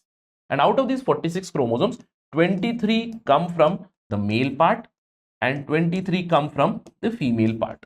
And these 23 chromosomes are present in the sperm head, that is the nuclear information. There is also middle part. This is basically the mitochondria, which provides it the energy to move. And the sperm also has a tail. Why do sperms have tail? Because the sperms have to swim. The sperms have to swim through the fluidic medium to ultimately reach the ovum so that fertilization takes place. And the energy for this is provided by mitochondria. And in our interactions or in our class discussion also, we have spoken about why the mitochondrial DNA disease, they only come from the mother side, because this middle part which contains mitochondria, which provides the energy for the sperm to move, as soon as the sperm reaches the ovum, this part is detached and only the head part enters into the ovum to fertilize. That is why only nuclear information is transferred into the ovum, not the mitochondrial information. That means the ovum which has been fertilized, it does not contain the mitochondria from the father's side. And that's why whenever we talk about mitochondrial DNA diseases, those are inherited from the mother's side. So this is about the male reproductive organs. Now, female reproductive organs, they also consist of a pair of ovaries. These are ovaries. Now, the job of these ovaries is to produce egg or ovum. Now, in our next interaction or in our next chapters, we'll talk about adolescence and puberty, where we'll understand about the menstrual cycle or menstruation. In females, in women, what happens is not millions of ovums are produced. Every menstrual cycle, one particular egg is released by either of the ovaries, and this egg or the ovum, it moves through the oviduct, which is also called fallopian tube. And through this fallopian tube, the egg moves. This egg has to meet with the sperm. So female reproductive parts or organs, they consist of ovaries which produce ovum.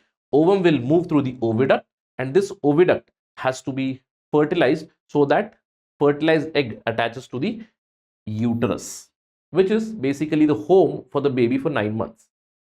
And when we talk about ovum, that is also single cell.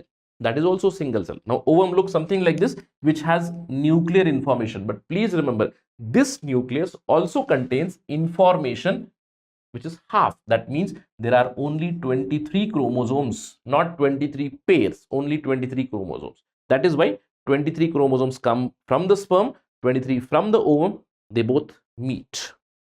So these are the reproductive organs.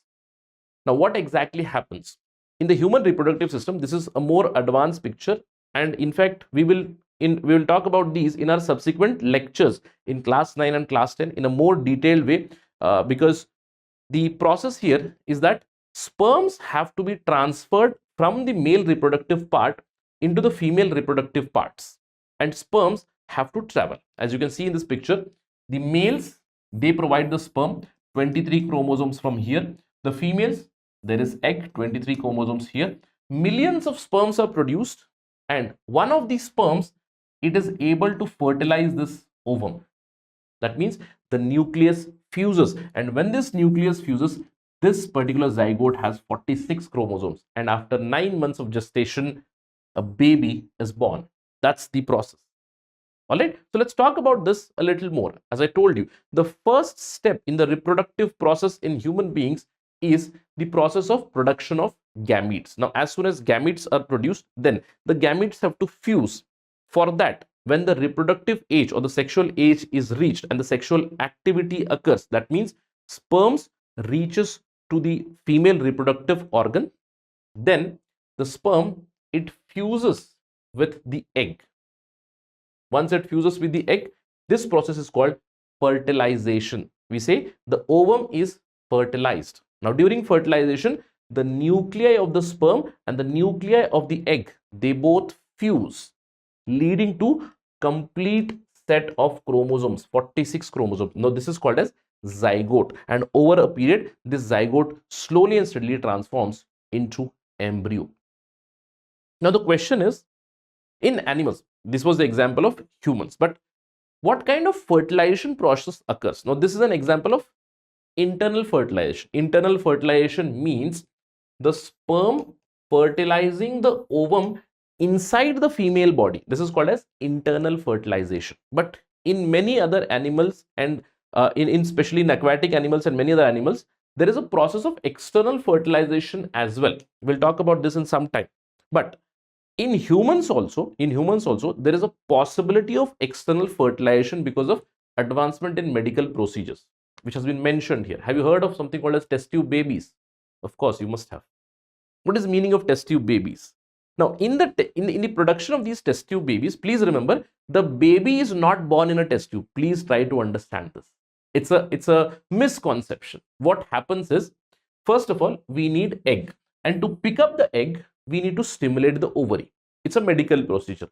So certain hormones are injected into female body so that the ovaries produce eggs. So these eggs are then picked up.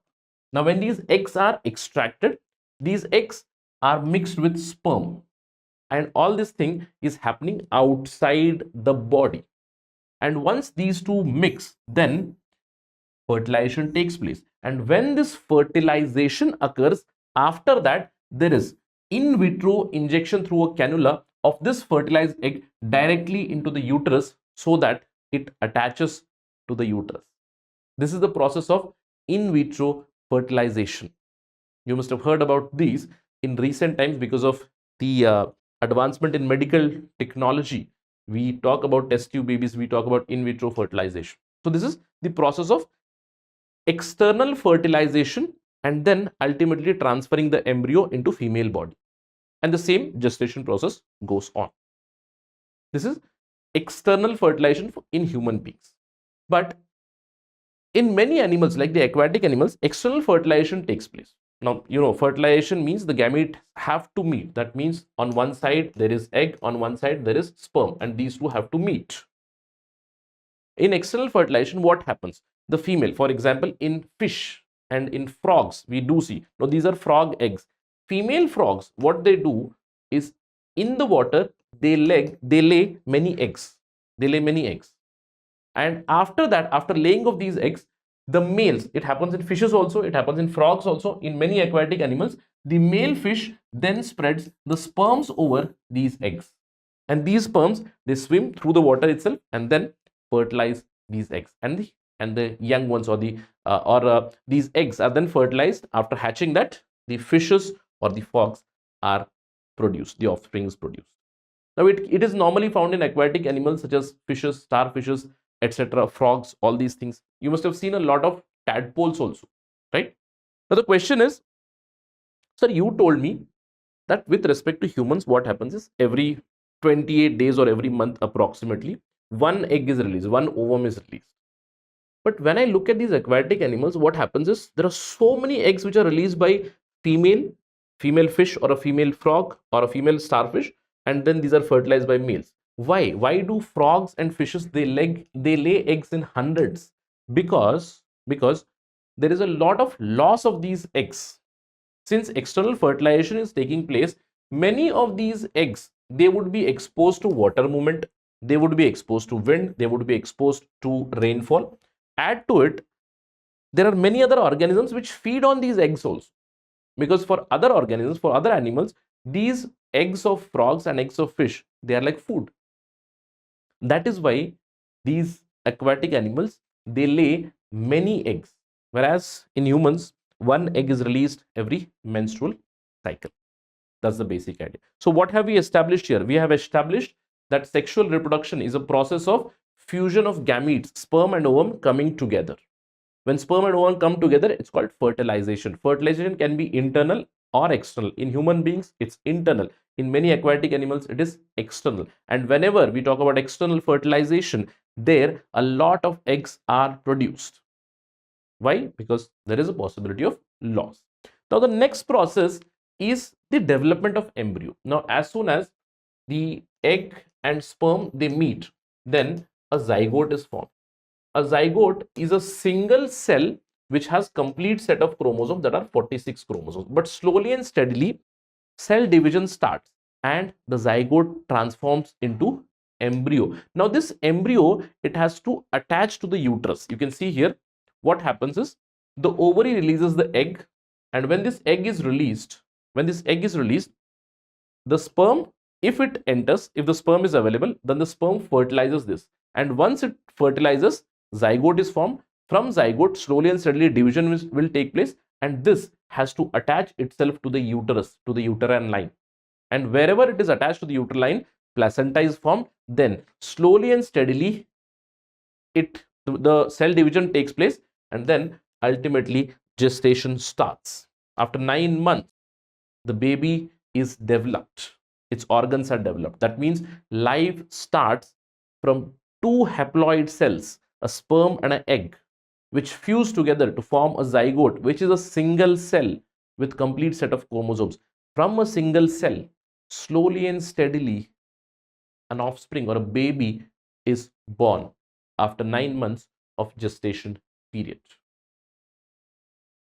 Now we'll talk about what exactly happens if the egg is released and if the sperm is not available. What happens? We'll talk about that in our subsequent discussion when we talk about adolescence and puberty.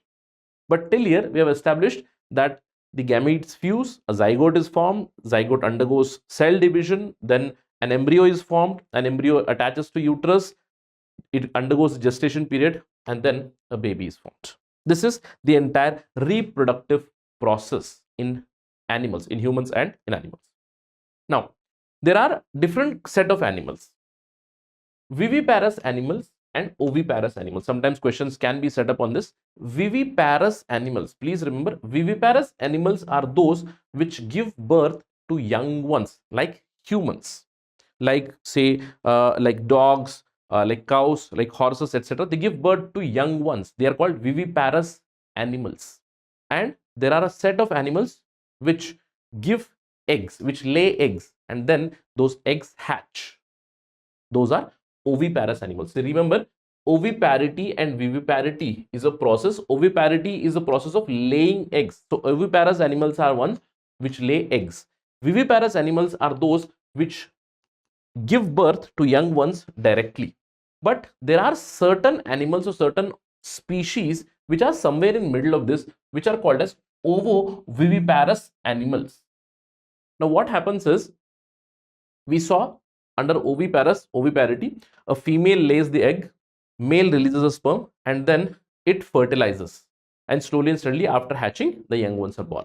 But here in viviparity, directly young ones are born after the requisite gestation period.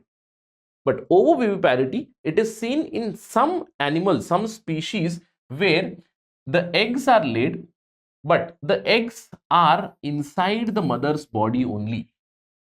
And this kind of thing is specially seen in many snakes, many reptiles, and many amphibians. So basically, in viviparous animals, there is internal fertilization. In ovoviviparous animals, there is internal fertilization. But in oviparous animals, there can be internal or there can be external fertilization as well. And please remember, ovoviviparity means the egg is fertilized inside the female body, not externally, but ultimately these lay eggs. Viviparous, they never lay eggs. They give birth to young ones. Very important information from exam perspective. Simple MCQ can be formed. Consider the following statements. First statement about oviparous animals. Second statement about viviparous animals. Right? Move on. From young ones to adults. Now we see that from a zygote, an embryo is formed. Embryo is attached to uterus. It goes through gestation period. Then a baby is born. A baby goes through a life cycle. And in many animals, in many insects, we do see this. Now we have seen in our previous discussion, we have seen sericulture. Under sericulture, we have seen a silkworm transforms into a larva transforms into a caterpillar, then to a pupa, then to an adult. Same case applies for frog as well. For frogs, you must have seen frog basically laying the eggs, a fertilized egg, then slowly and steadily transforming into a tadpole, a mature tadpole, then ultimately into a frog. Now, this process is called as metamorphosis. Please remember that from the development of young ones to adults, this process is called as metamorphosis. Transformation of young ones into adults is called metamorphosis. Now, we also go through the same process. That means we have different stages of our life, right? We are infant first, then a childhood, then you have adolescence or teenage, then you become adult, then you become old, then the life cycle ends, right? That's the basic metamorphosis of humans. So this is about the sexual reproduction. Asexual reproduction. Asexual reproduction, I'm repeating again, asexual reproduction means where the gametes are not involved. There is no involvement of sex cells or gametes. And asexual reproduction is predominantly seen in many unicellular organisms, although not exclusive to unicellular. Please try to understand. Asexual reproduction is predominantly seen in unicellular organisms, but it can also be present in multicellular organisms as well. There are different methods or different means of asexual reproduction. Now, in the asexual reproduction, the offspring or the progeny that is produced, it is exact replica of the parent, and it comes from single parent. It comes from only one organism. That is why it is an exact replica. You can see here there is a process of budding, meaning in hydras we have seen hydra, it undergoes budding. You can see this is a mature hydra. It is slowly and steadily budding, and once this bud is matured, it will be cut off, and you can see another hydra which is quite similar to the parent. This is called as budding process. And in many unicellular organisms, especially in bacteria and amoeba and other unicellular organisms, we see binary fission. Binary fission means the division of a cell into two. That means a parent cell dividing into two daughter cells by binary fission. Now, when does this happen or when does this occur? This information is in their DNA. Whenever there are favorable conditions which are met or which are achieved, this undergoes binary fusion. One cell divides into two. Exact same copy of this two cells. Same to same genetic information, same to same phenotypic information also. Again, from a single parent, gene cloning has also been developed. Now, we'll talk about this in subsequent discussion whenever we talk about biotechnology. But in this NCERT, there is a simple information which has been provided for you, the story of Dolly the clone. Now, Dolly was world's first genetic cloning example where a sheep was created not from any sex cells. It was created from a somatic cell or a mammary cell of the parent. A single somatic cell was taken, and using that somatic cell, the somatic cell nuclear transfer was used, and ultimately clone of Dolly was created. Dolly was the first genetically cloned sheep. Now, we'll talk about Dolly and we'll talk about biotechnology, genetic cloning in our subsequent discussion in a more extensive way. But this was just an information for you that it is quite possible to produce offspring or to produce exact replica through asexual reproduction even in mammals also. Again, in humans, gene cloning is not allowed. In humans, exact replica of creating another human is not allowed, but for animals it is quite allowed. United Nations does not allow human cloning procedure, but it allows animal cloning. In many countries, animal cloning is quite legal. For instance, in USA, in Australia, in developed countries, animals are cloned. Why would they be cloned? Because I'd want same productivity. For example, let me explain you. If I have a cow which gives me about 100 liters of milk every day, I would want many of such cows. So I would simply create a clone of the same cow so that it would be more productive, or I can produce more and more things, more and more milk, more cheese, right, more curd, etc. That's why gene cloning has been allowed in many developed countries. We'll talk about this in a subsequent interaction for sure. I told you, in our life, we all go through these phases. I have gone through the phase, you have gone through the phase. If you have not gone yet, then you will be going through it, right? So we start our life as a baby or an infant. Then comes the childhood, sweet childhood, right? The school days. Then we have a phase of adolescence, the high school and the college intermediate phase, or your degree college phase. And this adolescent phase is so beautiful and so intriguing. There are so many questions running in our mind. Then we move on to adulthood, again, marriage, family, etc. Then the old age, then the end of life. As I told you, adolescent phase. It's a very interesting phase. First of all, how do you define adolescence? Adolescence, technically, it is defined as a phase which more or less begins at the age of 11 and ends around 18-19, right? Adolescence. Now, why is it important? Adolescents are also called as teenagers, because you see teen in the year, right? 13, it starts with 13, 14, 15, 16, 17, 18 and 19. That's why they're called as teenagers. It's the age, teenage. Why? Because during these phases, a lot of changes occur in an individual's body, both male and female.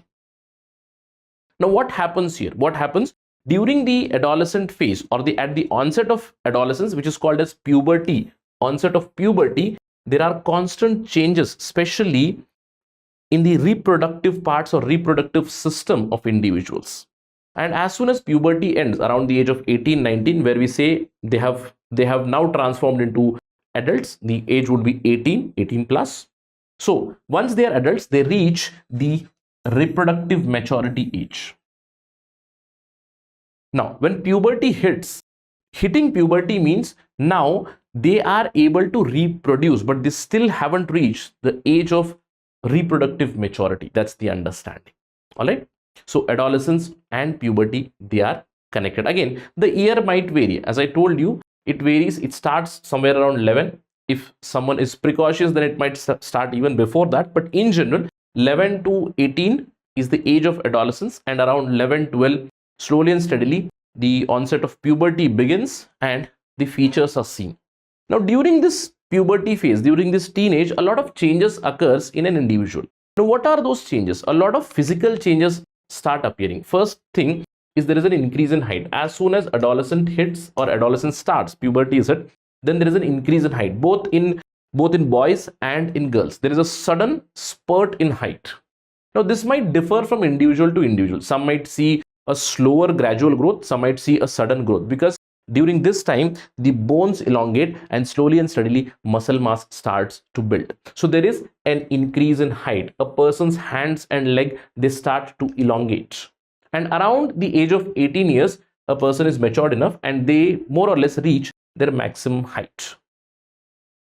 But please remember, there is no hard and fast rule that every individual's height should grow at this particular age. It should start at 11 only, it should end at 18 only. The year might vary, but during this phase there is a sudden growth in the height.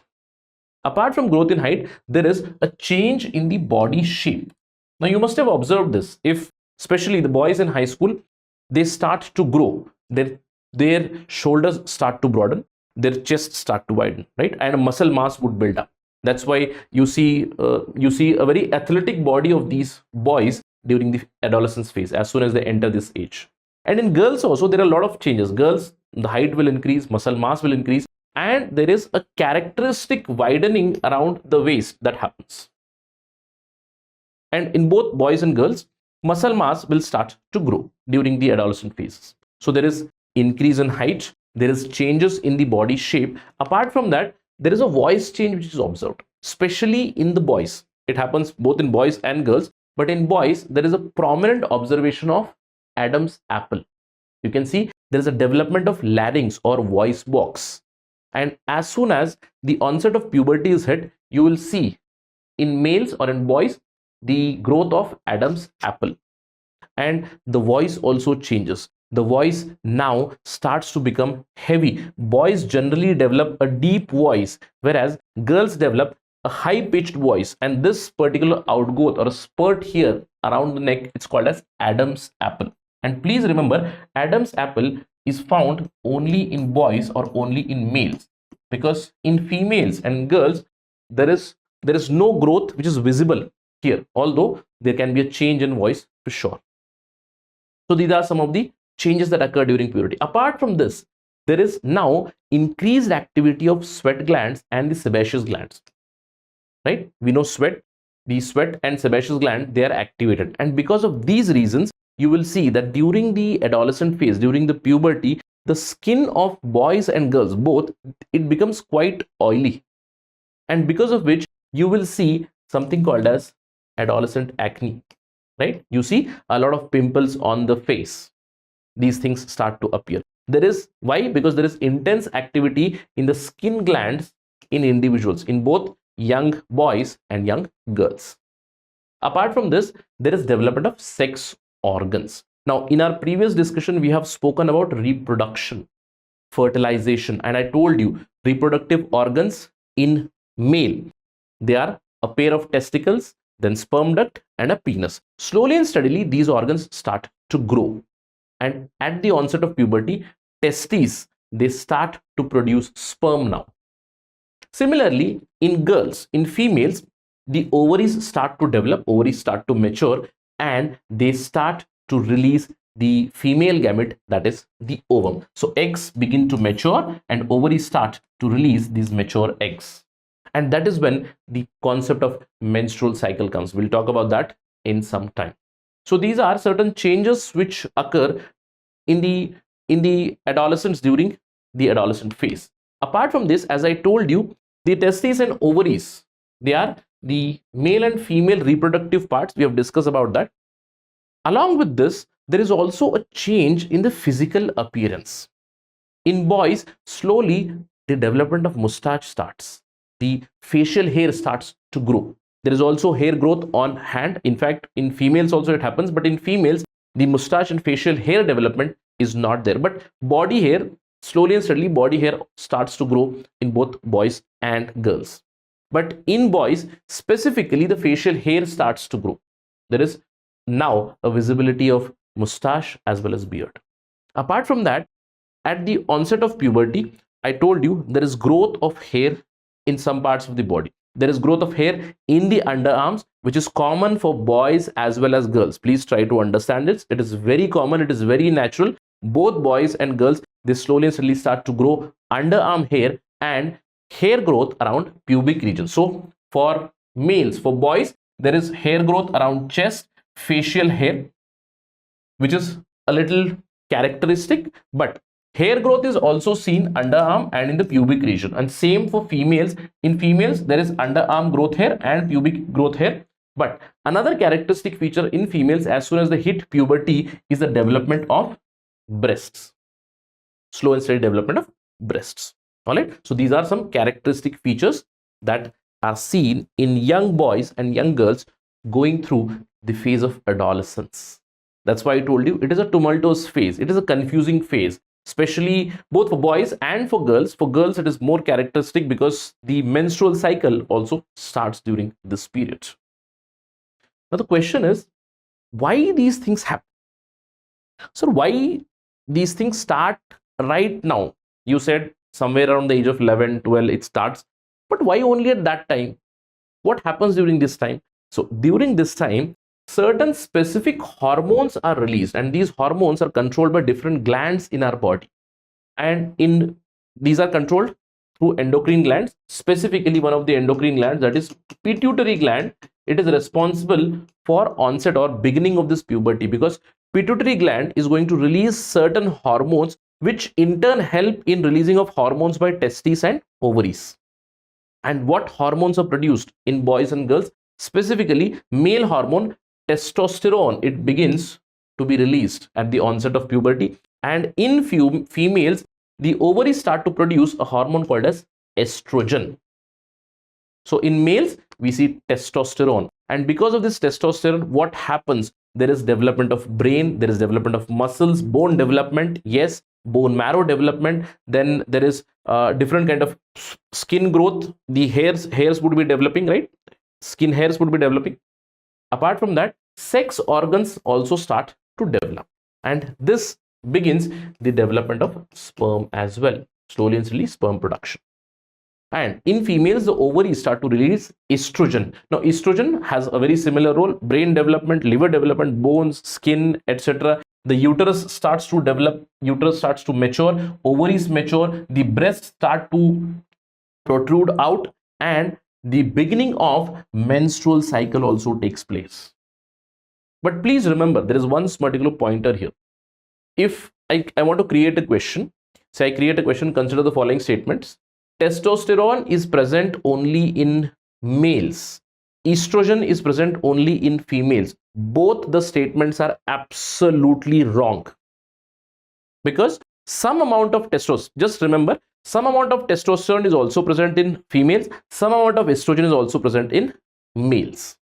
Now the question is, sir, who produces it? Different glands help in producing it. In fact, the testes are made up of Leydig cells. We'll talk about that in depth in our subsequent discussion also. Leydig cells also produce some amount of estrogen. The same happens in ovaries also. They produce small amount of testosterone. Along with it, the adrenal gland also produce some amount of testosterone in females. Please remember these things. All right?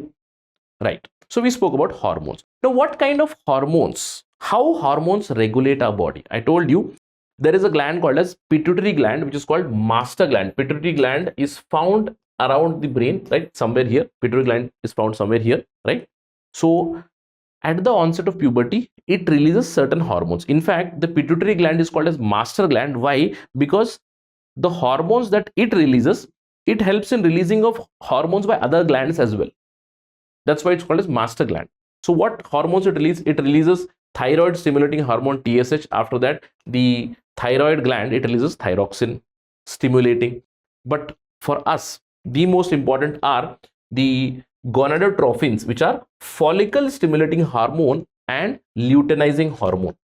So once the pituitary gland, it releases follicle stimulating hormone in females and luteinizing hormone in males, then the activity of ovaries and testes starts respectively. Now, how does it happen? See, pituitary gland, it is an endocrine gland. So hormones here are released directly from the pituitary and they enter the bloodstream. They directly enter the bloodstream, and through the bloodstream, they reach the target site. That is, they reach the testes, they reach the ovaries, and then the onset of puberty begins. This is the beauty of adolescence. This is the beauty of puberty. Now, question might come in your mind that you said a term called as endocrine gland. Now, what is this endocrine gland? I want to understand. And what is the counterpart of this? See, endocrine gland in our body, we have many. We'll talk about that in some time. You'll get more information about that. But as I mentioned, pituitary gland. Okay? So pituitary gland is endocrine gland because it releases hormones directly into the bloodstream. The hormones are chemicals which are mostly proteins. Some of the hormones can be steroids. Some of the hormones can also be amino acid derivatives. But in general, endocrine glands, they release directly in the bloodstream, which reaches the target site. But in our body, we also have certain exocrine glands. Exocrine glands, they do not release in the blood. That means the hormone that is released or whatever secretions this gland, it is not released in the blood. Can you think of some examples? I can think of one right now, the saliva. There are salivary glands here. The saliva is released directly in the mouth. It is not in the bloodstream. Very similarly, I have so many internal glands in my digestive system. We spoke about digestive system. We spoke about liver. We spoke about the other intestinal glands, which directly release juices into the digestive tract or the GI tract. Or we can talk about the mammary glands in females. The mammary gland releases milk, not in the bloodstream, directly, right? So these are some of the examples. Similarly, we have skin, right? Skin or sebaceous gland. What are these? These also releases some kind of chemicals or substances which are directly released on the surface. So exocrine gland, not in the bloodstream. Endocrine means in the bloodstream. Clear? Now, what are these endocrine glands? There are so many examples. I told you one of the master glands is pituitary glands. Here it is, master gland, just behind your brain, in the internal brain, in the midbrain you find it, and it releases a lot of hormones. Why is it called master gland? Because whatever hormones it releases, it activates others. For instance, the thyroid stimulating hormone TSH, it activates the thyroid gland, and this releases thyroxine. If we do not have thyroxine, we get goiter. Now, similarly, for us, which is very relevant for this discussion, is pituitary gland. It releases the luteinizing hormone. Pituitary gland, it releases the follicle stimulating hormone, and as soon as these are released and they reach the target site, now testicles start producing sperms and ovaries start producing your egg. There are also many other endocrine glands like pancreas. For example, pancreas is a very important gland. Many people have a misconception that insulin is something which is released by liver. No. Remember, insulin, which regulates your blood, it is released by pancreas. In fact, pancreas releases two very important hormones. One is insulin. Remember, one is insulin and the other one is glucagon. Insulin and glucagon, they help in regulating blood sugar by increasing and decreasing respectively, right? So again, insulin helps in lowering, not increasing, decreasing. Insulin helps in lowering, glucagon helps in enhancing the blood sugar level in our blood. Apart from that, there are many other endocrine glands like adrenal gland. Adrenal gland, whenever we are charged up, whenever we are energized, then adrenal gland releases epinephrine. Colloquially, we know it as adrenaline, right? You feel energized, you feel excited because of adrenal glands. So about these glands, we'll talk about it more extensively in our subsequent discussions as well. But right now, I hope you have understood how hormones work, how they are activated. Now, apart from that, reproductive phase in both females and males, it begins at puberty, as I told you, because the hormones are released. Now, as soon as the hormones are released, the hormones activate the reproductive parts. Means now they have ability to reproduce. But again, by the age of 18, 19, till the age of 18, 19, they do not reach that maturity phase. Now, in females, the adolescence may begin a year or two earlier. That's why they say females, they slowly and slowly start to mature earlier. You must have seen in your kids or in class also, you must have seen generally girls are more healthier around the age of 11, 12. Suddenly around the age of 16, 17, 18, you'll see boys growing more extensively in terms of height also and in terms of growth also. That's why the adolescence hits generally in females a year or two earlier, around 11. So adolescence or puberty hits somewhere around 11 to 14. In some boys, it may be a little delayed. But remember, in males, the reproductive age, it starts with puberty and it ends in death itself. That means a male body is able to produce sperms from the onset of puberty till death. Means the gametes are produced continuously.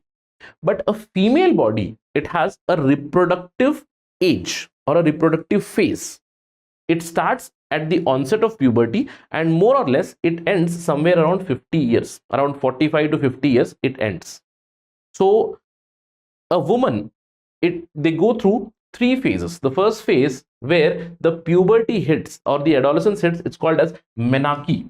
It starts somewhere around 11 to 12 years age, and during menarche the menstrual cycle begins. And I explained you what is this menstrual cycle. In our previous discussion, we spoke about that, right?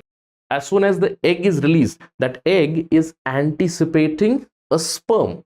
And if egg and sperm meet, then there is fertilization, a zygote is produced. And for this zygote to be attached to uterus, there has to be some sort of lining. And since the egg is released, it is anticipating a sperm. A slow and steady endometrium lining is developed around the uterus, because if a fertilized egg comes, it has to attach to the uterus. But if the egg is not fertilized, then the endometrial layer is released along with the egg.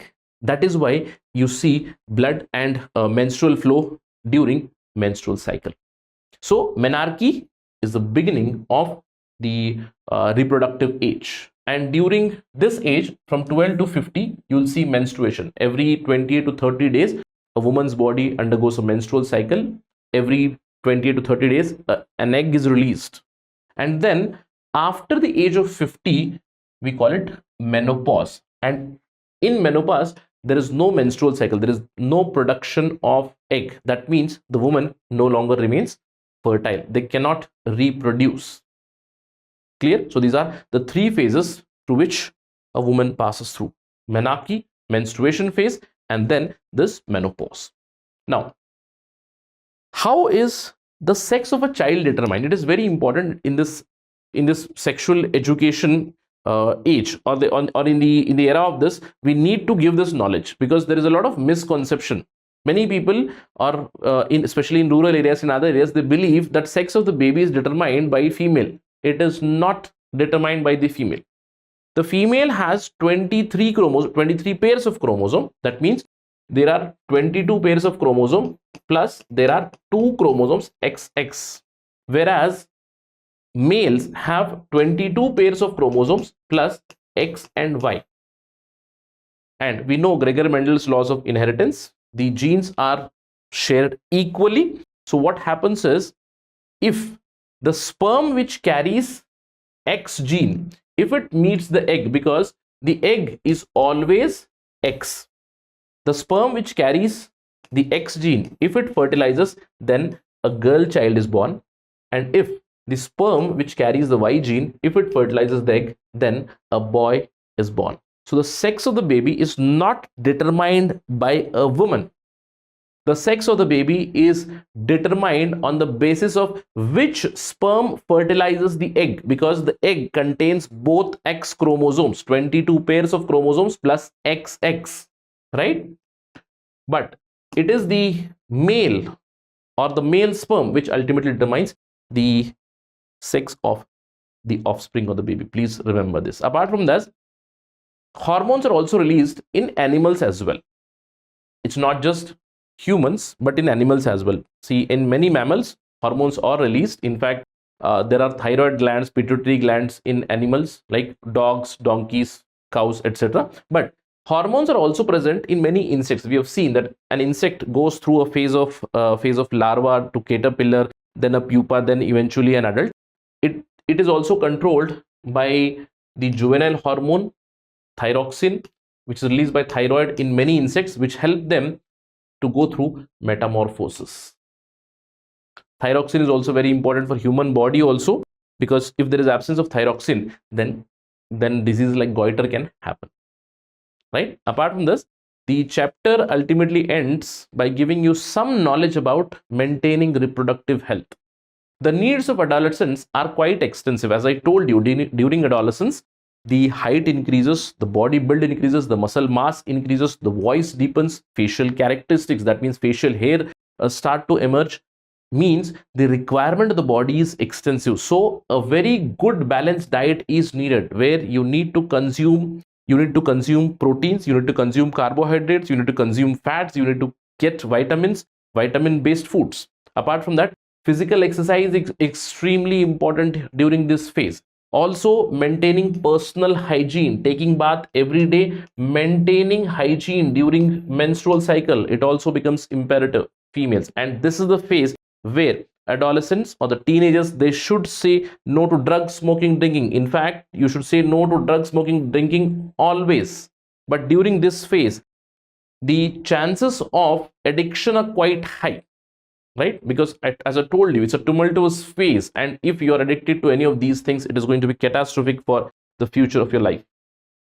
So remember these things. Apart from that, there are certain myths and taboos, do's and don'ts. First of all, females or girls, they do not get pregnant just by looking at boys. No.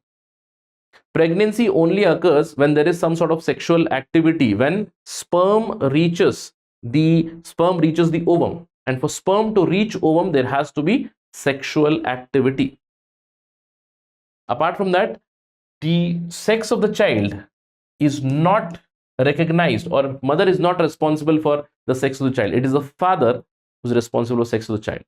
And finally, girls should not be allowed to work in kitchen during menstruation. Menstruation is not a discriminating factor. It should not be a discriminating factor. Menstruation is a very natural process, right? So menstrual cycle, going through that period of the month, it should not be discriminated with. That you should not work in kitchen, you should not do this thing, you should not visit certain places. There is nothing like that, right? All these are myths and taboos. Please remember that. Apart from that, adolescent pregnancy is a very big issue in almost all the countries, because as I told you, this is a phase of life where there are questions, where individuals like to experiment, but that experimentation might lead to a problem. That's why I told you, yes, of course, an individual, when they are adolescent, between the age of 11 to 18, of course, they are capable of reproducing, but they are not mature enough to undergo that reproduction process. A female body before 18 or before 19, mentally and physically, motherhood would be very draining on her. That is why in our country, the age of marriage is 18 for females, the age of marriage is 21 boys. And this has to be adhered to. That's why it is said adolescent pregnancy can create a lot of complications for the child, for the mother throughout their life. So it's better to be avoided and it's better to be safeguarded, right? So these are some of the information, or these are some of the snippets from this chapter of reaching the adolescence. I hope it was fruitful for you, right? I hope it was fruitful. And do remember hormones, because we'll be talking about these hormones in our subsequent discussions also, because many a times hormone based questions can come directly. A simple question, which gland releases this hormone, or there can be a match the following correct pair question giving hormone and its function. Such questions have appeared in examination before also. Force and pressure. Now, as I told you, in our day-to-day life, we use the concept of force. For performing any action, we need force. For example, I told you I'm holding a pen. So I'm applying force using these three fingers at these spots to hold a pen in a steady position. Every day. So you play football, you kick a football, you're applying force. You're playing cricket, you're bowling, you're applying force. You're hitting a six, you're applying force. So everywhere, force is being employed. You can see certain examples. There is football, there's cricket, there's hockey. Day-to-day activities, you see force. But what is the definition of this force? What are the characteristics of force? Now, in science, a force can be a push or a pull. Now, remember, this push or pull, it will impart some motion. For example, if there is a pen here, if I'm pushing this pen is moving from one spot to another spot. If I'm pulling something, then the object is moving from some far away position to a nearer position. So force can be a push or a pull. Now the question arises, what are the characteristics of it? Sir, say for example, there is a wall. Now I am applying force on this wall. Is there any interaction or is there anything happening here? That is what we need to understand, because forces are always due to interaction. All right. See, I am standing here and there is a car there. I'm not doing anything. The car, how will it move? I have to start the ignition, or if there is a driver inside, they will start the ignition and then the car will run. Imagine the car is not starting. So what will you do? If you're simply standing, the car is not going to move. What will you do? To move the car, you will push the car. That means there is an interaction between you and the car will start moving. That is force. There is always an interaction. You can see there are so many examples here, right? A person is standing here. There is no force acting right now because he's not pushing the car. But as soon as he starts pushing the car, that means he's applying the force. There is some sort of interaction. You can see example that one girl is pushing another girl and the other girl is retorting back. She's also pushing back. There is also one example of pulling. There is an example of a farmer and a bull where both are pulling each other via a rope. There is some sort of an interaction that is happening. And that is why force, or what we call as net force, is ultimately leading to some sort of motion or some sort of change in the object. That's why force, whenever it is applied in a direction, the two forces in same direction, they add up. Whereas the two forces which are acting in opposing directions, they cancel out each other, or whichever is the highest, it will act more. So forces, they need direction. Now, if we look at this particular example, you will see that the person here is pushing the car. That means force is acting in this particular direction, whatever force is employing. That means force, there is some sort of a magnitude that the person is pushing in one particular direction. Now here, a girl is pushing another girl and the other girl is retaliating by pushing her. That means there are two opposing forces. Now this girl is pushing this side, this girl is pushing from this side. Now what is going to happen? There are two opposing forces which are acting, and whichever is higher, that is going to push the other person. Now the same thing here, there is same pulling force. This lady is pulling the other woman here, and this woman is pulling on the opposite side. Whichever force is higher, the net force would be the difference of these two, and whichever is higher, the movement would be in that side. The same case applies here with the farmer and the bull. Now why did I tell all these things? Why did I tell you all these things? I told you that force has to have certain magnitude, meaning I apply some X amount of force on one particular object. That is called as magnitude. And we all know from the Newton's second law, which we'll be discussing in our subsequent classes, but I'll just tell you the formula right now. Force is equal to mass into the acceleration, right? It comes from the second law given by Newton. The rate of change of momentum is directly proportional to the force acting, and it takes place in the direction of the force, in the direction of the force in which it is acting, right? So magnitude is very important, but apart from magnitude, the direction of the force is also very important. You can see the example here also, that two people together are trying to push this box. That means if one person is employing force X and another person is employing force Y, both are in the same direction, the net force that is applied here would be X plus Y.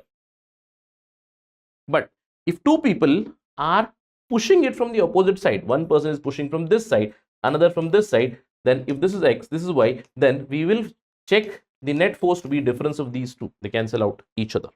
Why did I tell you this? Because we need to understand certain features called as scalar quantities and vector quantities. In physics, we define certain quantities only based on magnitude, only based on the amount, the magnitude of that particular entity.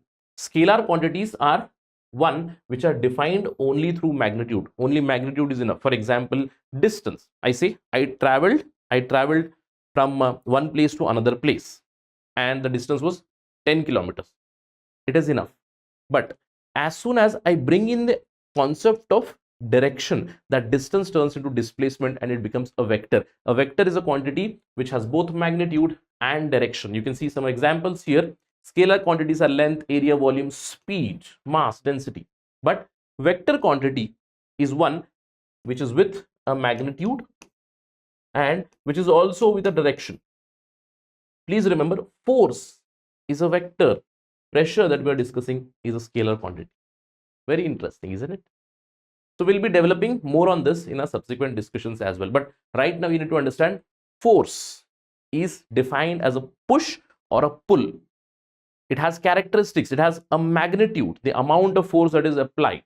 It has a direction, in which direction it is being applied. Then there are some scalar quantities like pressure, where only magnitude is enough to define. Right? Let's move on. Now apply force on something. I apply force on something. Then what happens? See, force, it is going to bring a change in state of motion. Now what is the state of motion? You can see the example here. We used to do this when we were children, right? Take a tire and roll that tire. The kid is applying a force on this tire and this tire is moving. That means a motion is imparted to the tire. Similarly, if I apply a force, imagine the same tire is coming towards me with some sort of speed. I simply stop it. That means I give a push to it, the tire is stopped. That means a moving tire has been brought to rest. That means force is leading to some sort of change in the state of motion. It may be moving or it is brought to rest. Please remember, state of motion, it can be a moving thing or it can be at rest. State of motion is both. Being at rest or being in motion, both are considered as states of motion. Rest means where the speed or the velocity is zero. It's not moving. For example, there is a chair here. The chair is in a state of rest. Right now I am here. I am in state of some motion because I'm moving. I'm trying to explain you certain things. That means some amount of force is being employed to speak. Some amount of force is needed. That means because of that force, the vocal cords are moving, the diaphragm is moving and sound is being produced, right? So force can change state of motion. It can impart motion, it can put things into motion, or it can also bring to rest things which are in motion. Now apart from that, force can also change the shape of the object. Now it depends on the object. I told you an example that there is a wall. Now I apply force on it, nothing is going to happen. But imagine this particular wall being made up of a very soft metal, say sponge or say a dough. You can apply force on the dough, right? Then the shape of the dough changes. You must have seen, if I apply constantly force on the chair, the shape of the chair changes. If I pull the rubber, I change the shape of the rubber. So what does force do? See, force can first of all make an object move. If it is at rest, make it move. If it is moving, bring it to rest also. It may change the speed of the object. It may increase the speed. It may decrease the speed. It may also change the direction of motion. Say, for example, the tire was moving. I am just hitting the tire and the tire is moving in this direction. I hit it from the other side. It will change the direction, right? It may also bring about change in the shape. Or remember, it can also bring these things together, all these things together also. There is a possibility of that as well, right? So anything can be happening. Something can be put into motion. If something is in motion, I can bring it to rest. I can reduce its speed. I can increase its speed. I can change its direction from one direction to another direction. I can also change the shape by using or employing force, right? Those are the characteristics of force. Now the question is, what are the type of forces that we use in our day-to-day life? See, forces are generally classified here in two ways. One is contact force and another would be, obviously, it would be non-contact.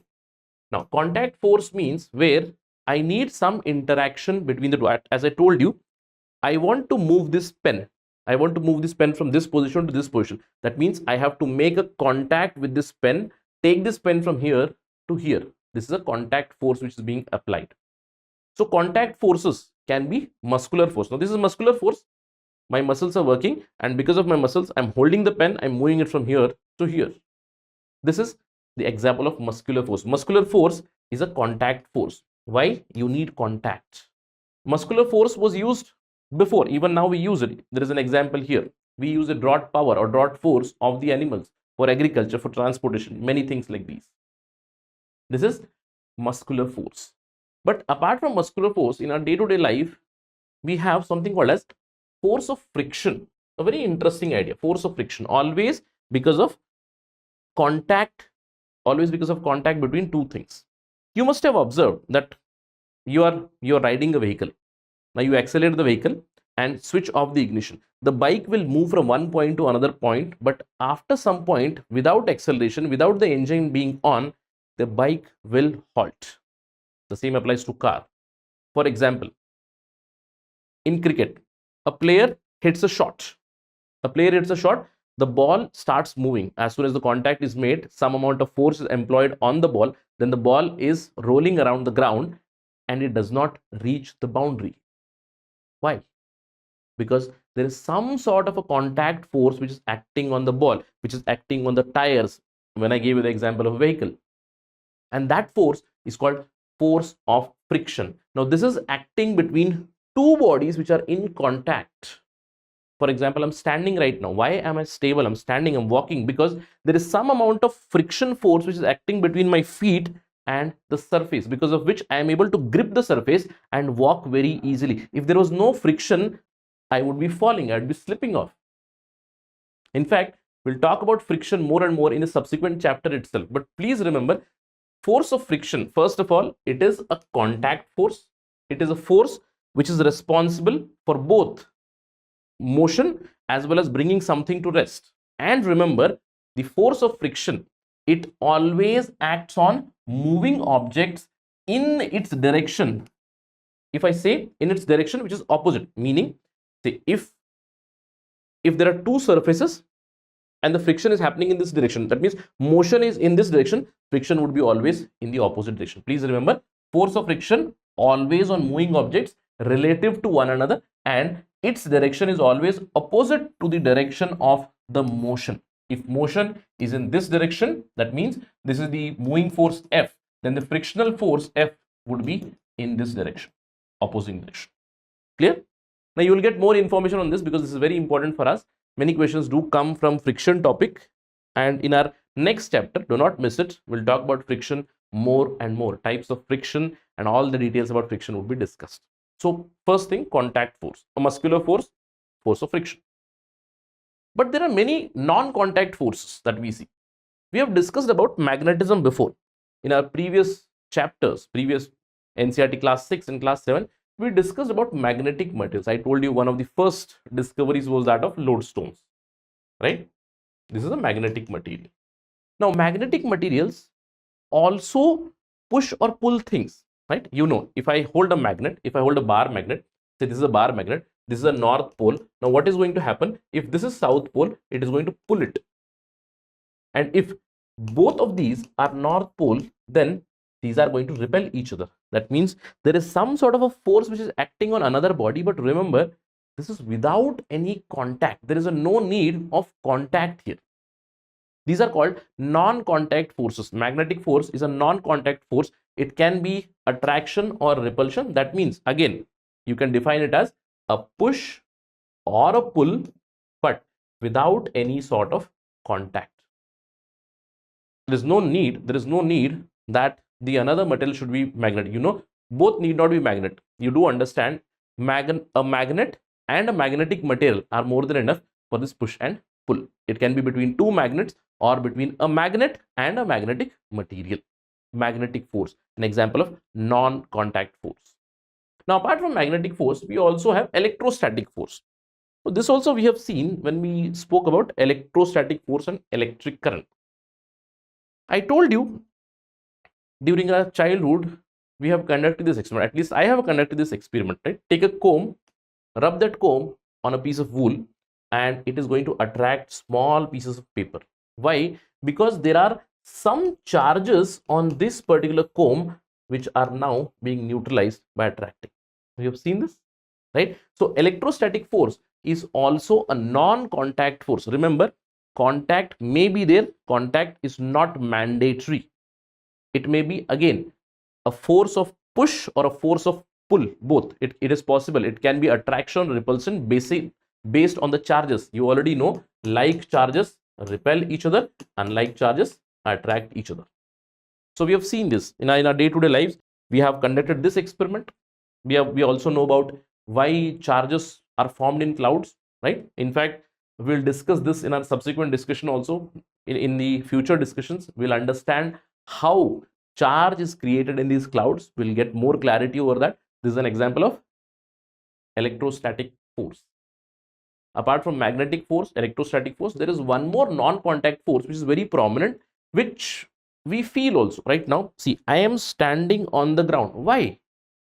Because there is some sort of gravitational force acting on me, because of which I am grounded on earth. That is the gravitational force. And remember, a magnetic force, it can be attraction or repulsion. It means push or a pull. Electrostatic force, it can be attraction or repulsion based on the charges. It can be push or a pull. But gravitational force is always a pull towards the body, right? Again, Newton's law of gravitation, it suggests that between two bodies, the force of gravitational, it is dependent on the gravitation constant, right? Apart from that, it depends on the masses of the body and the distance between them. So gravitation force is always a force of attraction. Now, because of this force of gravity, I'm grounded. We already know G is equal to 9.8 meter per second square, right? Now, what is this? This is the property because of which everything is pulled towards Earth. Now, we all think that it's only a phenomena which is peculiar to Earth. No, it is seen in almost all celestial bodies. In fact, every body attracts another body. But if the masses are very, very small, the force of gravitation would be very, very low, because G itself, it is very small. So the gravitation constant is very small. The gravitational force would become very relevant for celestial bodies. That means the gravitation force of Sun is bigger than the gravitational force of Earth, right? It depends on the masses as well. So please remember, this force of gravity, it is not peculiar to Earth alone. It is a property of entire universe. Whether a small object or a large object, it always exerts another attractive force on another body. But because of very low masses, say for example, for humans, there is gravitational force between humans also, but it will be very, very small. In fact, this is one of the weakest force in the physics model itself. Now, apart from these forces, there is one more thing that you should know, which is out of this NCERT, the nuclear forces. We'll talk about this when we talk about the model of atom, etc. We already know when we talk about the model of atom, there is nucleus, and in the nucleus you have protons and neutrons, and there is an electron cloud which moves around this nucleus. There are different models which have been given, like Niels Bohr has given, Rutherford has given, Thomson has given. So all the models, they basically point out there is a central nucleus which has positive charge because it has protons. To balance it, there are neutrons. Nucleus, which is positively charged. Around it, negatively charged electrons are hovering or revolving in electron shells or in a cloud basically. Now there are nuclear forces which are acting in an atom. Now in the nucleus, there are strong nuclear forces because it is very strange that there are protons present in a nucleus. That means somehow they are interacting, because of which the nucleus is very strong at the center. And there is also weak force. There is weak force, that is the electron force or a neutrino force, which is a weak nuclear force, because of which the atom is stable, or else the electron would have collapsed into nucleus, isn't it? Now this model, does it make sense to you? Because now this is positive charged and I'm telling you electrons are revolving in a cloud. Now if there was no force interaction here, this electron would have collapsed into nucleus, but it doesn't happen because of the weak forces, right? So this basically completes the fundamental forces that we have. We spoke about the electromagnetic force or electrostatic force. Now again, we'll talk about this in future also. But there is strong nuclear force, there is weak nuclear force, and there is gravity force. And gravitational force is one of the weakest force because its strength is very, very low. And the strongest force, of course, the common sense tells me, strongest force is the force of nucleus, a strong nuclear force. Clear? Right. So this was about force, different kinds of force that are mentioned. Now another topic connected to pressure. Now when I apply force, now I told you force is a push or a pull.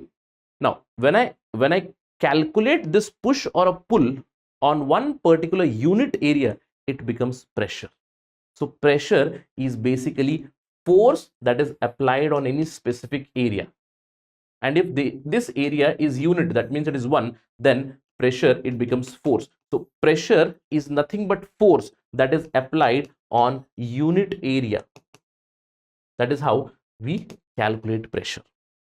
So why this concept of pressure is very important? So let's look at this picture and let's try to understand. Now what is this guy doing? He's carrying a lot of luggage. Now you must have seen porters, right? Porters, or in colloquial language or in Hindi we call coolie, right? There are movies also, Coolie number 1, Govinda starred in it. So this guy is carrying a lot of luggage. Now you will see he's carrying 2 bags on his shoulder here. He's also carrying a suitcase and a bag on his head. Now you will see there is a lot of pressure right now on his head. Can he carry few more bags? The answer would be more, because the pressure is going to increase more and more. Why? Because the force is acting on a very small area here on the head. So there is, I would say, limited capacity that he can carry on his head. So my question is, can he carry few more bags probably on his shoulder? Now you might say yes. Yes. Why? Because the contact area on which the force is acting here, you can see from here to here, the force is acting. Now same example, you must have seen many people carrying a quintal bag, that means 100 kg bags on their back. Now how can they do it? Can a same person carry 100 kg bag on his head? The answer would be no. Why? It all boils down to the concept of pressure. Because if the force is distributed on more area, I'll be able to bear more pressure. Means if I take a bag on my back, probably I'll be able to carry more. Why? Because the force is now acting on more area, right? See, this is the basic application that we use. Now, as I told you, pressure is basically equal to force by area. That means the pressure will be more and more if the force is more and if the area is less. That's what I told you. All right. If area is increased, if more and more area is increased, then the pressure would be low. That's why I told you, if I carry a bag on my back, probably I can bear more pressure. The same cannot be said for the head. And these examples are very much valid in our day-to-day life. Now you must have seen, you must have taken a knife. Take a knife which is sharp and take a knife which is blunt. Why is it tough to cut it with a blunt knife? Because the blunt knife has more area. That means less amount of pressure can be employed. You can see here. That's why if a knife is very, very sharp, that means the area of contact is very low and the force that you use, it is going to impart more pressure. That is the same concept that you use with knife, your scissors and your cutters basically. Why? Because the contact area is very less on which you are applying a force. That means more and more pressure is employed. The reverse applies in many other places. For example, if I want less amount of pressure, I increase the area of contact of area of application of force. Now you must have seen that if I'm carrying something like this, directly on a rough ground, now what is going to happen? I have to push it more and more. But if I use wooden logs like this, I'll be able to move this very, very easily. Isn't it? Why? Because I have increased the area of application of force. So pressure is less, I can easily move it. The same applies here for a footballer or for a cricketer. They use shoes with spikes. You must have seen with spikes. Now, why do they use these spikes? What is the use of this spike? See, my weight is constant. That means the amount of force, I told you, pressure is equal to force by area. Now, the force that I can apply using my weight would be, say, 72 kg only. Right? 72 kg into, if you do G, you will get into, if you do 9.8, you'll get it in newtons. Okay. So what is the maximum amount of force that I can put on the ground? 72 kg. Now with this 72 kg, can I push the ground, or can I get a better grip? I may not. That is why I use spikes. And using these spikes, what happens is I am reducing the contact area, but I am putting same amount of force. Now what happens? These spikes will grip the ground in a better way. Now this person is digging. Now what is he doing? He has a shovel. Now the shovel is pointed, and when the shovel is pointed, with less amount of force, I can pierce, I can dig very easily. That's the concept, right?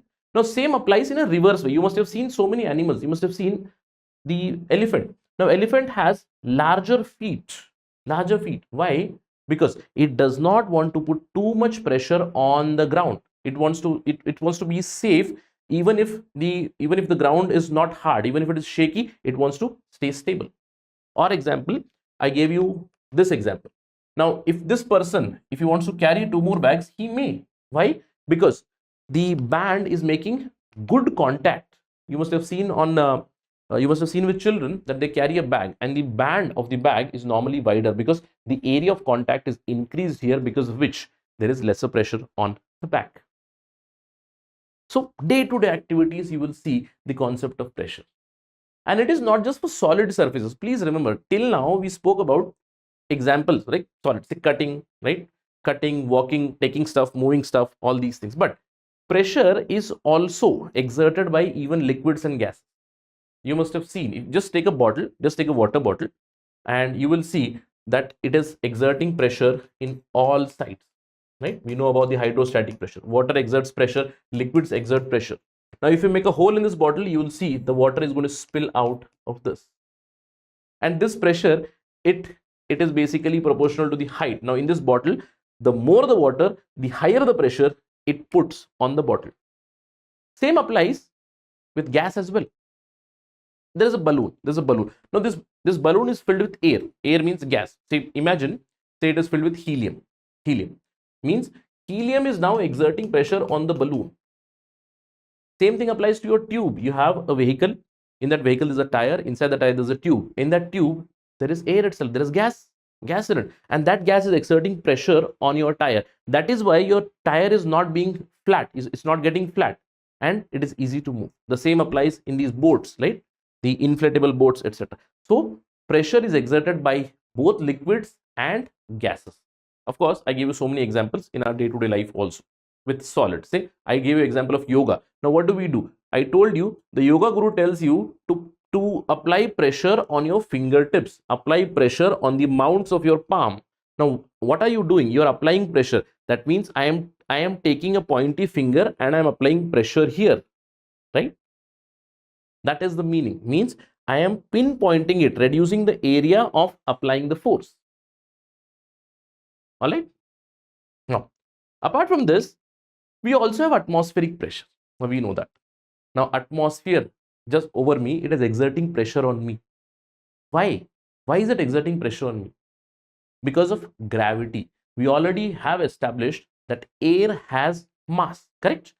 Air has mass. Air is made up of different particles. Air has nitrogen, air has oxygen, air has carbon dioxide, air has different things. Air has dust particles, particulate matters, all these things. Now all these things are continuously pushing from above. Why? Because of the action of gravity. Because of the earth's gravitational pull, what is happening is air is applying pressure, and this air pressure is measured in terms of atmosphere, right? Atmosphere. Now this should be is atmosphere. The unit of measurement of atmospheric pressure is atmosphere. Now, 1 atmospheric pressure is equal to the average air pressure at the mean sea level at 15 degrees Celsius. And we have already established this in terms of a barometric measurement. Atmospheric pressure of 1 atmosphere is equal to 760 millimeter of mercury rise. Now, we know this, right? Basic idea. Now, there are certain things about atmospheric pressure. Now, in general, pressure also. Atmospheric or pressure, how do you measure it? There are different units of measurement, right? There are different units of measurement. For example, there is a pound per square inch. There is kg per meter square, which is Pascal. There is bar also. I told you this. Atmospheric pressure is measured in millimeter of Hg, and pressure is measured in instrument called as barometer. And you also know there are certain characteristics of this atmospheric pressure. Atmospheric pressure, it continuously drops with increase in altitude. Why? It's very simple, right? Because this is Mother Earth. Now, Earth is exerting some sort of gravitational pull. And because of this gravitational pull, the air, that means air is made up of particles. These air particles are pushed down.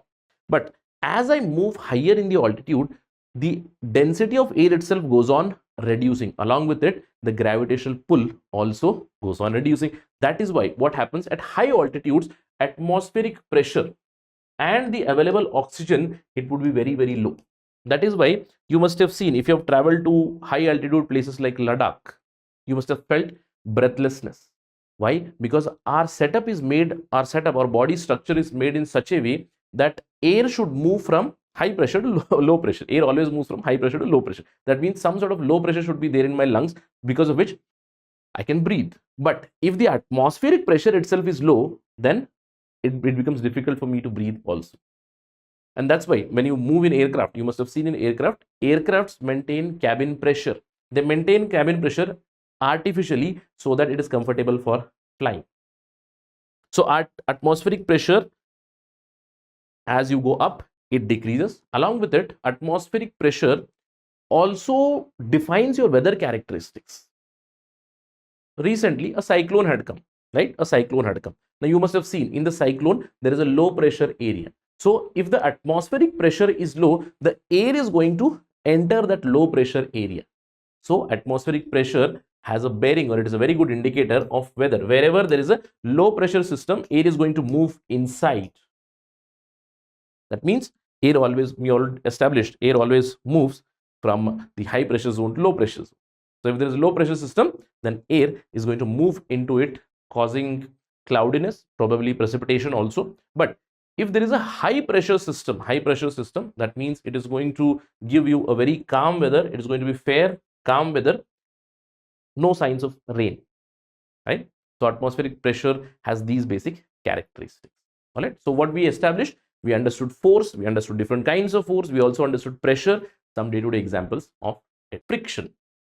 Now, in our day-to-day lives, we have observed so many things. In fact, yesterday also, we spoke about friction, and I gave you some examples that if I'm riding a bike, I accelerate the bike, and then I stop accelerating, I switch off the ignition, I put the vehicle in neutral, I remove all the gears, I put it in neutral, the vehicle will come to a halt. Similarly, when we are playing cricket, if a batter hits a ball, he has timed the ball pretty decently, but still the ball doesn't reach the boundary. Why? Because there are some forces at play. That is the forces of friction which hinder the movement of that ball and does not reach, or does not let it reach the boundary level. In our day-to-day lives also, we have seen it. We have seen it so many times that whenever there is a traffic signal, I put my brakes. How does that braking work? Or there is a small picture here which shows there are two people this particular boy has not stepped on the banana peel, but this boy has stepped on the banana peel and he fell down. Why do we fall when we step on the banana peel? What happens? Again, force of friction is at play.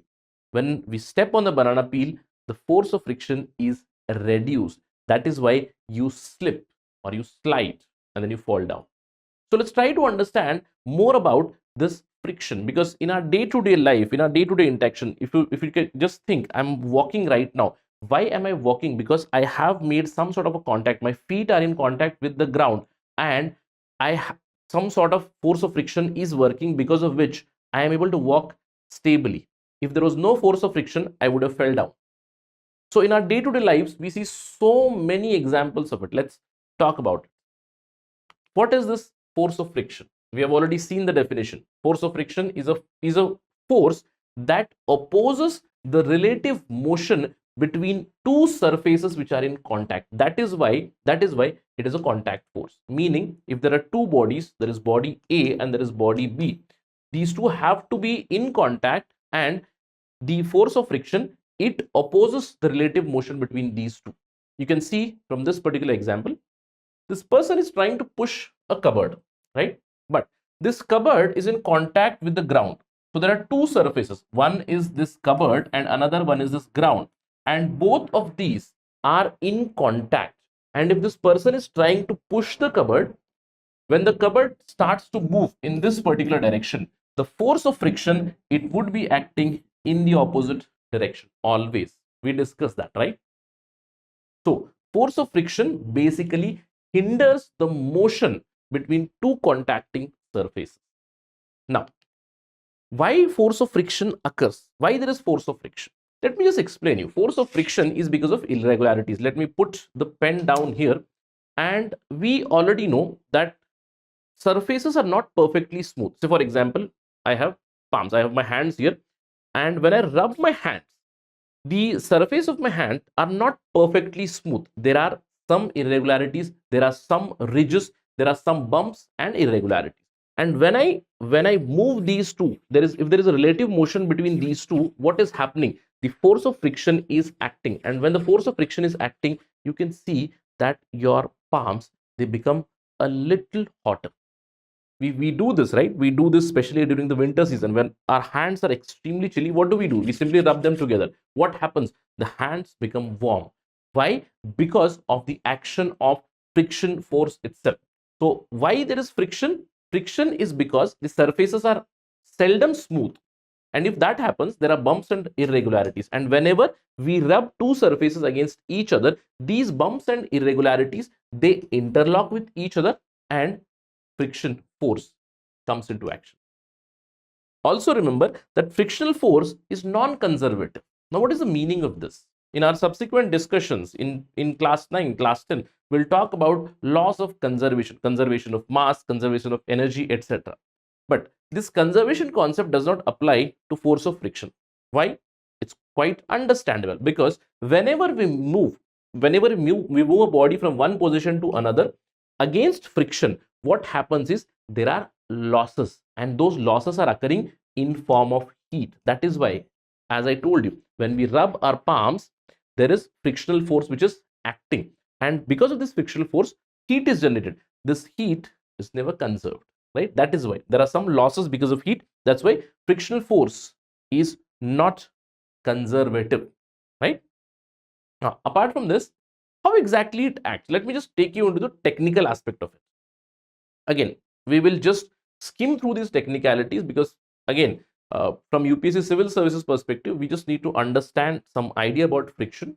I used to hate these numericals when I was in college, because you must have seen them during your 11th and 12th. When you talk about friction, you have an inclined plane and a body is sliding on it. What kind of frictional force is acting? Such numericals, they do appear in your NEET exam. You might see in physics, right? In your NEET and in your JEE, they become very relevant. But here, as I told you the example, a person is pushing this cupboard. That means there is force of friction between this cupboard and the ground. And since he is applying the force from this side, the motion of the cupboard is also in this side. The frictional force would be in the opposite direction. Now, when you look at this particular force diagram, you will understand that this is a block, this is the object, and this object is being pushed from this direction by a force Fa, and this object, it is now moving is in this particular direction. That means, first things first, if you are applying the force from this side, the frictional force always acts in the opposite side, and it acts on both the surfaces. You do know that. Now, what does this depend on? This frictional force, what it depends on? It basically depends on this normal force, and ultimately this normal force depends on the weight of the body. That is why the frictional force F is dependent on the coefficient of friction, which we'll talk about in some time, what it depends on, and it depends on mg, that is the weight of the body. So if this person is pushing this cupboard, that means the frictional force that is observed here, the opposing force, it would be the weight of this particular cupboard, the weight of this particular cupboard, multiplied by the coefficient of friction that is present between these two surfaces. That's the basic terminology or basic idea behind frictional force. Now, there are certain features of frictional force. As I told you, frictional force, it opposes the relative motion. It always opposes the relative motion. Means it becomes tough for me to push that block, meaning it is trying to stop that block from moving. That is why a vehicle stops when we do not accelerate. That is why a ball stops. When I hit a ball towards the boundary, I have timed it very decently. Still, it does not reach because there is frictional force continuously acting between the ball and the ground. Right? If there is grass on the ground, a little less friction. If there is no grass, then there is more friction. Right? It opposes the relative motion. Apart from that, it reduces the velocity of the object and ultimately brings it to the halt. Why? Because there is continuous frictional force acting on it. Friction basically performs negative work. It is one of the characteristics of it. Apart from that, frictional force is non-conservative. I already told you, it generates a lot of heat. And frictional force, it depends on surfaces. So frictional force is actually low for a smooth surface, whereas frictional force is high for a rough surface. So these are some of the features of frictional force. But now, what does it actually depend on? As I told you, this particular force diagram, it shows me that the frictional force, it is dependent on only two things. One is this coefficient of friction, and the second one is mg, that is weight of the block. So you need to understand only these two things. Frictional force is dependent on or is proportional to the normal load or the normal force. So frictional force is directly proportional to your normal load. And this normal load, what is this? This is basically the weight of the block. Means your frictional force is directly proportional to the weight of the body. And that is why this constant comes. Frictional force would be now equal to coefficient of friction into the weight of that particular body. Now, what is this coefficient of friction, and what does it explain? Coefficient of friction, it depends on the surface of the contact. It basically depends on two surfaces which are in contact, right? So coefficient of friction mainly depends on surfaces of the contact. Remember, frictional force, it does not depend on the area of contact at all. This is a common misconception or a pitfall for all the students, where if I create a MCQ and say that frictional force, it increases when the area of contact increases, or it decreases when the area of contact decreases. Nothing like that. Frictional force does not depend on area at all. It is completely independent of area between the contact surfaces. It is also independent from the velocity aspect. Already I told you, one of the features of the frictional force is that it reduces the velocity, but it does not depend on the velocity at all. If someone asks, if the velocity is high, then the friction is more. If the velocity is low, friction is less. Nothing like that. It is independent of velocity. It is independent of area of contact. It is only dependent on the weight of the body, which basically means the normal load. And it is also dependent on the coefficient of friction, which ultimately depends on the contact surfaces, the nature of the contact surface. Very important to not fall in those pitfalls. Right. So what we understood? We understood force of friction. We understood the technicality behind force of friction, its features, and what it depends on. So the next question, there is force of friction good or bad? Is it needed? I would say force of friction is necessary evil. It is extremely necessary. At times, it has many disadvantages also. So it's basically a necessary evil. Why? See, without frictional force, probably we couldn't do anything. Right? For example, if I'm walking, I give you an example, I'm walking. I am walking. Why? Because there is a frictional force which is acting between my feet and the ground, because of which I have stability. If this frictional force is not acting, I would simply slip and fall down. I am able to walk, I am able to run, I am able to skate, I am able to do a lot of activities. Why? Because frictional force is working. It helps in motion, it helps in stability, it prevents us from slipping and sliding. In fact, I told you, if there is a traffic signal, if there's a traffic signal, what do? I apply my brakes. Now, when I apply my brakes, what exactly is happening? The brake shoe is then hitting on the rim of the wheel. When the brake shoe hits the rim of the wheel, that means there is frictional force which is acting. And because of this frictional force, I am able to brake, I am able to stop the vehicle. If there was no frictional force, if there is no concept of friction, then the vehicle would not stop. It will move on perpetually, right? So the entire braking system, it works on the concept of friction. That's why they say, why do we change our brake shoe often, right? After say 6 months, 1 year, the mechanic is going to tell you, the car mechanic is going to tell you that, sir, your brake shoe have worn out, meaning your brake shoe have become smooth. You need to change them so that braking would be effective. Correct? Now, apart from that, we also have many utility. For example, I told you during winters, if my hands are chilly, what do? I simply rub my hand. How? Why? To generate that heat. Now, at a broader level, try to imagine why friction is very important. Because in Earth's atmosphere, we have air. So air provides friction to any body which is entering into the Earth's atmosphere. So you must have seen meteor showers, right? If a meteoroid enters into the Earth atmosphere, it is going to burn up. So imagine if meteoroids or asteroids, they enter Earth, and if there is no friction, what is going to happen? They will directly come and collide on the Earth's surface. It is going to lead to catastrophe. So frictional force is very much necessary in our day-to-day activities, day-to-day life. But frictional force also leads to certain disadvantages or adverse consequences. First of all, it slows down my motion. Now imagine if there is no frictional force, I simply accelerate once and my vehicle is moving from point A to point B, I reach the destination. But I'll not be able to stop there. Why? Because frictional force, it opposes my motion. That means now my tires would be wearing out. It is going to cause a lot of wear and tear in my tire. It is going to cause wear and tear in the brake shoe, right? So I have to keep on changing the equipment. So it hinders the motion. It brings wear and tear. It requires extra energy to push objects now because of frictional force. If the frictional force was absent, I can very easily move things. But because of frictional force, it takes extra effort. And ultimately, it generates a lot of unnecessary heat. Now, sometimes I need it. I told you, if I rub my hands, I generate heat. But imagine in big industries and in big machinery, in my vehicle also, there is IC engine, right?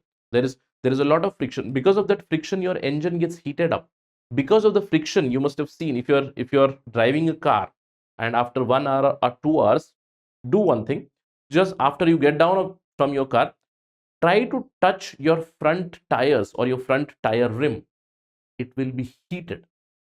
It will be heated. Why? Because of continuous braking, because of multiple brakings, what happens? Heat is generated. So a lot of heat is generated in many industrial equipment, many machineries, which might lead to failure of that machinery. It will cause more wear and tear, more heat deterioration. So it is an evil also, or it has adverse consequences. So what do I understand? I need friction, but somehow it has certain adverse consequences which I need to reduce. So how can I do it? See, friction, as I told you, it is necessary evil. Where is it necessary? See, I go and buy a new shoe and I see that the sole of that new shoe is completely plain. I am not getting any grip. I'm walking and I'm falling down, I'm slipping. So what will I do? I will create some grooves or ridges. You must have seen on your shoe, on the soles, you will have different kinds of ridges. In fact, in our previous discussion, we spoke about the football spikes. In the football spikes, those spikes are going to provide you more and more friction ability, or more ability to enter the ground, which provides you a better ground. It gives you better stability, right? Now, we also intentionally create friction, or intentionally create such kind of contact area which leads to more frictional force. Now imagine a tractor tire, something like this. Now I have a tractor tire where I have these ridges created. You must have seen these ridges, right? Why are these provided? These are provided for better frictional force between the tractor and the ground. So many a times we create rough surfaces because I want more frictional force, because it is necessary now. But there are certain scenarios where I do not want this friction force to act. For example, I'm playing carom. Now when I play carom, what do? I see that I have a striker and I'm trying to hit a coin. No matter how much force I use, the striker is not reaching till the coin. So what do? We apply some sort of powder, right? Generally boric acid or some sort of carom board powder. What happens? It is going to reduce the amount of friction between the board and the coins and the striker. That way we can play carom very smoothly. So there are many areas where we try to increase the frictional force, where we try to decrease the frictional force as well. Increasing frictional force, we can see that it is done with your shoes, with your car tire, with your tractor tires, at so many places. Why? Because I want proper amount of friction, so that the tire does not wear too much, does not tear too much.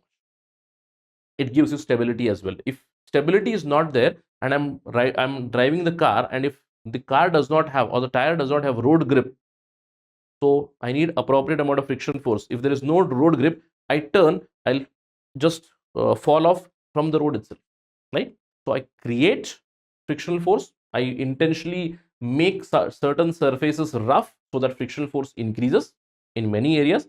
I also try to reduce the frictional force, so that I have in machines, in your carom board, etc., you have so many moving parts.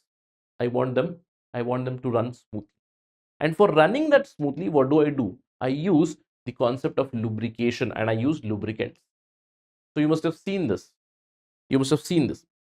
We apply oil, grease, or certain kind of graphite which is applied between moving parts of a machine, so that it is well lubricated. If it is not lubricated, it is going to make sound. You must have seen with your fan. As soon as your fan starts making noise, it makes some annoying noise. That means you realize that there is some problem in the moving part, probably in the bearing. So you need to change the bearing. Now what is that bearing? That bearing, it acts as a means to reduce the frictional force. How? There are two surfaces, surface 1 and surface 2. It has a lot of irregularities, it has a lot of bumps. So I apply a lubricant, so that the contact between these two is now reduced. The direct contact between surface 1 and surface 2 is reduced. So frictional force is reduced. Please remember, lubricants are substances that reduce friction between the surfaces. Of course, there is contact, but now between that contact we have a lubricant, and that lubricant is basically reducing the interlocking between the bumps and irregularities. That way frictional forces are reduced. And many times when we use lubricants, it has another function also. Lubricants, first of all, they act as a means of reducing friction. They may also act as a means of taking away heat, because heat is generated during the force of friction. So sometimes lubricants can also take away heat. But there is no hard and fast rule. Remember, lubricants' primary role is lubrication, but it can also take away heat. Many a times in many machineries we have seen. And please remember, lubricants can be solids, lubricants can be liquids, lubricants can also be gas, right? There are many gases. For example, air is used as lubricant at many places. In many machines we have seen air as a means of lubrication. we use nitrogen as a means of lubrication, we use other gases as a means of lubrication as well. So please remember, solid graphite is one of the examples. We have oil, liquid example, solids, we have grease, etc. Yes, we have gases. Those can also be used as lubricants. Remember this, it's a pitfall for MCQ, right? Right. Now, the question arises, Bujo asks here, can friction be brought to zero? Can we reduce friction to zero by polishing the surfaces, by making them ultra fine? Is it possible? If I use a large amount of lubricants, can friction be reduced? Actually, no. The answer would be friction can never be completely eliminated, because no surface can be so smooth, no surface can have so much of lubricant, or no lubricant can provide such kind of a scenario where all the irregularities and bumps, they move out. No, nothing like that, because many a times you do have micro irregularities which will lead to some sort of friction. So friction cannot be eliminated completely. If I remove friction completely, then I'll be able to create a perpetual motion machine, correct? So friction force cannot be eliminated. Now, what are the types of frictions that we see? See, friction can be of three types. When I talk about the contact between two solid surfaces, static friction, you have sliding friction, and you have rolling friction. Broadly, we categorize into static and kinetic friction. Kinetic friction is further divided into sliding friction and rolling friction. The highest amount of frictional force is seen whenever there is static friction, because I am applying a lot of force, but this particular weight or this particular body is not moving at all. The motion has not started at all. That means the frictional force is very, very high. So remember, always static friction, meaning the body or the body which I am pushing, one of the bodies in that relative contact, it remains stationary. Now, when this body starts to slide, then we see sliding friction. The surface has started to move, but I need extra energy to move it. And then there is rolling friction. Rolling friction, as soon as I put rollers, this roller is now going to roll, and this is going to reduce the friction. It is going to reduce the amount of interlocking, amount of irregularities, amount of bumps, and the contact becomes a little smoother. That's why rolling friction is less. So from MCQ perspective, you need to remember static friction. Static friction is highest. So F static is the largest.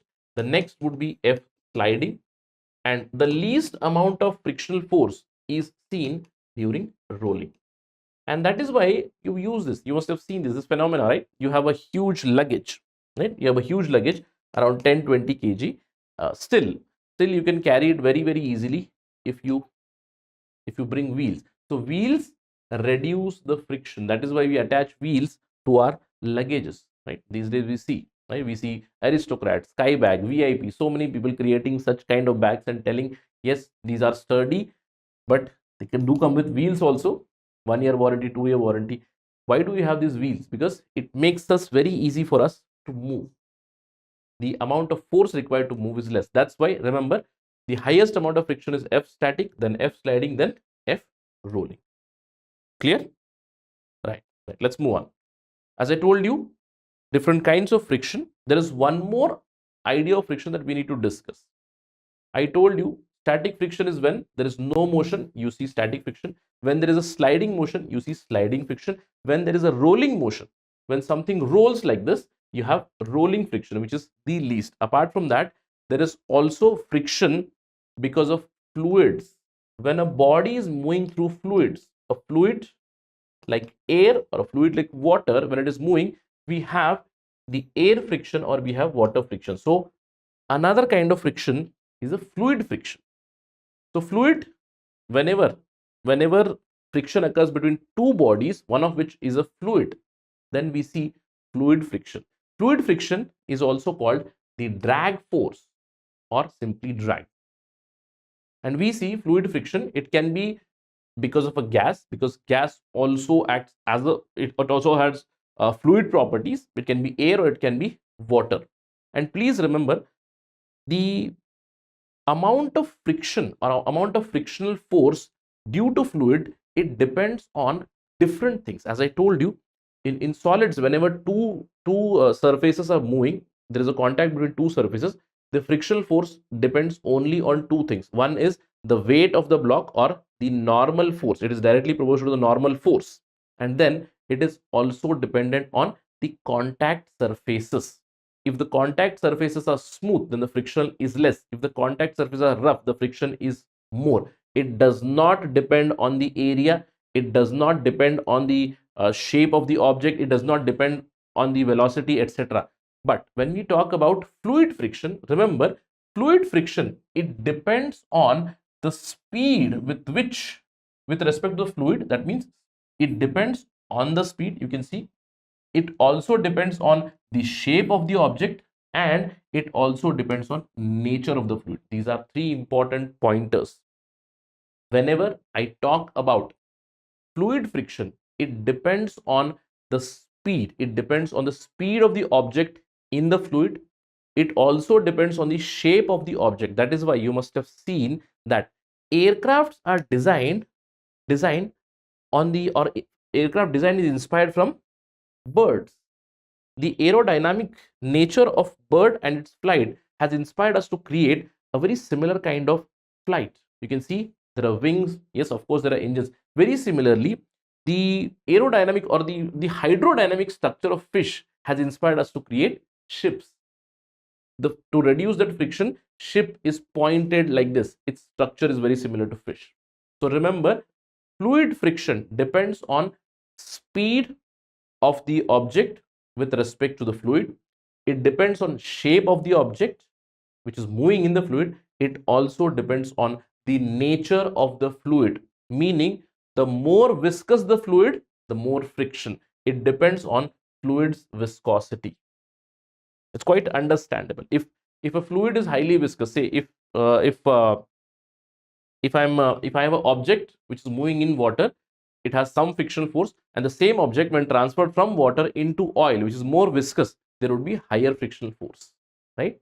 So these three things, do not forget this from the exam perspective. In fact, we'll be building a little bit more on this particular knowledge in our subsequent classes, also class 9 and class 10. So this is all about friction. Do not forget about friction, its characteristics, what does it depend upon, the differences between static friction, sliding friction, rolling friction, and fluid friction, and its characteristics. Sound. See, sound is a very important part of our lives. Sound is very important for us to communicate. In fact, that is what we are doing right now. I'm speaking, that sound is reaching till you. Somebody might be listening from earphones, somebody might be listening directly from the device, from the laptop or from mobile. How sound is produced? My vocal cords are active right now. That's why the sound is produced. And the sound is reaching to you. Regarding that, we'll talk when we speak about ICT, Information and Communications Technology. So sound is very necessary for us to communicate, to explain our ideas. We used to wait, right? When we were in school, we used to wait when the hour will end, when the class is going to end, and then there would be a small bell. And as soon as that bell hits, that means that class or that period is over. So now time for lunch, now time for PT, time for physical training, right? So some sort of sound is used for communication. We receive it, we perceive it, and we respond to it. Now in this chapter, we'll understand how this sound is produced, how exactly sound travels, why do we like certain sounds, and why do we think that something is noise? How do we distinguish between these? Because we'll understand certain characteristics of sound. Based on that, we'll say, okay, this is music, or this sounds like music, or this is noise. Right, let's begin. First things first, what is sound? How is sound produced?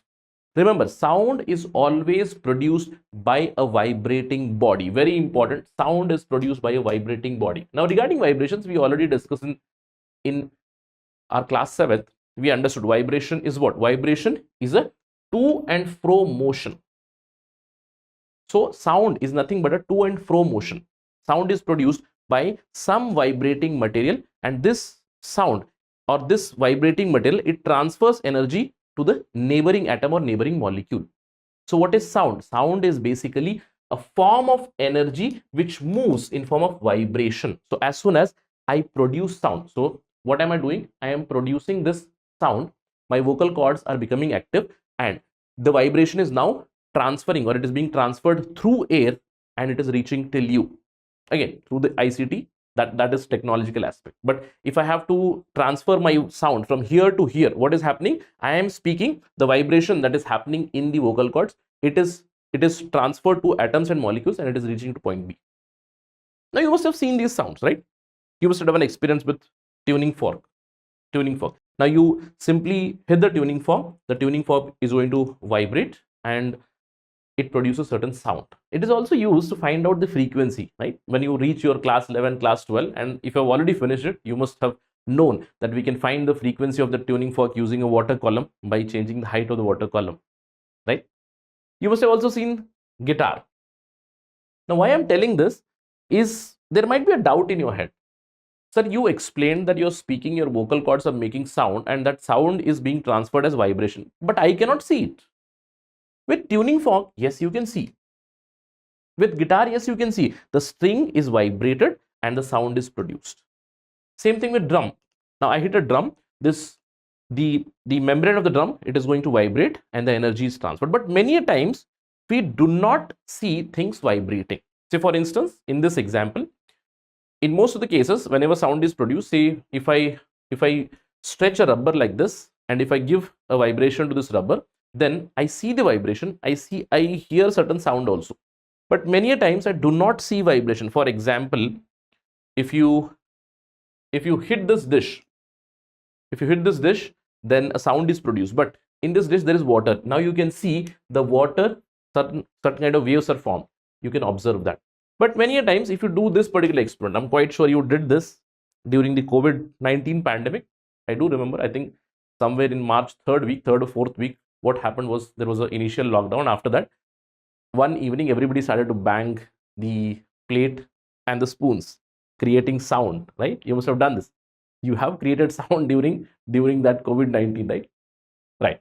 Apart from that, some other instruments, for instance, say I do see vibration here, but do I see any sort of vibration here? I may not. So the idea here is vibration is taking place somewhere. You can see vibrations, and at some places you do not see vibration, but you can feel them as sound because sound is produced. So basically, sound is a form of energy, a form of vibration which is transferred from one place to another place. Now, the next question: how do humans produce sound? See, I told you when we reach adolescence, in boys, in males, Adam's apple develops. Now, Adam's apple, it houses larynx. In females also, larynx is there, but Adam's apple is missing. So, humans have a voice box or larynx, and this larynx, it consists of two vibrating vocal cords. These are the vocal cords of humans. Now, these vocal cords, whenever they vibrate, they produce sound, and that is how we communicate. Now the question is, sir, how exactly these vocal cords are vibrating? These vocal cords vibrate because of the air that is pushed out of lungs. That means because of the movement of air, these vocal cords, they vibrate and a sound is produced. So when lungs force the air through the slit of these vocal cords, a sound is produced. That's why you must have seen that whenever, say, you run a kilometer and you come back and I tell you to speak, you will not be able to speak. Barely you can say a few words because you will be gasping for breath, and breathing is required to produce that sound. Air is required for production of that sound. And this vocal cord or larynx, it can be simply created, right? A small experiment is given here. Take two rubber strips of same size and stretch them. And when you stretch them, you blow through those stretched rubber tubes. There is a sound which comes out. Very similar to the stretching or vibration of that rubber, our vocal cords also work. Or you can also do it with paper. Take two papers, take two pages, and just blow in between those two pages. You will hear some sort of a fluttering sound or some sort of sound. That is how your vocal cords also work. Now remember, in humans, the length of vocal cord, it differs. In males, the length of vocal cord is around 20 millimeter long, approximately 2 centimeters. In females, it is a little less. It is about 15 millimeter long. Children have much shorter vocal cords. That is why we see a difference in voice or difference in sound that is produced by humans. Men have deep voice because of longer vocal cords. Women have a little shrill voice because of shorter vocal cords. And children have much shrill or high pitch sound they produce. Now, imagine a child crying continuously. You must have experienced that. That is a very high pitch noise. Sometimes it gets irritating, isn't it? Because the pitch of that sound is very high because the vocal cords are quite short. Now, that is how we produce sound. The next question, sir, how sound reaches from one point to another point, right? How sound propagates? See, remember this point. Sound always needs a medium for propagation because sound is a transfer of energy and is a transfer of energy through a waveform, and sound is a longitudinal wave. Remember, when I say longitudinal wave, when I'm speaking, what is happening? As soon as I speak, the sound is making the atoms or molecules in the air to vibrate. And how are they vibrating? They are continuously vibrating in a to and fro form. That is why it is a longitudinal wave. And when I say longitudinal wave, it undergoes compression and it undergoes rarefaction. It undergoes compression, it undergoes rarefaction. That is how a sound wave looks like, right? But remember, sound always requires a medium for its propagation. That is why if you get a chance, if you go to space, you will see that sound does not propagate there. In space, in vacuum, there is no sound propagation. So sound needs a medium. Sound travels. Now, right now, sound is traveling because there is a medium, air, which is already available here. Sound can also travel through water because water is also a medium. Liquid is also medium. Air is also medium. Sound can also travel through solids because solids are also medium. And if you dissect further, you will understand the speed of sound. It also varies from medium to medium. Now, since solids have atoms or molecules which are basically clubbed together very closely, that means the energy can be transferred in a very fast way. So sound travels much faster in solids than liquids. And in air, it is the slowest, or in gas, it is the slowest. Please remember, if I talk about the speed of sound, it differs from medium to medium. Speed of sound is highest in solids. So you must have seen this, or you must have done that experiment. Just take a metallic rod, or a metallic scale and keep it near your ear and give it a small hit or a small vibration. You will hear a very loud sound. Or you must have, I have already done that experiment during my childhood. You must have also done it. Take 2 cups and tie a thread. Now that thread is a solid. If you're speaking from one end, almost say 5-10 meters also, you can listen to that voice very easily. That thread should be a little tight. Why? Because through the solids, sound travels much faster. Then next comes liquid. First is solid, next liquid, next gas. So if I create a MCQ where I ask you, sound travels fastest through which medium? I give you options: copper, I give you option oil, I give you option nitrogen. What would be the answer for this? The fastest would be, of course, through copper because it is metallic, it is solid. So questions like that can come, right? So we understood how is sound produced, how sound propagates. Now next, how do we hear or how do we perceive sound? It's exactly the reverse process of how sound is produced. I told you sound is produced because of a vibration of vocal cords. How are you able to hear this? Now, this vibration or this sound, it reaches my ear, and my ear has a funnel kind of a shape. You do see. Now, this part is actually vestigial. You do understand the outside ear. These are cartilages. Even if you remove it, you will be able to hear it. These are vestigial organs. Okay, they just give you a good appearance. But the main ear or its constituent is way inside your ear. It is called eardrum. Now, what is this eardrum? This eardrum is like a membrane, a very sensitive membrane. I told you sound is a vibration. This vibration is going to reach till your eardrum, and that eardrum is going to vibrate. And once that eardrum vibrates, the signal then reaches to your inner ear and ultimately reaches to your brain, which interprets that sound. So it's a reverse kind of a process where the energy, sound which is traveling as energy, it is reaching to your ears, which is vibrating your eardrum, and your eardrum is now transmitting that to your brain, which helps you to perceive that sound, understand that sound. That is why we always say your eardrum is very, very valuable. Make sure you do not insert anything in your ear. If you do that, your eardrum would be damaged. And if the eardrum is damaged, then it becomes very tough for us to hear. Right? Now, we understood how do we hear. Now, hearing, sometimes we like certain sounds. We like music, right? Sometimes you go to a factory, you don't like the sound. It's kind of irritating. Why does that happen? Let's try to understand some features or characteristics of sound wave. As I told you, sound is a longitudinal wave. Sound wave is a longitudinal wave. It basically travels as compression and rarefaction. It travels as compression and rarefaction. I can simply transform it into a waveform also. Now this becomes a basic waveform, right? And sound also can be transformed to this basic waveform, and it has basic characteristics like amplitude, a wavelength, and the frequency. Now what is the amplitude? When I draw a wave, I am just drawing a single wave, right? Pardon my drawing here. It may not be exactly symmetrical, but for understanding purpose, we'll get it, right? Now this is a single wave form. Now in this single waveform, this is the neutral area. Now the height of this wave is called amplitude, and this amplitude is responsible for the loudness of the sound. This complete length from this particular point till here, this is called a wavelength, and it is denoted by lambda. It's called wavelength, right? Wavelength is the distance of one full wave. That means a distance of one full crest and a trough. It is called a wavelength. Apart from this, there is one more characteristic called as frequency. Now frequency is number of oscillations or number of waves or number of such waveforms in 1 second. It is called frequency. Frequency is measured in terms of hertz.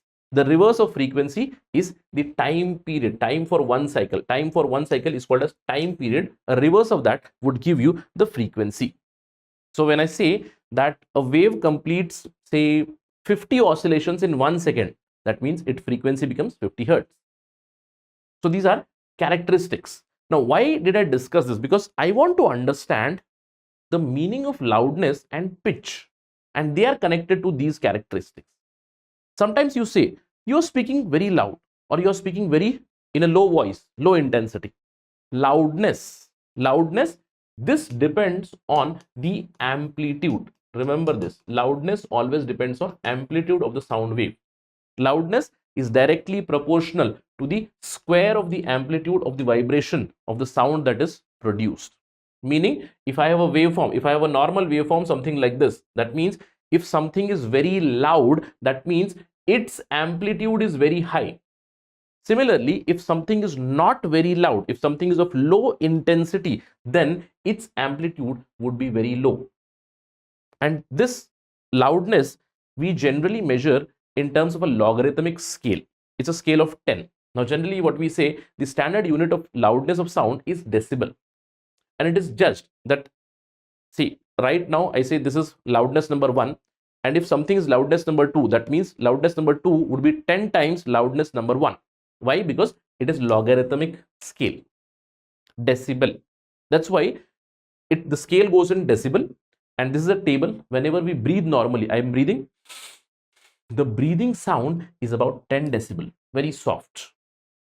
When I whisper in someone's ear softly, it is about 30 decibel sound loudness, 30 decibel intensity.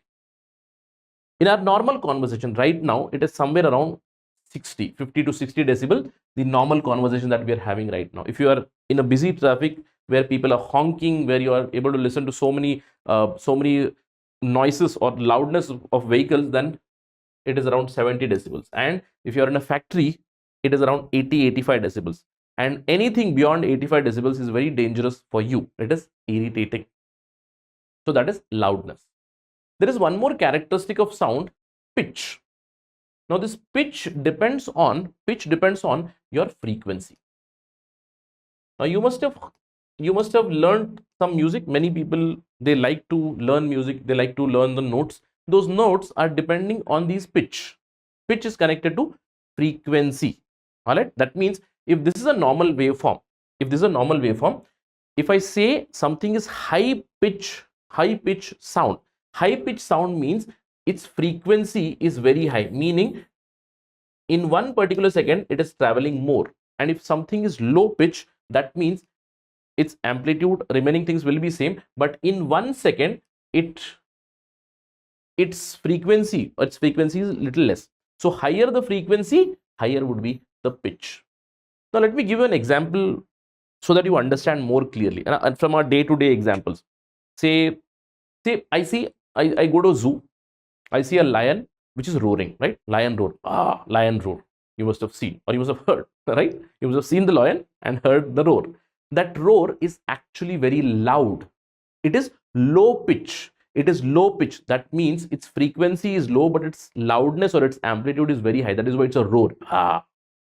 But when you sleep at night, you hear a very high pitched noise of a mosquito. That mosquito is seldom loud. It's not loud because its amplitude is very, very low, but its pitch is very high. The sound is quite irritating, right? I hope you get the idea that loudness is connected to amplitude. Whenever a sound is very loud, that means its amplitude is very high, probably its frequency is a little lower. If something is loud and high pitch, it will be very, very irritating. Probably you must like it. These days there is a very blurred line. People go to loud concerts. Now you will see very high loudness and very high pitch also, right? I hope that these things are clear to you, right? As I told you, the pitch is basically connected to frequency or the shrillness of the sound. So a drum, it produces loud sound, whereas a whistle, it produces high pitch sound. Clear? High pitch sound means it reaches to faraway places. Very high pitch sound, sometimes it irritates you also. Clear? Right. Now next thing, what are the audible sounds that we hear? For humans, the audible range, I want you to remember this categorically. This is some data or some facts though you need to remember. Human hearing capability is between the frequency of 20 hertz to 20,000 hertz. That means 20 hertz to 20 kilohertz. Please remember this. Our capacity is to hear from 20 hertz to 20 kilohertz, 20 kHz.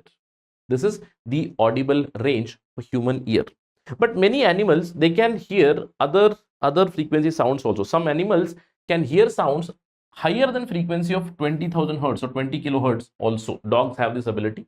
That is why sometimes you must have seen police or the people from animal welfare, they must be using some sort of a whistle. They are blowing, but you are not able to hear anything.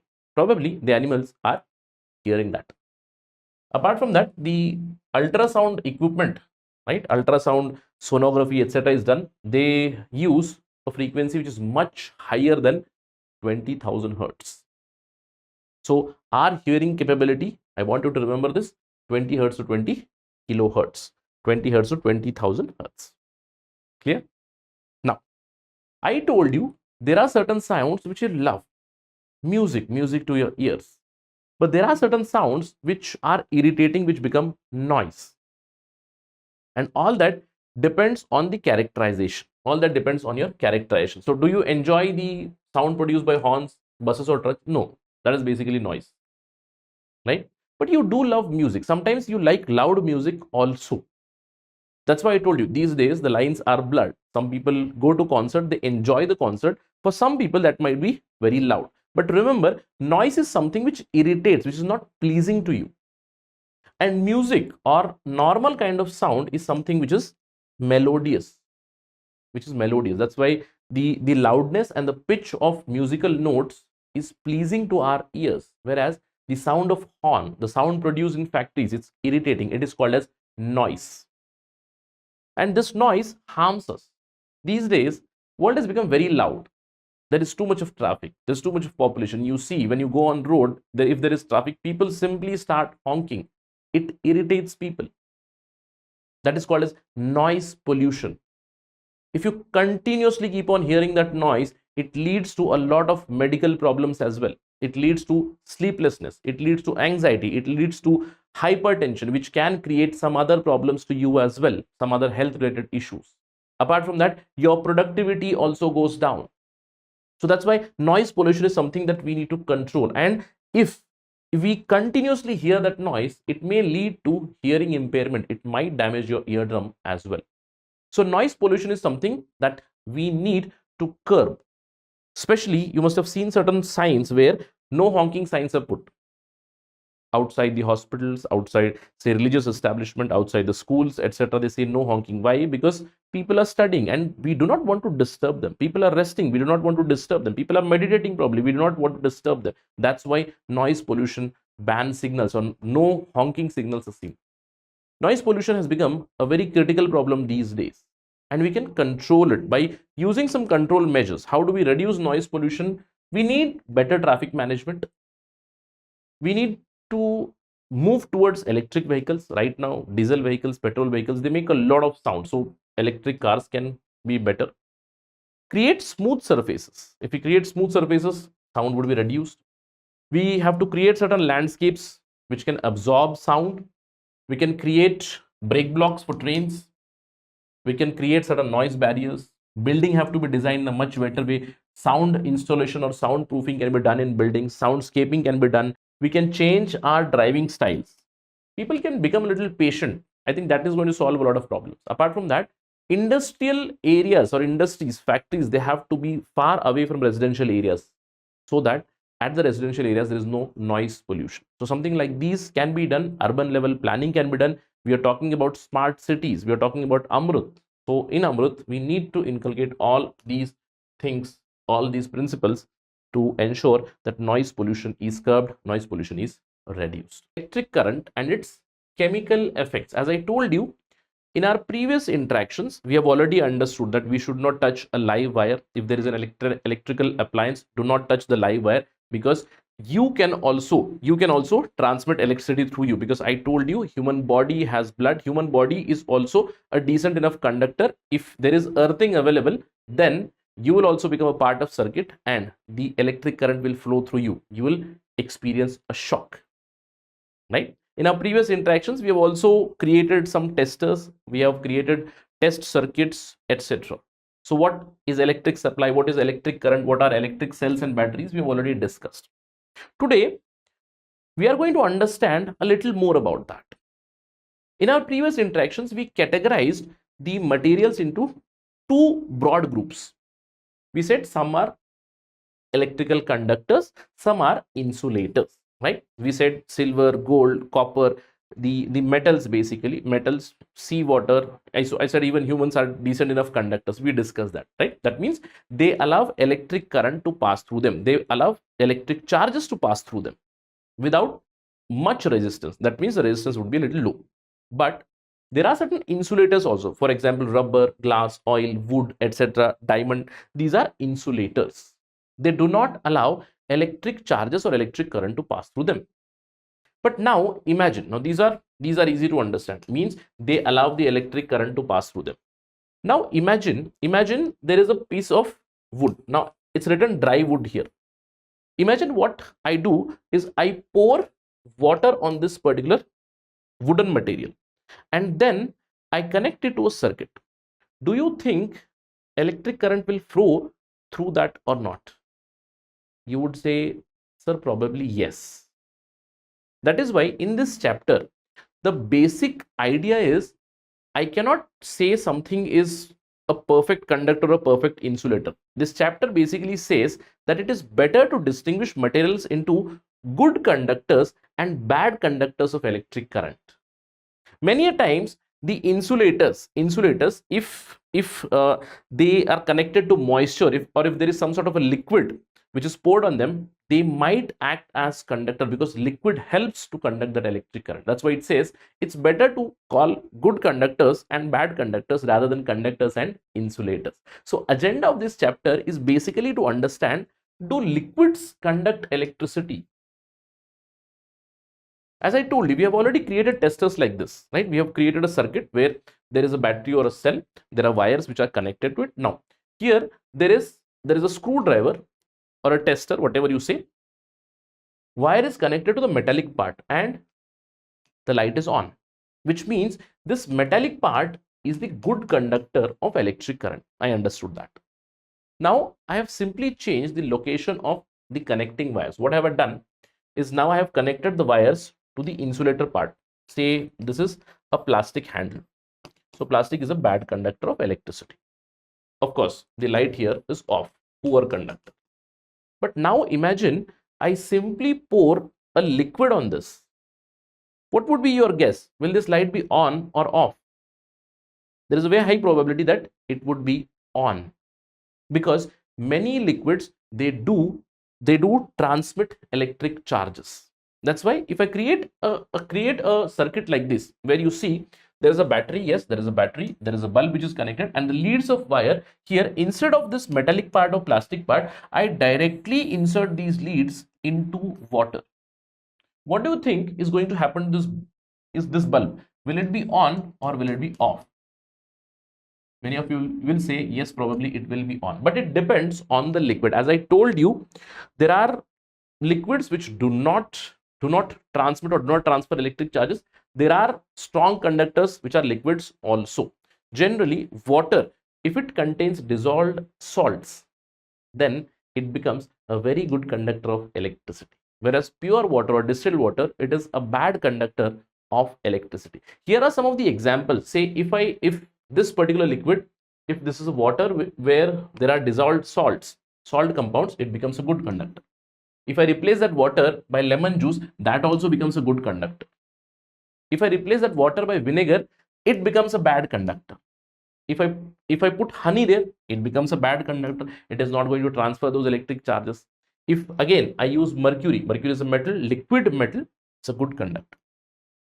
If I use pure water, distilled water in which there are no dissolved salts, that is actually bad conductor. So please remember this particular aspect. When I say that electric current, when it passes through liquid, if it passes through pure water is a bad conductor, distilled water is a bad conductor, but normal water that we use, there are a lot of salts which are mixed in it, it is a good conductor of electricity. And this was proved by one of the British chemists, William Nicholson. In 1800s, William Nicholson, he did an experiment. What we just saw, what he did was, he immersed two electrodes in water and current was passed through it. Now what he saw, there were bubbles, and he came to a conclusion that there were bubbles of oxygen and hydrogen that were produced when electric current is passed through that water. That means if electric current is passed through a liquid, there is some sort of a chemical reaction that is taking place. That means some chemical reaction occurs, because of which gas bubbles are seen towards the electrode sides. Somewhere oxygen is released, somewhere chemical is released, some sort of chemical reaction takes place. There may be a change in color of the electrolyte or the liquid. There may be change in color or some sort of a deposition that can be seen on electrodes. So something is happening. That means electric current can enhance or can reduce the amount of chemical reactions that take place. Meaning electric currents have effect on chemical reactions. Now the response can be studied here by using different solutions and different electrodes. That is what we are going to do. As I told you, if I take distilled water, that would be a bad conductor. But water that we use normally, if I take out water from the well, if I take out water from the borewell, it is basically underground water or even river water. Those waters are mixed with mineral salts naturally. So any water taken from hand pump, tap, wells or ponds, it has some dissolved salts in it. So it becomes a good conductor of electricity, because there are that is basically in ionic forms. There are free salts which are able to conduct electric current. That is why Paheli is giving you an advice here. She says small amount of mineral salts present naturally in water are beneficial for human health. Very good. That's why we say it's called TDS, right? We say TDS, total dissolved salt content. If you have an RO at home, that RO guy will come and he'll tell you your TDS is somewhere around 80, which is good for your health. TDS should not be very high. It should not be 200, 300, 400, because dissolved salts can create problems for you. That's why a filter guy will tell you a TDS of somewhere around 80 to 100 is very decent, because it will give you necessary mineral salts which are required for your body. But because of the same mineral salts, water becomes a good conductor. And that is why she tells you never ever touch electrical appliances when they are on, or never ever touch electrical appliances with wet hands or with wet floor, because you will become a part of that circuit and electric current will move through you. That means you will get a shock. Sure. Meaning electric current, electric current in a liquid, it leads to some sort of chemical reaction, or it allows the electric current or the charges to flow. And this electric current, it depends on the ions. The more the dissolved salts in it, the more electric current is transferred. Higher the ions, higher the conductivity of that particular liquid. All right. So we understood a phenomenon, meaning liquids can also be good conductors of electricity depending on the amount of ions that are present in that liquid. Using this particular principle, we have devised, or we have developed a process called as electrolysis. Electrolysis. Now, electrolysis is basically a process where you give certain charge towards the electrodes, and these electrodes are dipped in a solution, and this solution is called as electrolyte. Electrolyte.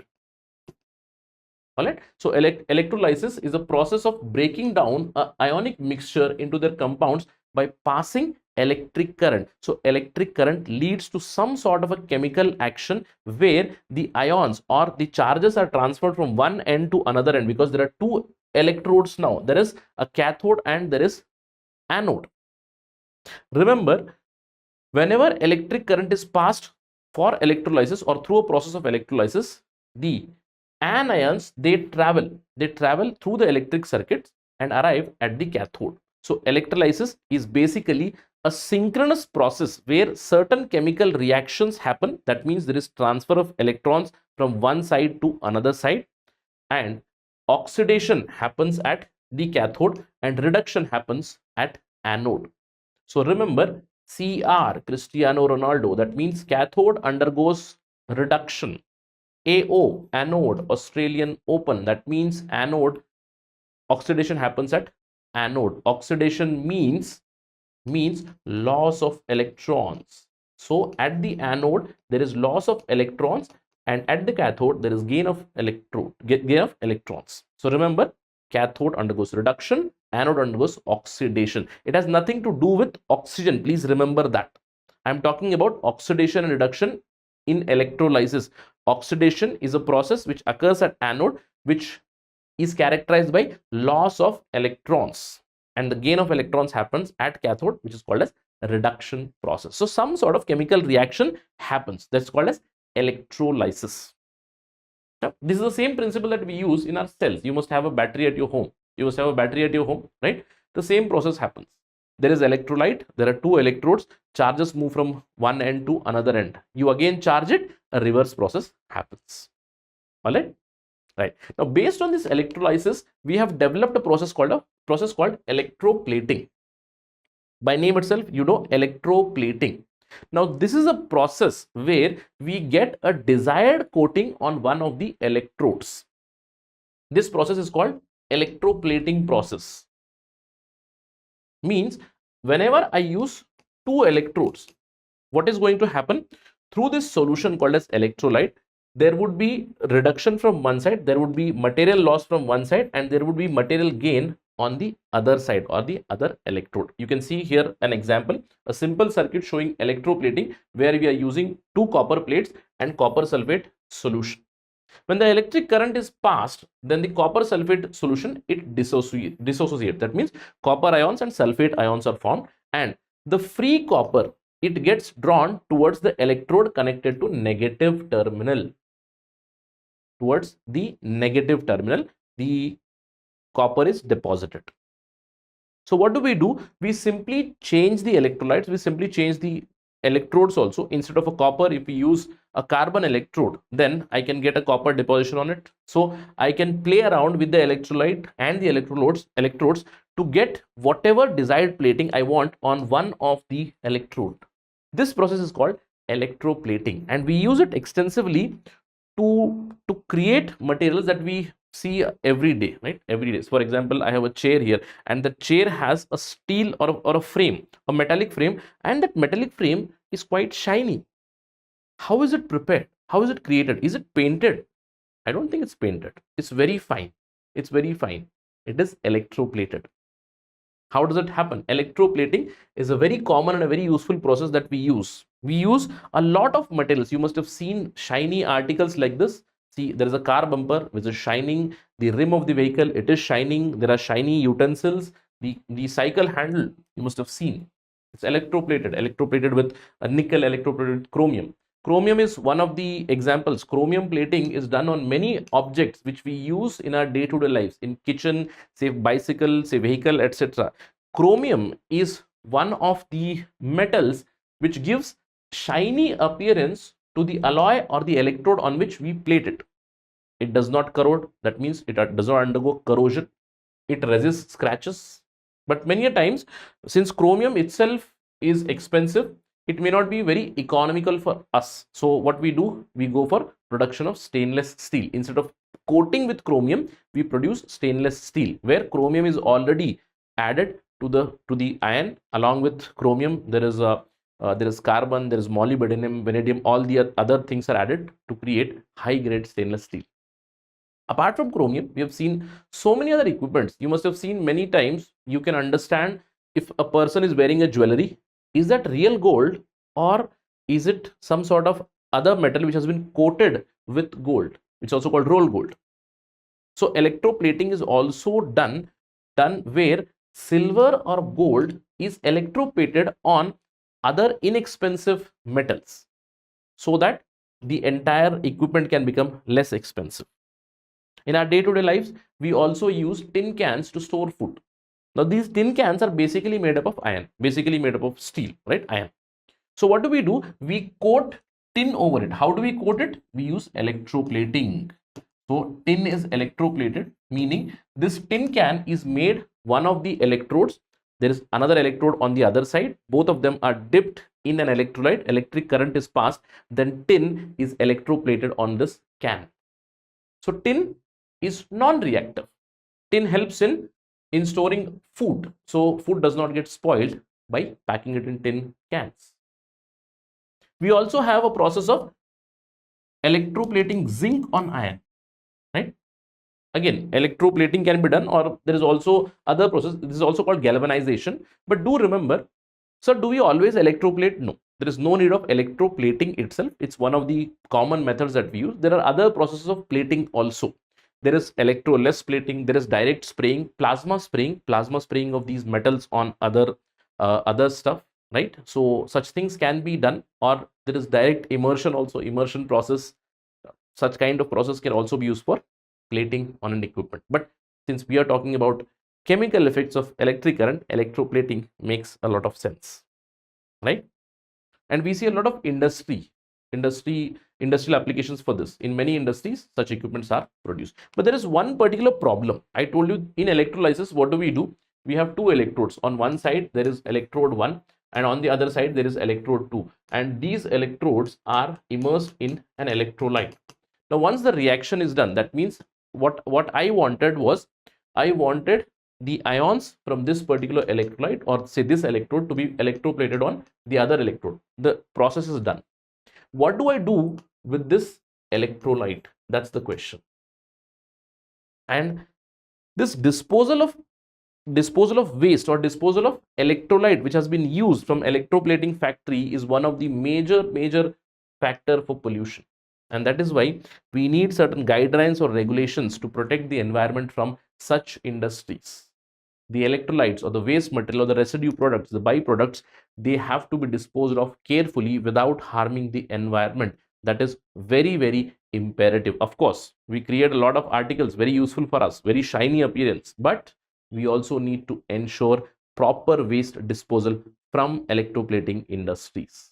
That's the basic idea here. Let's begin our discussion. I told you we are going to discuss about some natural phenomena. I told you in our previous interaction also, we have spoken about some natural phenomena like storms, cyclones, thunderstorms, winds, right? All these things have been discussed in class 7. So today we are going to talk about two specific natural phenomena. One is lightning. You can see here the image. The other one is connected to earthquakes, right? So we're going to discuss these two. Now, to understand lightning first, we need to understand what is electricity. We have already built the foundation of static electricity as well as electricity in our 6th and 7th standard understanding. I told you electricity or static electricity is a phenomena where because of friction, some bodies can get electrified. It is a phenomena when suitable condition is met, then bodies can get electrified. Now we have seen these examples. Now we've seen many examples like this. For instance, in our childhood days, we have done experiment, right? We have taken a comb, and when that comb is rubbed against a wool or your sweater, then that comb, it is electrified. It catches those small bits of papers. Similarly, you can see there are many items, many things. For example, when you rub a plastic refill to polythene, or when you rub your comb to a woolen or your sweater, it acquires charge. These are called as charged bodies. And you can understand how these charged bodies behave. A body can get positively charged or a body can get negatively charged. And you can check how exactly they interact. For instance, when you rub a comb on the wool, then it gets electrified and it attracts bits and pieces of paper. That means one of them is positively charged, another one is negatively charged. They try to neutralize each other. So we know that the like charges, they repel each other. You do know like charges repel each other, and unlike charges, they attract each other. That means if it is a positive and a negative, they will attract each other. If it is a positive and a positive, that means they are going to repel each other. Same applies with negative charges. So a charged body, when it comes in contact with another oppositely charged body, they both will attract and the charges will neutralize. That's the basic idea. And that is how electric current comes into picture. We have discussed that. What is electric current? Electric current is the flow of charges from one body or one end to another end. Electric current is flow of electrons. You can see here, once we complete this particular network or once we complete this circuit, you will see that the electrons are going to flow from negative terminal to positive terminal. There is a flow of electrons, there is a flow of these charges, and the current is going to flow in the opposite direction, leading to lighting of this particular bulb. And once both these charges are neutralized, you know the light will not glow. Why? Because now there is complete discharge. That is why, because the current moves from always higher potential to lower potential. We have all discussed this in our previous interaction, and we know that the current passes through a conductor. This is the base of our discussion. That means whenever there is some sort of a friction, static electricity is produced. Yes, we can also create a circuit, and whenever there is some sort of a potential difference between two areas where there is accumulation of charges on either side, if there is a potential difference, then they tend to neutralize each other, giving you this particular energy. Correct? That's the basis. That's the basic idea. Now, what happens during a lightning? Now, before lightning, there is a small experiment also in NCERT which talks about electroscope. Now, this electroscope is a device using which we can see how the bodies, they get charged. A small aluminum strip foil is used to receive the charges. Whenever you rub a surface or whenever you rub a comb or any other metal body, bring it closer to this particular aluminum sheet, and then which is connected to a gold foil, generally a good electrical conductor.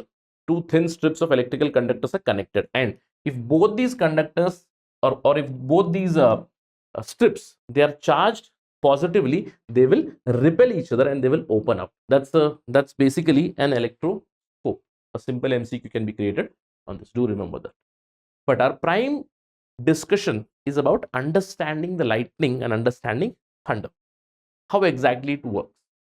Now, during the ancient times, especially the time before Christ, right? People used to think that it's a bad omen. Whenever there was thunder and lightning, they used to think it was wrath of God, right? It's Zeus who's basically sending you the lightning.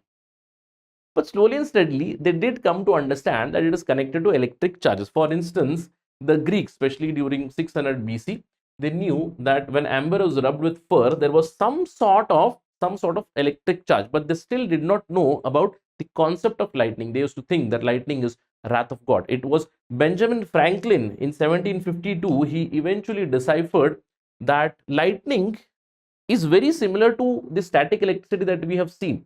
For example, a comb is rubbed against a woolen piece and then electric charge comes. When that electric charge meets with the opposite, if the comb is positively charged, another negatively charged body is brought together, then a small spark will come. You must have seen it, especially during the winter days with your clothes. When you come out of your car, a small spark comes. That means neutralization of charges. Benjamin Franklin basically explained that the same concept of static electricity is seen with lightning also. So how exactly lightning occurs? What is happening? What is the type of friction which is occurring? Now we all know when there is evaporation, the water is moving up. The water is moving up. The water eventually it becomes vapor, and in the vapor form, when it condenses in the upper atmosphere, it forms clouds. That means the water vapor is moving up. There is already air present. So there is friction. Because of friction between the clouds, there are charges which are developed, right? Now you try to understand, there is cloud. In that cloud, there are water. There is basically water also.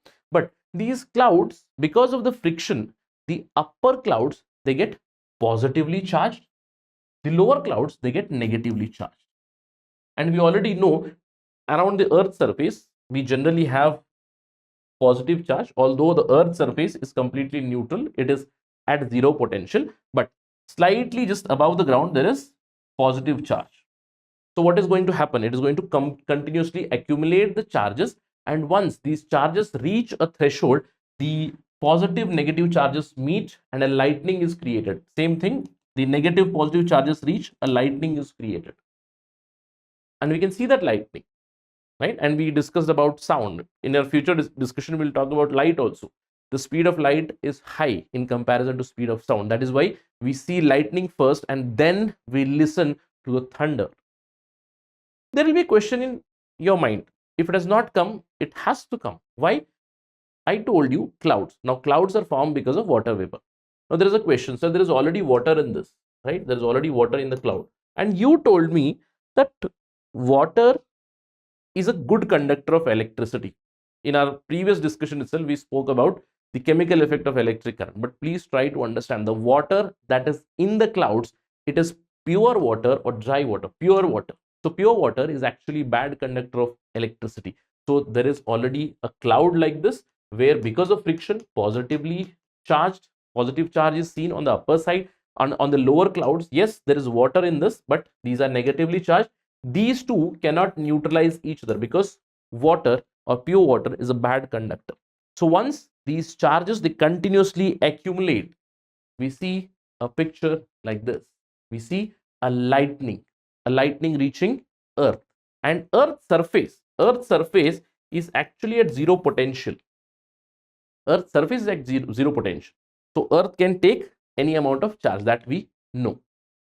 Now, many a times what we see is whenever there is lightning, or to protect ourselves from lightning, we take certain actions, right? We take certain actions. One of that is to protect our homes, especially electrical appliances, etc., by putting a lightning conductor on the buildings. You must have seen this, right? This is a building. You must have seen there is a small lightning conductor at the top, or a small wire, a thin wire. This wire is going to discharge it to the Earth because Earth is at zero potential. Now this is called as earthing. You must have this connection at your home. If you have not seen, do go outside and do observe. Now what is this earthing? Now earthing is a process of transferring of electrical charge, whatever is coming from the clouds. A sudden lightning and then thunder also comes. Sudden lightning is a transfer of charges, and this charge is to be sent to Earth. Why? Because Earth has zero potential, and we ensure that the charges, they move through a very thin wire of low resistance. As soon as the lightning hits this, all the charge goes to the ground. And that is why we do this earthing. If you've seen the earthing process, whenever the electrician would come, electrician is going to dig a small hole, and in that hole they are going to put salt, they're going to put charcoal, they are going to put a copper wire or a copper plate also. You must have seen many a times, right? A small copper plate or a copper wire, and along with it salt and charcoal is put, because salt and charcoal, they help in bringing or making low resistance. Salt will bring down the resistance. Alternate layers of salt, charcoal along with that coal plate, they will bring the resistance lower, so immediately the charges will move. So this is what we do to protect our homes. But we also do a lot of things to protect ourselves. Whenever there is lightning, what do? We try to go at a safe place. Your elders must have told you, whenever there is rain, whenever there is thunder, lightning, they tell you not to stand below a tree. Have they told you? Why is it? I hope now you'll get it. Because of this particular example, you'll see that why people will tell you not to stand below a huge tree, because mostly a lot of positive charges have accumulated above that tree, and if at all the lightning is going to hit, there is a probability that it is going to hit at that spot. That is the reason they tell you not to stand below a big tree. Apart from that, whenever there is lightning, we do see that we rush to a safer place, and this is the best position to get into to avoid lightning. So get to a safe place inside, with your with windows completely shut your windows completely. Get into your car, right? Do not start your car completely. Shut down your vehicle also, because the charges do not accumulate around it. All these things are told. These are some of the lightning safety mechanisms that we follow. Yes, true. So this was about lightning. Let's move on and talk about the next natural phenomena, that is earthquake. I'm quite sure you must have experienced both of these. For example, lightning and thunder we do experience, especially during the rainy season, yes. But earthquake is very, very common. Many of us have experienced this. Many of us must have felt the shaking of the earth also. Why did I tell it is very, very frequent? Because earthquakes occur almost at every instant inside the earth's subsurface. As of now also, when we are discussing, when you're speaking, a lot of mini earthquakes are occurring inside the earth's subsurface. You need to keep that in your mind. But the question is, what is an earthquake? The definition is in the term itself. Earth quaking, earthquake. That means earthquake is intense shaking of earth's surface. Many times you must have seen it leads to a lot of destruction. Please try to understand, as I told you, earthquakes occur very frequently, almost every minute, every instant inside the earth's surface. But I do not feel majority of them. When the earthquakes of higher magnitude, they reach the surface, they cause destruction depending on the vulnerability. Then they become hazard. For example, say if there is a desert, there is seldom any population there. There is no economic activity. Even if a high magnitude earthquake hits the desert, nothing. But if an earthquake hits a city which is thriving, where there is a lot of economic activities, it shakes the ground, it destroys the building, it leads to a catastrophe. That is earthquake as a hazard. But the next question, so you told earthquakes occur almost every instant. Yes. But why do they occur? Why do they happen? Right? To understand this, we need to understand the physiology of Mother Earth. I'm quite sure you must have read your geography and you have seen there are different layers of Earth. The inside structure, when we go inside Earth, we see there is inner core, which is solid. There is outer core, which is molten liquid.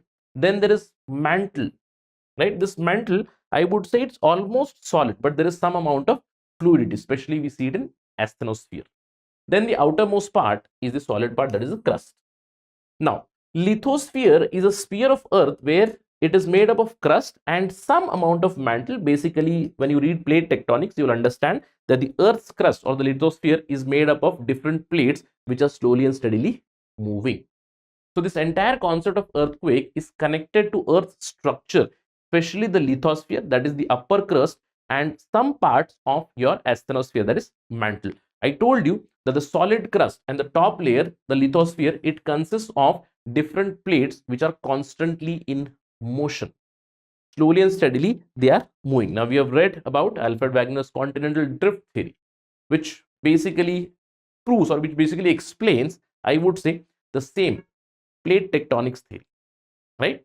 Now, the earth is composed of different plates. This is the Eurasian plate, this is the Australian plate, the Yuan, the Foucault plate, Cocos plate. These plates are continuously in motion, and whenever these tectonic plates, which are slowly and steadily drifting, they collide with each other or they go through some sort of interaction, then we see earthquakes. And many a times small mini earthquakes do occur almost every instant, every minute.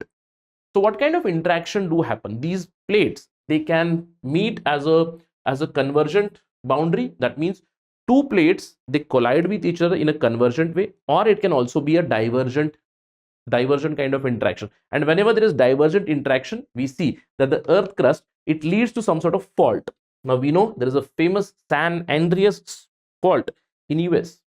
So earthquakes occur because of two plates coming together, or two plates going away from each other, or two plates in a transform boundary interaction. That means the two plates basically tilting or shifting respective to each other.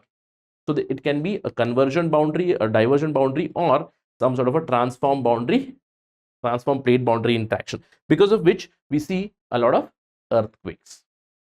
Now, when we talk about earthquake or do an anatomy of earthquake, we do understand, first of all, it is because of some sort of plate interaction. Let's imagine now this is a convergent boundary interaction, meaning two plates, they come together and they collide. Now, whenever they collide, or wherever they collide, what happens is seismic waves are generated, and these seismic waves, they reach the earth. When waves reach, that means they move the earth crust, and because of this movement, we see intense shaking of earth, which leads to a lot of destruction, right? So earthquakes, because of plate tectonics, whenever plates interact, whenever plates collide, or whenever plates move relative to each other, we see earthquakes. And wherever this earthquakes generates inside the surface, it is called as focus. Please remember, it is called as focus, or it is also called as hypocenter. Hypocenter is the origination of earthquake, origination of that interaction, which leads to seismic waves, which reach the surface, and they create some sort of fault, or they create the shaking of earth surface. And exactly a vertical line above this hypocenter, where the earth or the waves, the seismic wave reach, it is called as epicenter of earthquake. You must have heard in news, right? Epicenter. Where is the epicenter? Somewhere a location or a latitude and longitude is given where the seismic waves hit the earth surface. Now the next question is, sir, how do we measure this earthquake?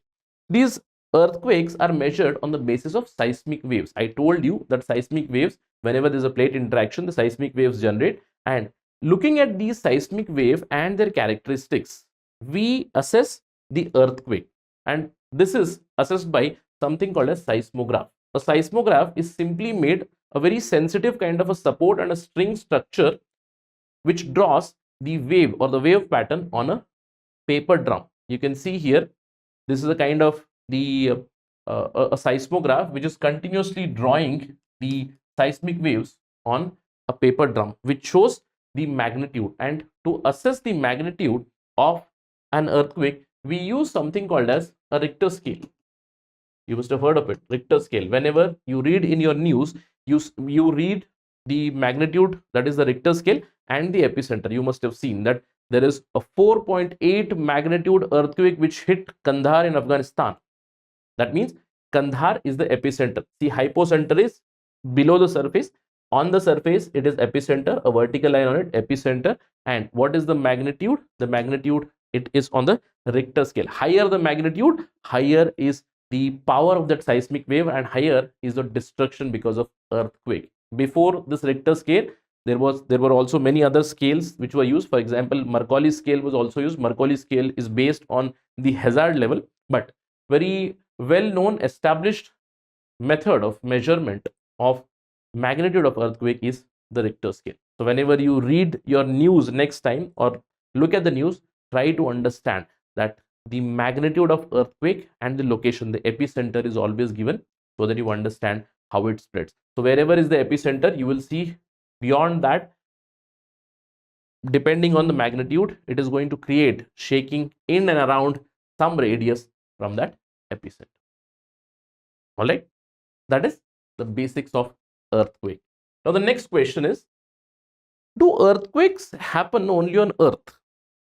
Now, strictly speaking, whenever I use the term earthquake, now that happens only on earth because the term earth is there.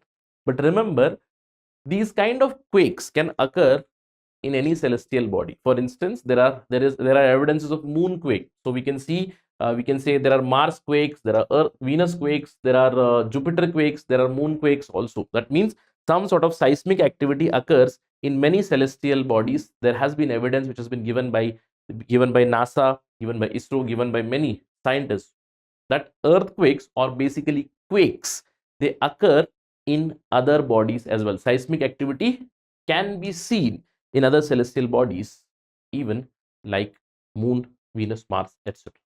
Remember this. Now, the next question is, sir, when earthquake hits, what do I do? Now, this is a very important discussion. Whenever there is earthquake, first of all, get out of the building. You can see, get out of your building.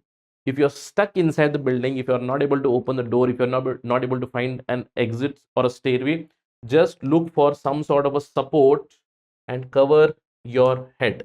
It is best to get into the baby position to ensure that your core organs are safe.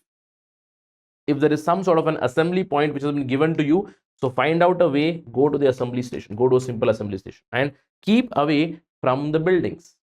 Stay away from the buildings, because whenever there is earthquake, the buildings are going to fall, right? Because of the intense shaking, if the foundation is very weak, the building is going to collapse, and if the building collapses, then it is going to be very dangerous for individuals. All right, so whenever earthquake hits, it's advisable to take those steps. Apart from that, to prepare ourselves for earthquake, quake safety is very important. We need to make quake safe buildings. That means whenever earthquake comes, make sure that we make resilient buildings, and for that, Central Building Research Institute in Roorkee, they have already developed quake resistant houses. Means it can bear the seismic waves, it can bear the seismic vibrations. How? In seismic areas, heavy construction material can be avoided. Better use timber, mud, etc., not very heavy things. Yes. Apart from that, be very careful. The quake safe buildings, it should not have big photo frames or water heaters, etc., because whenever there is shaking, if they fall down, it might lead to some sort of injury to individuals. Some buildings may catch fire, so ensure that there is firefighting equipment which is already ready. If there are gas pipelines, etc., it might lead to a lot of problems. Apart from that, it is always better if the cupboards and shelves are fixed to the walls. They do not easily fall on you, so ensure that your cupboards, etc., are fixed. So these are some of the steps which are mentioned for making quake safe buildings. In fact, there is small information for you. You must have heard about Japan. Now, Japan is a country which comes in the ring of fire. You must have heard that in your geography, and there are frequent earthquakes there. So what happened in Japan is that in 1981, the Japanese introduced Shin Taishin, a name of a different construction code revisions, where you are going to build your construction or infrastructure, your buildings, by following Menchin structure, where you do base isolation. That means some kind of shock absorbing equipment at the base, so that even if there is seismic vibration, the building is not going to fall or collapse. Or say Taishin structure, where there is dampening. That means the transverse vibration, it would be taken care of. Apart from that, structural reinforcement can be done. It is called as Taishin structure, where the building is not going to collapse. Now, after this revision in 1981, in 1995, the Hanshin earthquake, only 0.3% of the buildings, they were damaged. So Japanese construction is very well known as earthquake resilient building. So maybe we can follow that, especially in areas. If you look at earthquake in India, we have different seismic zones where seismicity or earthquake probability is very high. Now, particularly, I would say the peninsular India is rather safe, but in many instances, we have also seen some anthropogenic causes for earthquakes, especially the dam building, etc. Dam induced earthquakes have been seen in and around Maharashtra. But nonetheless, peninsular India is much safer when you compare the seismic map of India, especially the zone 4 and zone 5. The entire country is divided into zone 2, 3, 4, and 2, 3, 4, 5. Zone 4 and zone 5, that is northeastern India and the Himalayan region and some parts of Gujarat, they have very high seismic activity probability. So perhaps there we need to come up with some sort of earthquake resistant infrastructure, so that people are safeguarded and the vulnerability is reduced to a large extent, right? So this is our discussion about two phenomena, lightning and our discussion is about light. As I told you, the world that we see, for example, there is a door, there is a light, right? There is a chair here. How am I able to see these things? Because there is light and light is being reflected from these surfaces. We spoke about luminous objects and non-luminous objects. I have a light source here. That is why I am able to see certain objects, because those objects are reflecting light. That is how we look. That is how our senses work. And I told you the ultimate source of light for us is sunlight. Sun is a luminous object. It is giving light. It is throwing light on one particular object. And how am I able to see this object? How am I able to observe that there is a flower, there is a small plant here? Because light is falling on it and this light is reflected. And I am looking at this light and an image is formed behind my eyes. So the entire concept of reflection is responsible for majority of our visions. Whatever we see, perceive the world as, it is because of the concept of reflection of light. But this process of reflection or the phenomena of reflection, does it follow any rules and regulations? Are there any laws? Yes, reflection follows two important laws. The first law of reflection, it basically says that the incident ray, the reflected ray, and the normal to the reflecting surface, they all should be in one plane. Now you must be thinking, sir, this is something complicated. Let me just put it in very simple terms. Imagine that the light is incident from this particular part and it is incident on a mirror or a surface, whatever surface it is, and now it is reflected. Now what this law says is the incident ray, the reflected ray, and the normal to the surface. What is normal to the surface? Perpendicular line drawn from this particular surface. A perpendicular line is this. Now the law says that this particular ray, this normal and this ray, they should all be in one particular plane. Now what is the plane that I have drawn? It is basically the board.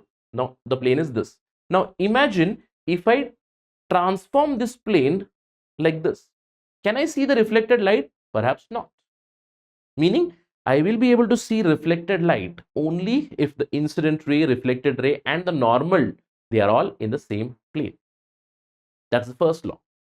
The second law is rather simpler. It says that the incident ray and the reflected ray, they will have exactly same angle, but the angle should be measured with respect to the normal. Now this is where a lot of students get confused. They think that, see, if this is the incident ray, this is the reflecting surface, this is the reflected ray, and they think that this angle is equal to this angle.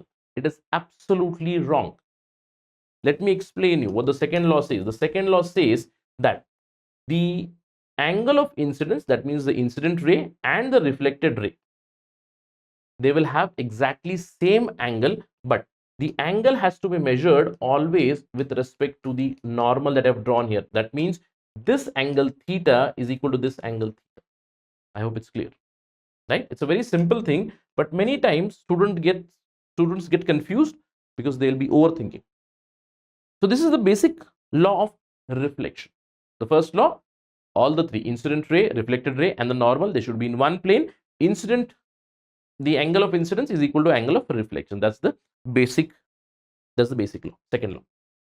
Now there will be a question, sir. Imagine that there is a reflecting surface, and if I incident the light exactly along the direction of normal, that is what Bujo is also asking in the NCERT. He says, what would happen if I threw the light on the mirror along the normal? That means this is the mirror surface. He says that if I incident a light exactly like this, what is going to happen? Simple. The light is going to be reflected exactly along the same line. Meaning there would be exactly the angle of zero. The angle of incidence and the angle of reflection, both are zero. You will not be able to differentiate between the incident light and the reflected light. It is going to retrace or return the exact path of incidence, right? That's the basic idea, reflection. Now the next question, I told you, we all see reflection in our mirror, but what is the kind of image when the light is reflected, or what kind of image is formed? We all know, we look at our face. Now I'm standing like this, and if there is a mirror here, I'm watching, and you see that in my mirror, my right ear actually looks left. and the left ear, it looks right. Now that is what happens in reflection. In reflection, always the image is formed on the opposite end. This is basically the incident. The light is incident from here. I perceive it like this. The object is here, but the image is formed here, and this image is actually inverted. Remember, it is not inverted in terms of height. I'm simply able to see my face, right? That means if this is the image, I am going to see similar kind of image in terms of say the vertical view, but the lateral view is changed. Means the right is changed to left, left is changed to right. Now this process is called as lateral inversion. That is why you must have seen many a times on the ambulance it's written reverse, because in your mirror the reflected image will show you ambulance and you give the path to it, right? So the image that is formed after the reflection is a laterally inverted image. Please remember. I'm talking about a plane mirror. All right. Right. The next concept. I told you that whatever we perceive, whatever we see, it's all because of reflection. I can see a door which is white in color. I can see a chair which is black in color. I can see my shirt which is light bluish in color. My skin a little dark brown, right? Brown. Or I have a spectacle, black color rim, and there is transparent glass. I have these things which are black in color. How am I able to see these? How am I able to view these, the colors, etc.? I told you the light comprises of 7 colors. White light comprises of 7 colors. Whatever light is reflected the most, I see that particular color. But the question is, sir, all these surfaces are reflecting light? Yes. That means reflection can be from both. Reflection can be from a regular plane mirror, and this is called as a regular reflection, where you will see that the angle of incidence and angle of reflection or reflected ray and incident ray, they are quite symmetrical. They're quite symmetrical. But I told you everything is reflecting light. The shirt is also reflecting light. Now the shirt is quite irregular, right? It's irregular. But irregular surfaces also reflect. If there is a surface which is completely irregular like this and the incident ray is falling, then the reflected ray would not be completely symmetrical. Say if this is the ray, it is going towards this side. Now please remember, although it looks as if it is not following the laws of reflection, but it is completely wrong. Now this process or this kind of reflection is called diffuse reflection or irregular reflection. And please remember, if it is regular reflection or irregular or diffuse reflection, both of them, they follow laws of reflection absolutely. This is a very, very important pointer from exam perspective. A simple MCQ can be formed where I say that a reflection from a regular surface or a plane mirror, it follows all the laws of reflection. Reflection from an irregular surface it does not follow the laws of reflection. The second statement would be completely absurd. It is wrong. Both the surfaces, be it a plane surface, be it shiny surface, or be it irregular surface, all of them, they follow laws of reflection. But of course, from an irregular surface, the light looks as if it is diffused. Right? All right. Now, there is another concept called as multiple reflection. Now, this you must have seen. Sir, can a ray, I told you, if an incident ray, it falls on one particular mirror, there is a reflected ray. The question is, can this reflected ray become incident ray for something else? Of course, it can become. You must have seen it in your day-to-day activities or day-to-day lives also. The most simple example is when you go to a barber shop or when you're getting your haircut. What happens? The barber will show you something like this. You say that I want to see the back of my head. I want to see what you have done. I wanted a V cut behind like this, right? Fans of Dhoni, they say I want a V cut and I want to check if the barber has done it or not. Then what would the barber do? The barber would be showing you something like this, and you will be seeing the multiple reflected image somewhere here where you are able to see the back of your head also. That is because multiple reflections is possible.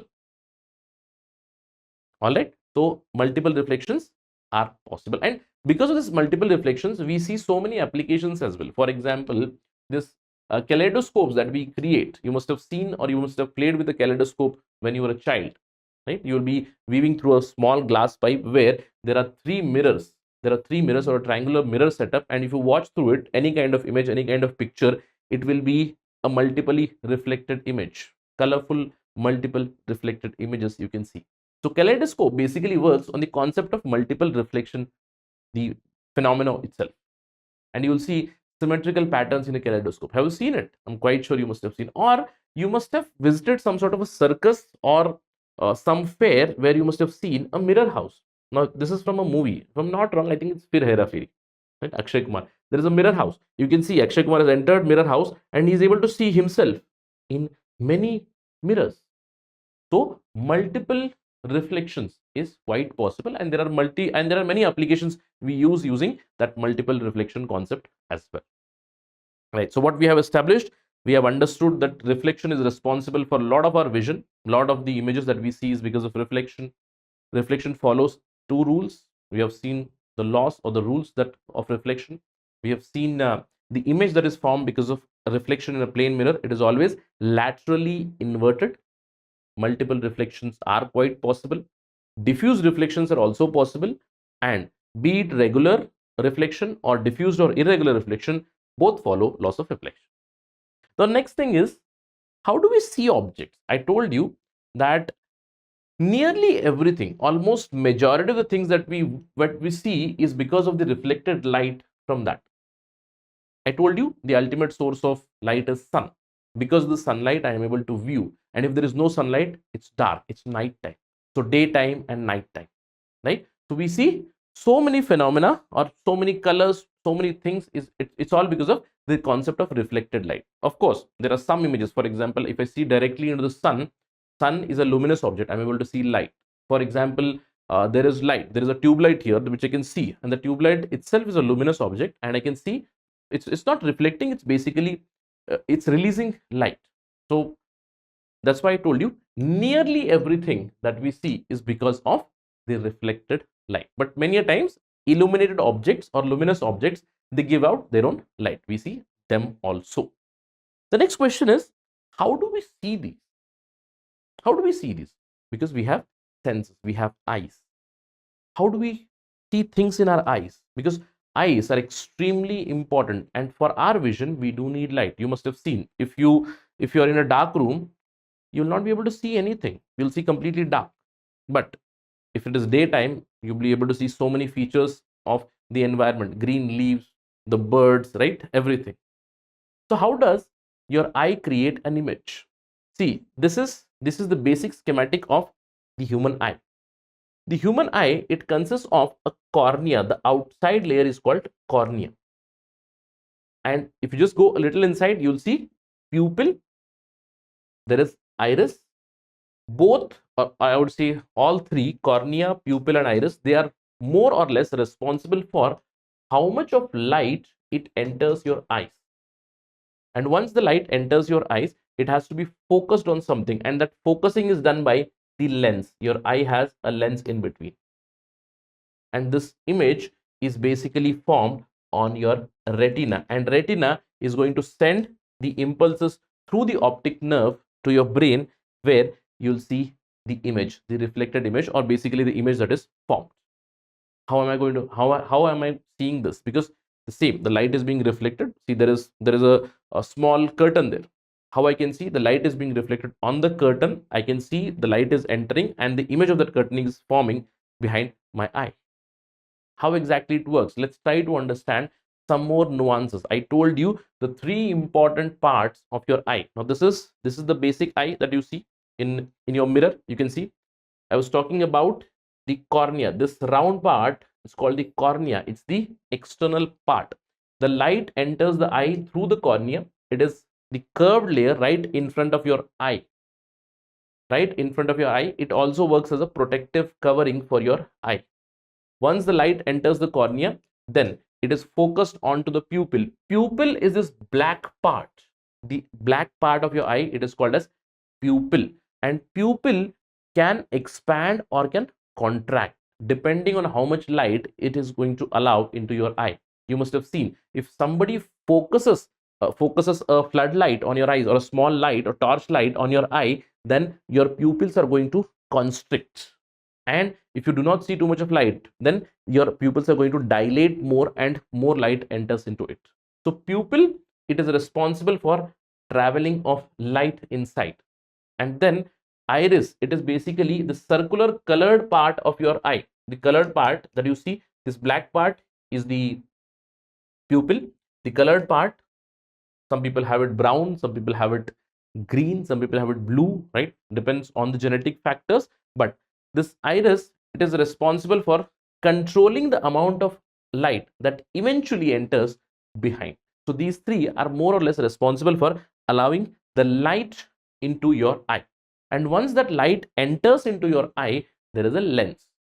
Now you can see here, the light enters your lens.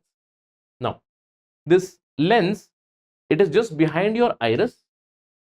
It can change shape, right? It's a kind of a convex lens like this, and it can change shape. The lens focuses the light onto the retina. Retina is like, imagine retina to be like the image. When you go to a theater, the image is put on one particular screen. So retina is like your screen behind your eye. So light passes through the lens into your retina, and retina, or the lens, pardon me, lens, it can expand.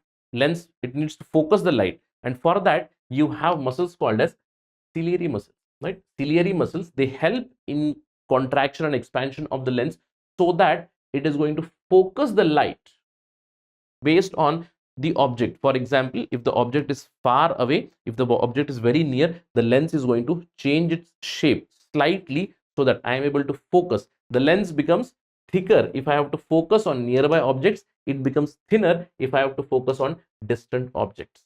So now I have focus. The light enters. Now I have focused, and this is now focused onto the retina.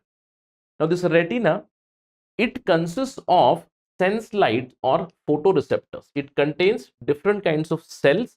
It also has a lot of blood vessels through it, because the image has to reach the optic nerve, or the signals have to pass through optic nerve. Then the brain has to process that image. So this retina, it consists of photoreceptors. It is here that color is distinguished. It is here black and white and color images are formed. In the retina, the photoreceptors or the cells are of two types, and this retina is connected to optic nerve. You can see here there's an optic nerve here, which will send or transmit signal to the brain. Now this retina has two kinds of photoreceptors, one cones and the other rods. See cones. See cones. Cones are responsible for color. This is an acronym to remember for you from the exam perspective. Cones are responsible for sharp, detailed central vision as well as color. So cones are responsible for central vision and color vision. Rods are responsible for your peripheral vision, as well as basically black and white imaging. So they do not sense or do not register color specifically. Remember, rods are responsible for night vision as well as peripheral vision. And in human eye, always remember, the number of rods are much higher compared to number of cone receptors. So in your retina, in human cells, the rods are more numerous than cones, and the rods are much more sensitive to light. That is why they do not register too much of color. Color registration is because of the cones. All right. So the structure is something like this. The light will enter. How much light is going to enter? It is decided by the cornea, the iris, and the pupil. The light enters. This light is focused by the retina, and these signals are then sent to the optic nerve, and this optic nerve eventually processes the image. Our brain forms the image. In fact, you will not believe. Have you taken a photographer? You have seen how photographer takes a picture. He slowly focuses the lens and then clicks on the image. I would say human eye is the best camera that is available in the entire world, because there is autofocus, there is auto color recognition, everything, auto image processing, everything. So human eye is the best camera that is available in the world, right? Now there is a small blind spot in us, in all humans, we do have something called as a blind spot, right? Now, what is this blind spot? Blind spot. You can see the light enters from here, and anywhere on this retina, I told you, it is like a screen. It basically consists of a lot of photoreceptors, rods and cones, but there is a small connection here which is required for the optic nerve, and this particular spot, if the light falls on this particular spot, you will have a blind spot. The image cannot be formed, and there are many experiments through which you can observe your blind spot. Blind spot is a small portion of your visual field where each eye that corresponds to a position of optic nerve within the retina, there you will have a blind spot. Why? Because there is a connection with the optic nerve, and this optic nerve, it does not contain any rods or any cones. So whatever light falls on this, the image is not formed. It simply looks like a dark spot. That's the blind spot in everybody's eye. So that is how we view everything inside the eye, right? But many times we do feel that our eyes are strained. Many times we feel that we need spectacles. For example, I need spectacles.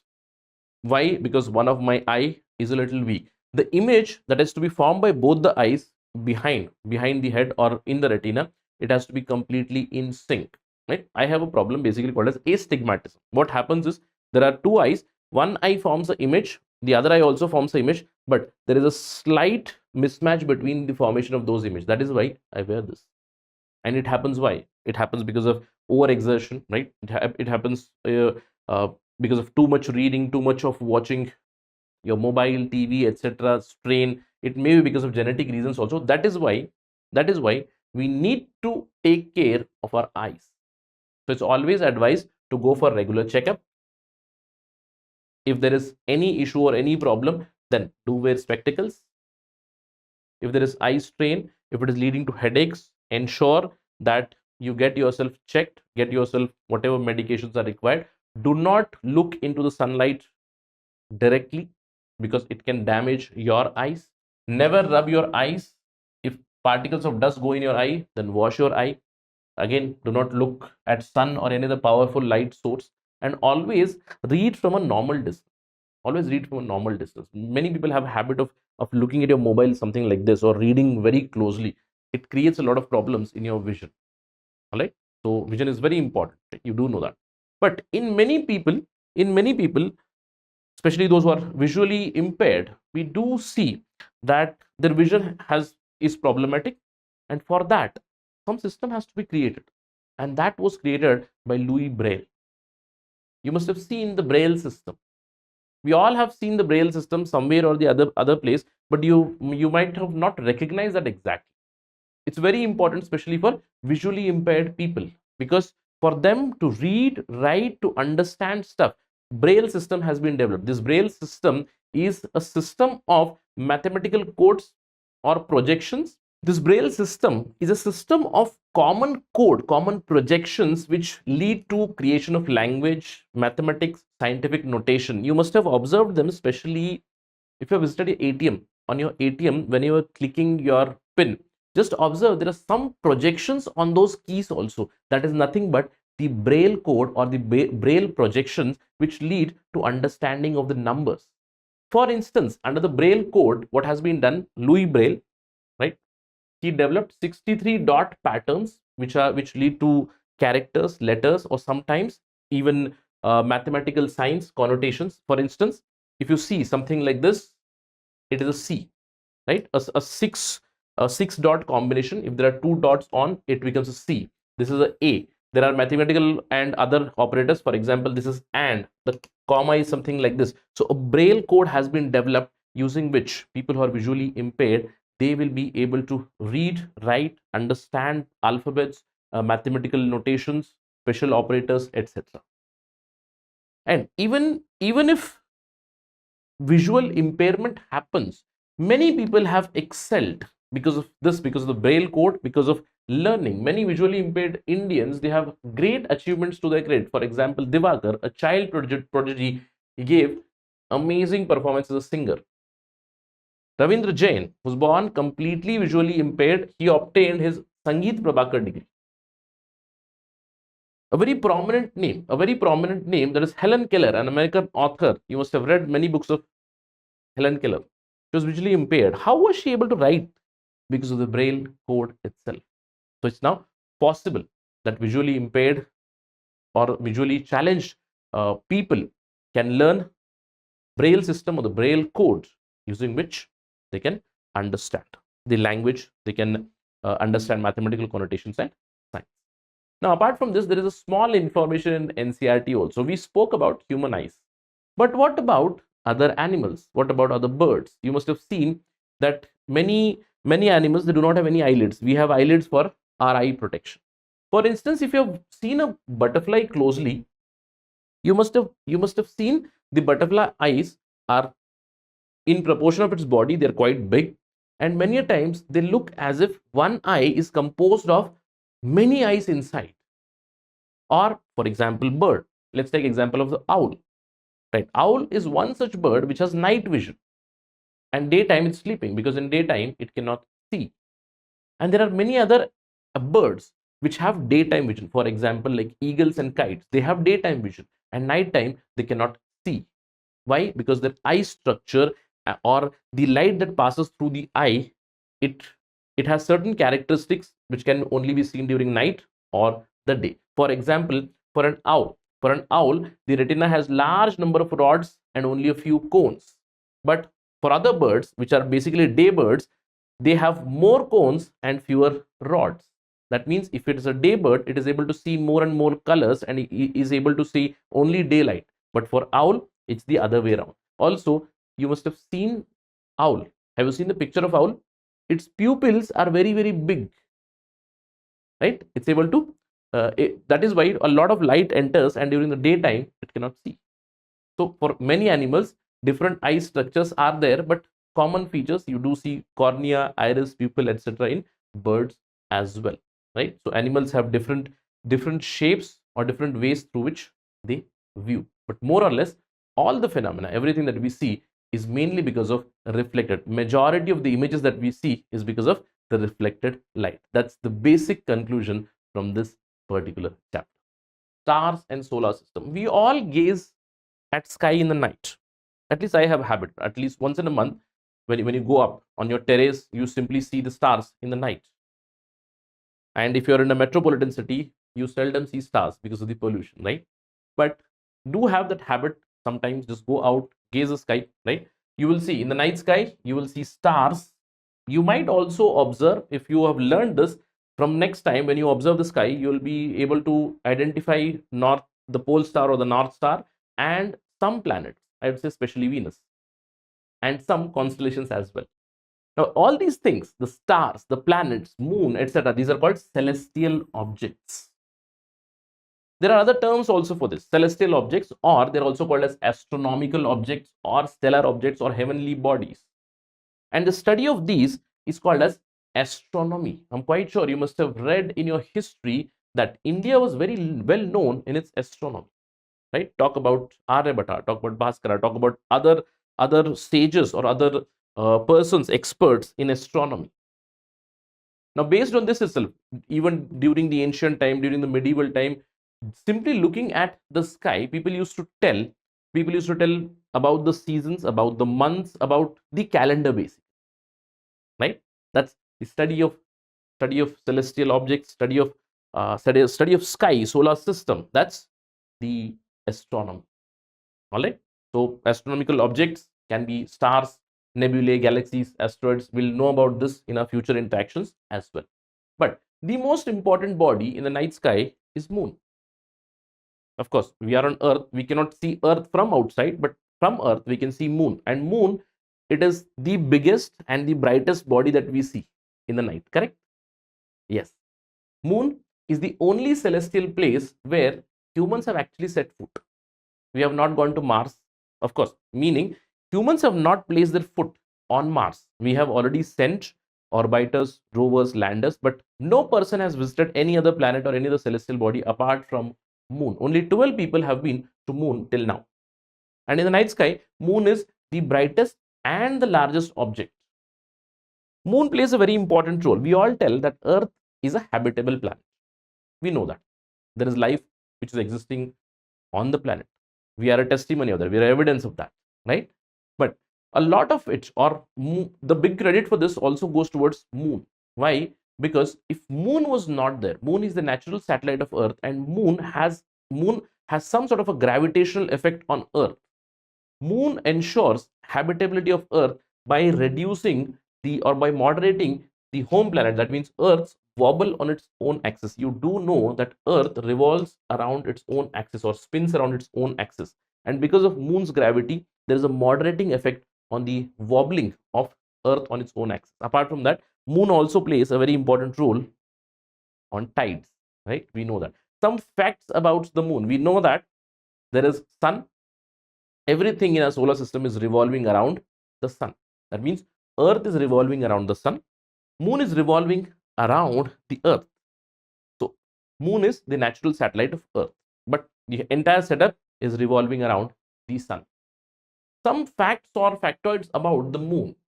Moon, it takes about 27 days to travel around the Earth. As I told you, moon travels around the Earth. Remember, moon itself is not spinning on its axis. That's why we see only one face of the moon, right? So very important thing to be understood, that moon travels around the Earth. 27 days to travel around Earth. And we can only see moon because it is reflecting light from the sun. That's why I told you moon is actually not a luminous body. It is simply reflecting light from the sun. Apart from that, our Earth is almost 4 times bigger than the moon. Till now, only 12 people have been to moon, and their footprints will be there. If somebody has put a footprint in Apollo 11, people have put footprint on the moon. It is going to be there because moon does not have any atmosphere. Moon does not have any oxygen, nothing, right? Apart from that, in our solar system, there are about 200 or more than 200 moons or natural satellites. In fact, 180 of them are of only Jupiter and Saturn approximately. Moon was formed about 4.6 billion years ago, and moon also has massive craters and mountains on it. All right. Moon also impacts the tides, I told you. So these are some of the facts about it. And as I told you, that moon revolves around the Earth. That is why we see different phases of moon. Now, there is a school activity also. It says that for the next 27 days or 28 days, what you do, in many of the calendars, that is the month, right? That is the month. In fact, in the Hindu calendar, that itself is the month. We say Amavasya, we say Purnima. That is 14 days, approximately 27 to 28 days. It makes a month. And every 3 years, there is an extra month, which is called as Adhik Mas. You know that.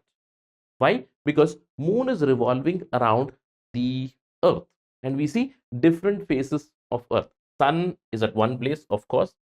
Earth is revolving on its own axis, and this entire system is revolving around the sun. And that is why the sun's light, you can see here. Now this would be the no moon day, or the Amavasya, basically, on this side, and this would be the full moon side. So we see different phases of moon. All right. Now, moon's endless dance around sun, it constitutes approximately a month. So full moon and a no moon or a new moon day every month we observe. And also please remember, we can only see the one side of moon. This is the face of moon that is visible, but the other side of moon is never visible to us because it has not even seen sunlight. It is pristine, it is pure.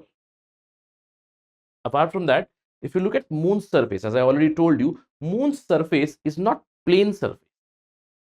Moon's surface has steep and high mountains, and many evidences of pictures, they have shown that the mountains are as high as mountains on Earth. There are different kind of craters. Some scientific evidences have come that probably ice is there on moon. In fact, there is a lot of research that is going on for moon. If there is any mission which is scheduled for moon, please keep a track of that. From Indian side, there is Chandrayaan-3, which has been scheduled at the end of this year or at the beginning of 2024. From US, there is already Artemis mission, which is running. From Russia, there is Luna mission, right? There is a Chang mission, which is running from China. So keep a track of these missions as well from current affairs perspective. Now, Paheli asks here, I have heard that we never see the backside of the moon from the earth. Is it true? Absolutely true. It is true. We never see the backside of the moon. So moon is the brightest and the biggest celestial body that we see from earth, but it is not the only body. We already know stars. When I see the night sky, I look at so many stars. There are thousands of stars. There are millions of stars which are visible. Right? I cannot even count. Right? What are these stars? These stars are celestial objects or astronomical objects which have their own light. These are considered as fundamental or building blocks of any galaxy. Every galaxy is made up of stars, and our own galaxy is a galaxy called as Milky Way. And in the Milky Way galaxy, we have our own star, that is Sun, and that is our system, the solar system. Suns were created with the Big Bang itself at the beginning of the universe, around 13 billion years ago, right? So stars are the celestial bodies, and the nearest star that we see, as I told you, in the night sky, you see so many stars which are twinkling, and you do know twinkling of the stars is an optical illusion. It's because of the atmosphere, because of the air present in the atmosphere. They do not twinkle per se, but they have their own light. Stars are luminous objects. I told you our sun, it undergoes some sort of a thermonuclear fusion reaction, because of which it releases heat and light both. So sun is the nearest star to us, because sun, we are in the solar system itself, and sun is approximately 150 million kilometers away from earth. And the next nearest star to us is something called as Proxima Centauri, and the distance from earth is approximately whatever number, this is huge number. So there are many stars, and that is why, since the distance between earth and celestial objects is quite high, we measure that distance in terms of light year. Now we all know that light travels at a speed of about 3 into 10 to the power of 8 meter per second, and the amount of light traveled in 1 year, it is called as light year. And one of the stars, Alpha Centauri, it is about 4.3 light years. That means light, after traveling for 4.3 years, that is the distance of Alpha Centauri from earth. Imagine the universe. How big is it? It is huge. It is huge, and it is ever expanding. Ever expanding. In fact, NASA says that moon itself is getting away from earth by approximately 3 to 3.2 centimeters every year. That's the evidence of Big Bang. The universe is continuously expanding. So our star is the sun, and we see so many stars, right? See, Paheli is asking a question. If light from stars takes years to reach us, I wonder if we are looking into the past when we look at the stars. It's a question that many students ask, and the answer for this would be yes, absolutely. See, if I am able to see light from Alpha Centauri, that means that light originated about 4.3 light years before. And when I get the light here, from sun, I get the light here approximately in 8 minutes, right? Approximately in around 8 minutes, etc. Right? But when you look at the star, I am observing that star. When the light has reached here, what has happened as of today? That star might have already died. That star, it may not be there itself, or it is losing its energy. Anything can be happening. So what Paheli is asking, is it from the past? Yes, it's actually, the light is actually from the past. And Bucho asks that I want to know, why do we not see stars during the day? The answer for this is quite understandable, because if you look at sky, there are stars. They're not going anywhere. Stars can be seen, but during the daytime we have sunlight, and because of this sunlight, I do not get the light from these stars. I cannot observe those stars. So during the daytime also, stars would be there itself. And many times I see that the stars are moving. For instance, if I'm watching the stars, or if I'm sky watching, say at 9 p.m. in the night, one particular star I'm observing, it is at one location. After 4 or 5 hours, it has changed its location. So is the star changing its location?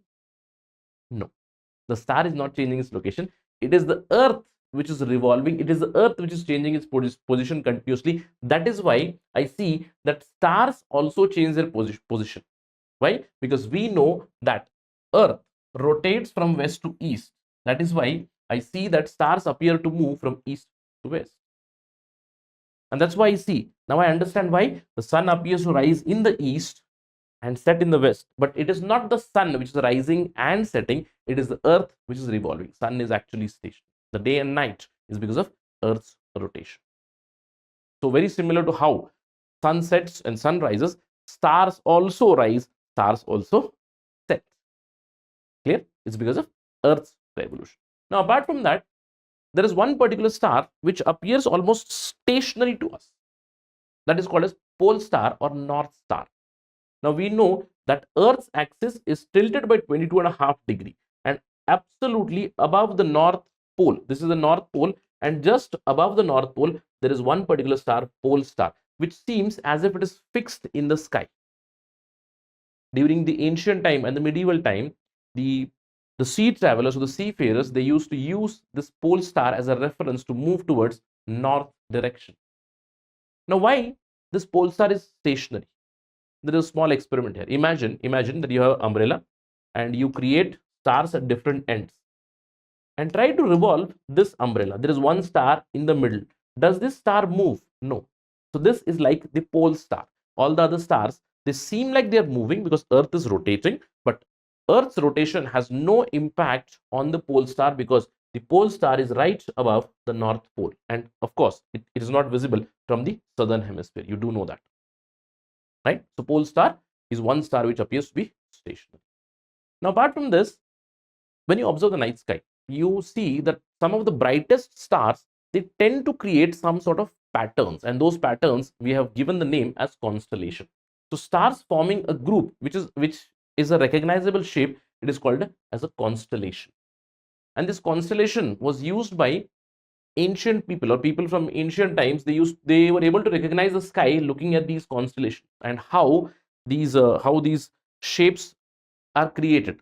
One of the well-known constellation for us is the Ursa Major, right? In ancient Hindi, we do know it as Saptarishi, right? Saptarishi, 7 stars which create a structure or a shape very similar to a ladle or a spoon.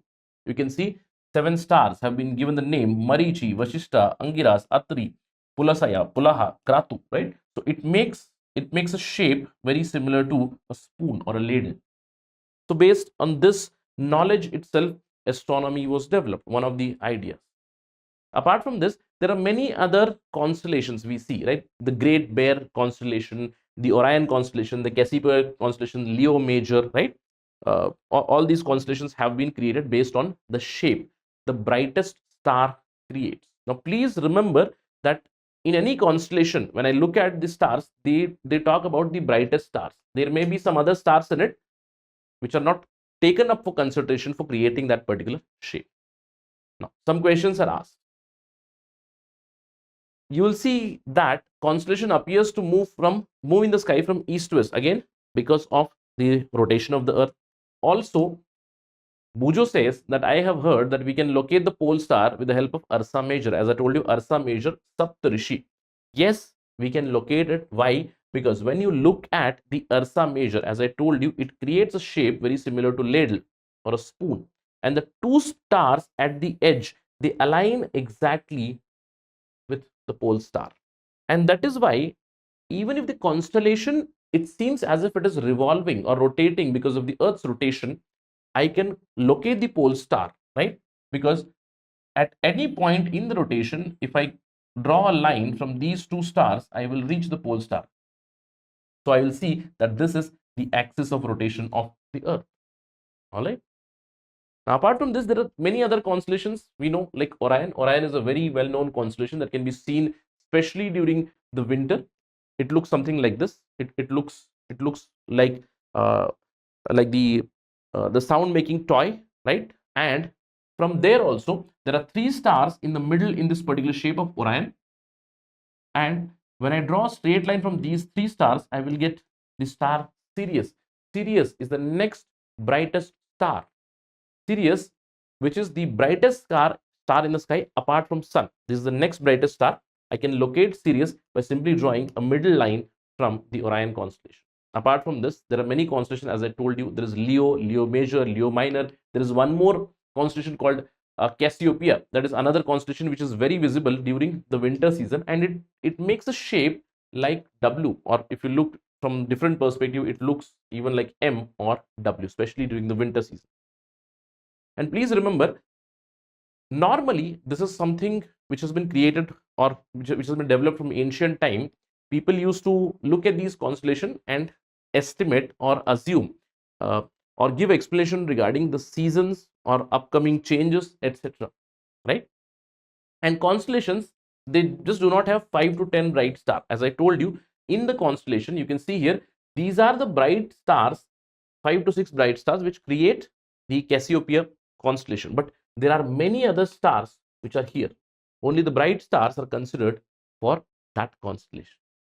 Clear? Right. So this was about the constellation. Let's move on. Let's talk about solar system now. As I told you, for us, there are so many stars which are visible. But for us, the main star for life, which is responsible for life, would be sun. Because it is because of the heat and light of the sun, Earth is habitable. And around this sun, or around our own star, there are different planets which are revolving. There are 8 planets which are revolving. Apart from these planets, there are some other celestial bodies or astronomical bodies, right? Like asteroids, meteoroids, comets, etc. We'll talk about them one by one. As I told you, first one, the most important in the solar system is the sun. Sun is at the center, and other planets revolve around it. And our planet is Earth. Earth revolves around the sun. So Earth is basically like any other member of solar system, which is a planet, which revolves around the sun. It's not just Earth. There are many other planets. There are 8 planets. There is Mercury, Venus, Earth, Mars, Jupiter, Saturn, Uranus, Neptune. Now, Mercury, Venus, Earth. The closest to Earth is Venus. All right. Mercury, Venus, Earth, and Mars, these are non-gaseous or non-Jovian planets. The other 4 are mostly gas giants: Jupiter, Saturn, Uranus, and Neptune. Now, when I was in school, in my syllabus, I read that there were 9 planets in the solar system. My belief was 9 itself, because I studied the same thing in school. But in 2006, Pluto was dropped as a planet by the International Astronomical Union, because the definition of planet itself was changed. In 2006, the International Astronomical Union, which basically gives the criteria for defining a planet, it gave 3 criteria. First of all, it said that it must orbit a star. Now, Pluto does it. We know Pluto does it. Pluto orbits the sun for many years. In fact, during my formative years, I remembered 9 planets.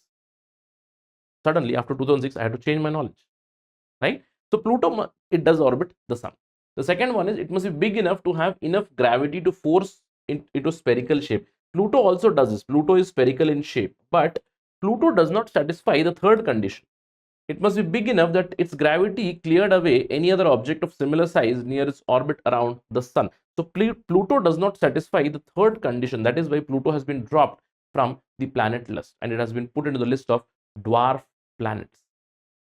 Even after billions of years, Pluto has not been able to clear away any other objects which are of similar size in and around its impact or gravity impact. So there are many dwarf planets. There is Ceres, there is Makemake, there is now Pluto also as dwarf planet. And as I told you, the main or the center of our solar system is the sun. Sun is the nearest planet for us. Sun undergoes thermonuclear fusion reaction. Hydrogen is continuously burning in the sun. In our subsequent discussions, we'll also talk about some of the other characteristics of sun. In fact, in geography also, you'll talk about different stars or the life cycle of a star, that it moves from the nebulae to a star, a red giant, then ultimately it can become a black hole or a neutrino star. The life cycle of star, it goes on. Sun undergoes thermonuclear fusion reaction. That is why we get the light and energy on Earth. Because of sun, life is sustainable here. Now, I told you, around the sun, every planet is revolving, and they revolve in a specific path called as orbit. Now, why this orbit is set? This orbit is set because of the gravitational force or the gravitational interaction between sun and that particular planet. right? And many a times what happens is there are other celestial bodies. For example, if this is Earth, around Earth, I have moon which is revolving, right? I have moon which is revolving. So moon is like a natural satellite. So anything revolving around the Earth, it becomes Earth's satellite. So moon is the natural satellite. So Paheli asks a question here that since moon is the natural satellite of Earth, she also asks, can I consider Earth to be satellite of sun? Yes, of course, Earth can be a satellite of sun, but we do not use the term satellite per se. We have created terms called as planets. All right. So satellite is something which revolve around the planet. And I told you in our solar system there are more than 200 moons. For Earth, there's only one. For Mars, there are two, Phobos and Deimos.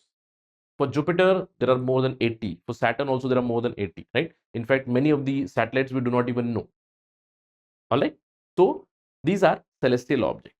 We understood sun, we understood other celestial objects. Let's talk about the different planets. We have 8 major planets. The first planet and the nearest planet to the sun, our star, is Mercury, which is also called Budh. In Hindi, it's called Budh. Mercury is nearest to sun, and even during the night, it's not visible to us. I cannot see it because it's so bright, so close to sun, it is very difficult for us to observe that. It is mostly hidden in sunlight or sun's glare. However, we can observe especially during the sunset. During the horizon, it looks like a bright star itself. All right. And remember, Mercury has no satellite and it rotates very similar to Earth from west to east. All right. The second planet is Venus. Remember, Venus is called Shukra, and ISRO is also planning one particular mission probably in 2024. The news had come that the project can be delayed a little. We are planning for a mission to Shukrayaan 1, where we are going to send an orbiter to study Venus, right? It is the nearest neighbor. Everybody thinks that the nearest neighbor is Mars. No, the nearest neighbor is actually Venus. Sometimes Venus comes very close to Earth when it is revolving, and many a times we can observe it especially during the sunrise or sunset. Yes, we can see it. That's why it is also called morning star or evening star. It is very easy to locate Venus. It looks like a bright star. Apart from that, please remember, Venus has no moon. It does not have any satellites. And very interesting thing about Venus is that the rotation of Venus on its own axis is unusual. It rotates from west to east, from east to west. Remember, Earth rotates from west to east, right? From W to E. And that is why we see that the sun rises in the east and sun sets in the west. But if you are able to go to Venus, hypothetically, if I am on Venus, sun would be rising in the west, sun would be setting in the east, whatever time period it has. All right. Now, apart from Venus, there is one more planet. We'll talk about that. There are only 2 planets which revolve or rotate in opposite direction. That is from east to west. So this is about Mercury and Venus. The next planet Earth. We all know we live on Earth. It's called Prithvi, Earth. Now, this is the only planet on which life is sustainable. We have life here. We have, or we can say that Earth comes in that Goldilocks zone where the temperature, all the necessary factors for sustaining life can be seen. We have atmosphere, we have oxygen, we have carbon dioxide. We have another ozone layer to protect us from ultraviolet radiation of sun. That is why life is sustainable here. And that is why we need to protect Earth. We need to protect the ozone layer. We need to protect the atmosphere. We need to protect the environment. We need to protect Earth as a biosphere. Apart from Earth, there is Mars. That is Mangal. Mars appears as a reddish because of presence of a lot of iron oxides. So it appears as a reddish planet, and it has 2 natural satellites. I told you, Phobos and Deimos, and we have already sent an orbiter to Mars. ISRO has sent Mangalyaan mission in 2014. It reached Mars, but by 2021-22 we have already lost contact with that orbiter. Now, apart from these solid, I would say solid planets, there are some gas giants. Jupiter is also called Brihaspati. Jupiter is the largest planet in the solar system. It is a gaseous giant. It is a giant of a planet, and just imagine the size. I told you moon is about 1/4 of Earth. That means Earth is 4 times that of moon. and Jupiter is 318 times that of Earth, and it rotates very rapidly on its own axis. It has large number of satellites. Till today, we do not know how many exactly. Recently, NASA has suggested that it has 90 plus moons. Imagine if I am on Jupiter, hypothetically, if I am on Jupiter, I'll be seeing 90 moons around. All right.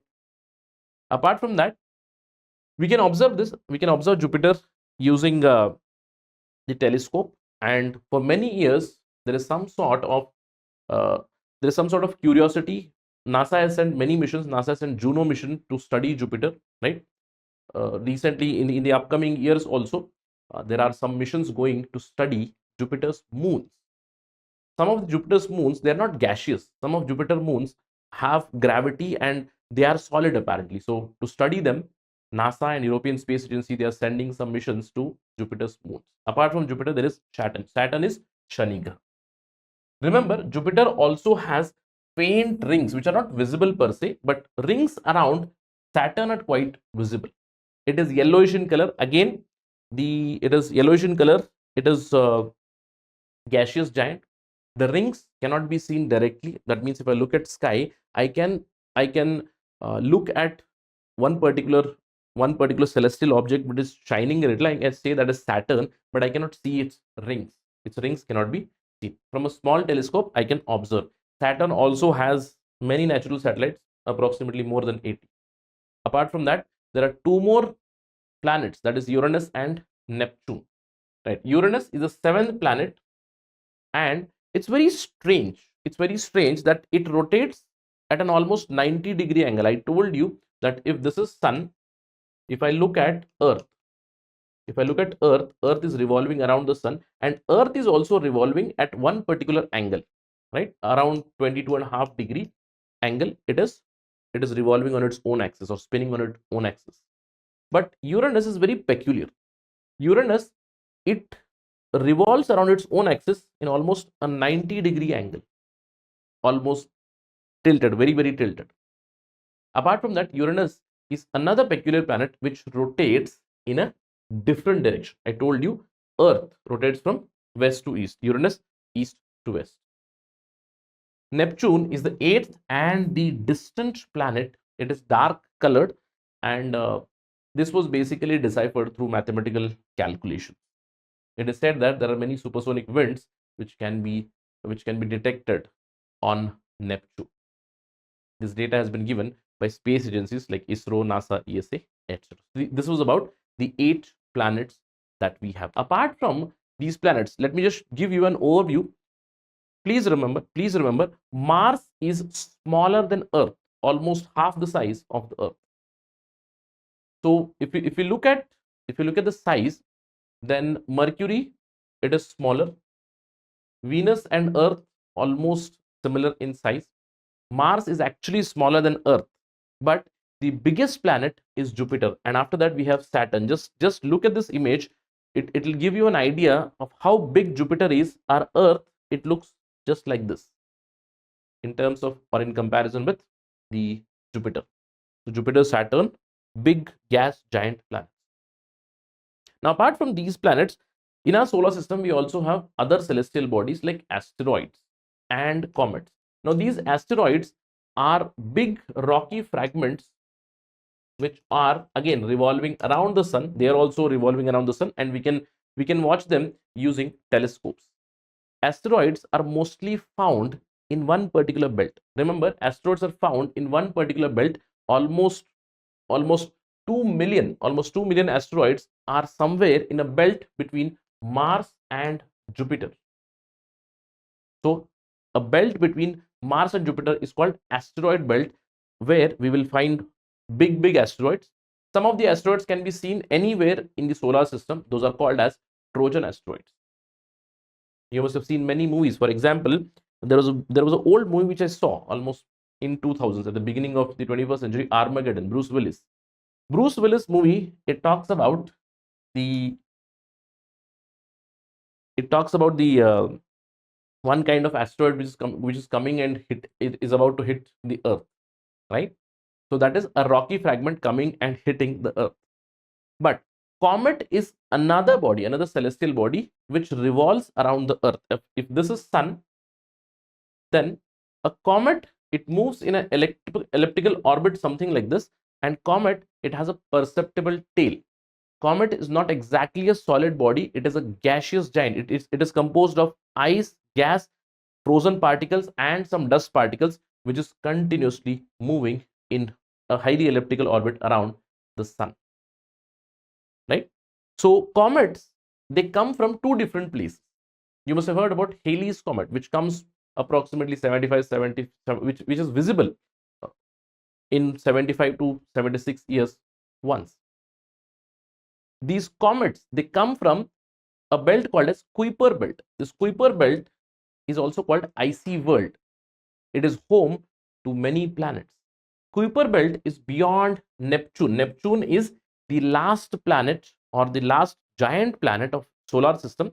Beyond Neptune's orbit, we have Kuiper belt, and in this Kuiper belt, many comets can be seen. These comets come and revolve around the sun in an elliptical orbit. But many a times, long duration comets can also come from the edge of the solar system. Again, this is a hypothetical idea.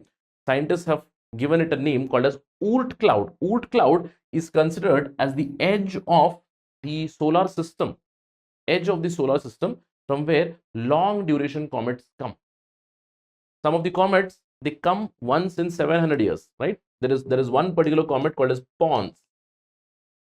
It visits, or we can observe that on Earth approximately 750 years, once in 750 years. So such long duration comets, apparently they come from a place called as Oort cloud, revolve around sun, and in this particular orbit they go back. All right. So remember, asteroids are big rock or big solid material which we can find in one particular belt, asteroid belt between Mars and Jupiter. Comets are icy bodies or icy celestial bodies with a perceptible tail. Whenever there is a comet which is going on, or if you're a sky gazer, you will watch a comet shows a perceptible tail.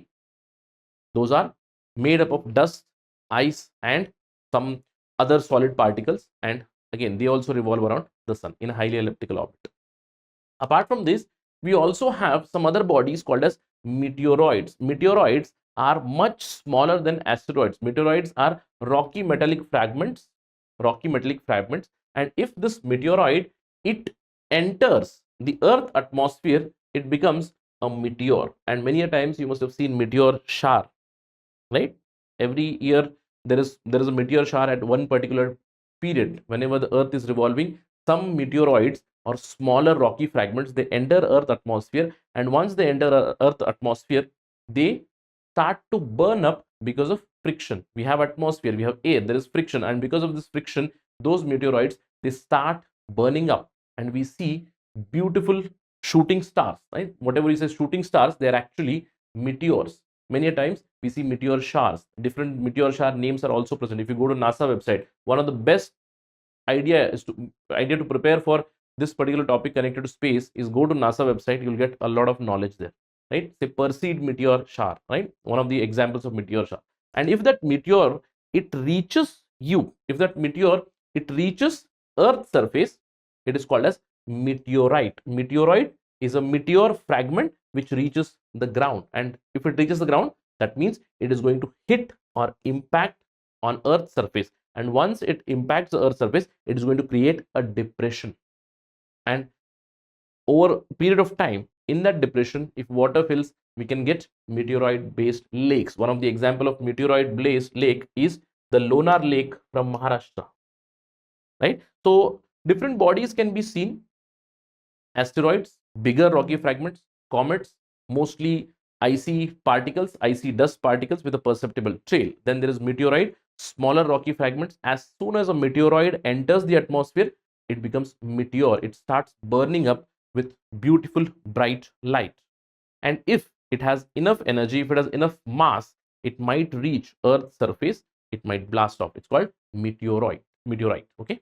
Apart from this, we have also launched so many satellites. Moon is the natural satellite of Earth, but we have launched more than 8,000 satellites. I'm talking about the entire humanity. I'm not talking about ISRO alone, but ISRO, NASA, European Space Agency, etc. As of today, we have around 8,000 satellites in and around the orbit of the Earth, right? Say ISRO has launched many satellites like this, you can see. So these have also become a part of now solar system because they revolve around the Earth. They help us for communication, they help us for remote sensing, they help us in navigation, whatever GPS you use, whatever remote sensing you do, right? You communicate all this through your satellites itself. So this is the basic structure of our solar system, where we have sun, which is the ultimate form of energy. Sun is one of the stars. Around sun, the other bodies are revolving. The planets are revolving around the planets. The satellites are revolving, and some other bodies like asteroids, they are revolving specifically in an asteroid belt between Mars and Jupiter. Comets can be long duration or short duration. Short duration climates, they come from Kuiper belts. Long duration planets, they come from a place called as Oort cloud. Let's talk about today's agenda. As I told you, today's discussion is about pollution, water pollution and air pollution. First, we'll talk about air pollution, then water pollution. Now, first things first, what is the meaning of pollution? Pollution is basically addition of some sort of impurities in the original state. It can be pollution of your thoughts as well. But when we talk about environment, environmental pollution is addition of harmful chemicals, addition of harmful substances in the environment which do not degrade or which are harmful for environment and ecosystem itself. It can be air pollution, it can be water pollution. In our previous discussions, we spoke about noise pollution as well. We all know the constituents of air. Air has, say, air has some proportion of nitrogen. Air has about 78% of nitrogen, 21% of oxygen. It has methane, ozone, carbon dioxide. Now, when you add some other chemicals into this composition, it becomes air pollution. That's the basic definition. So let's first understand why air pollution happens and what are the consequences of air pollution. All right. As I told you, air has this particular composition. And when you add some sort of unwanted harmful substances, then it becomes air pollution. And this can have effect on the entire ecosystem. You do know ecosystem consists of biotic factors and abiotic factors. Both are there. Meaning the unwanted substances, they can harm living organisms or they can also harm non-living organisms. They will basically disrupt the ecosystem equilibrium. That becomes pollution. And when some unwanted substances come in air, it becomes air pollution. Now the question is, sir, how do these pollutants or unwanted substances, they are called as pollutants, how do these pollutants enter into air? Are we only responsible? Are the animals responsible? Or is anybody else responsible? See, first of all, air pollution can be because of two causes. You need to remember this, that air pollution, it can be because of two basic causes. Of course, air pollution can be because of natural reasons as well. Now, what can be examples of natural reasons? One of the examples I can think of is, say, volcano. Now, when a volcano erupts, it releases a lot of ash, lot of particulate matter and different kinds of gases in the air, in the atmosphere. Those are, if those are harmful to the living and non-living organisms, they become air pollutants. So it can be because of natural reasons, but majorly these days we look at air pollution because of the anthropogenic reasons. Anthropogenic means because of humans, because of human activities. And what can be those activities? It can be our day-to-day life activities. When I travel, I take out my bike.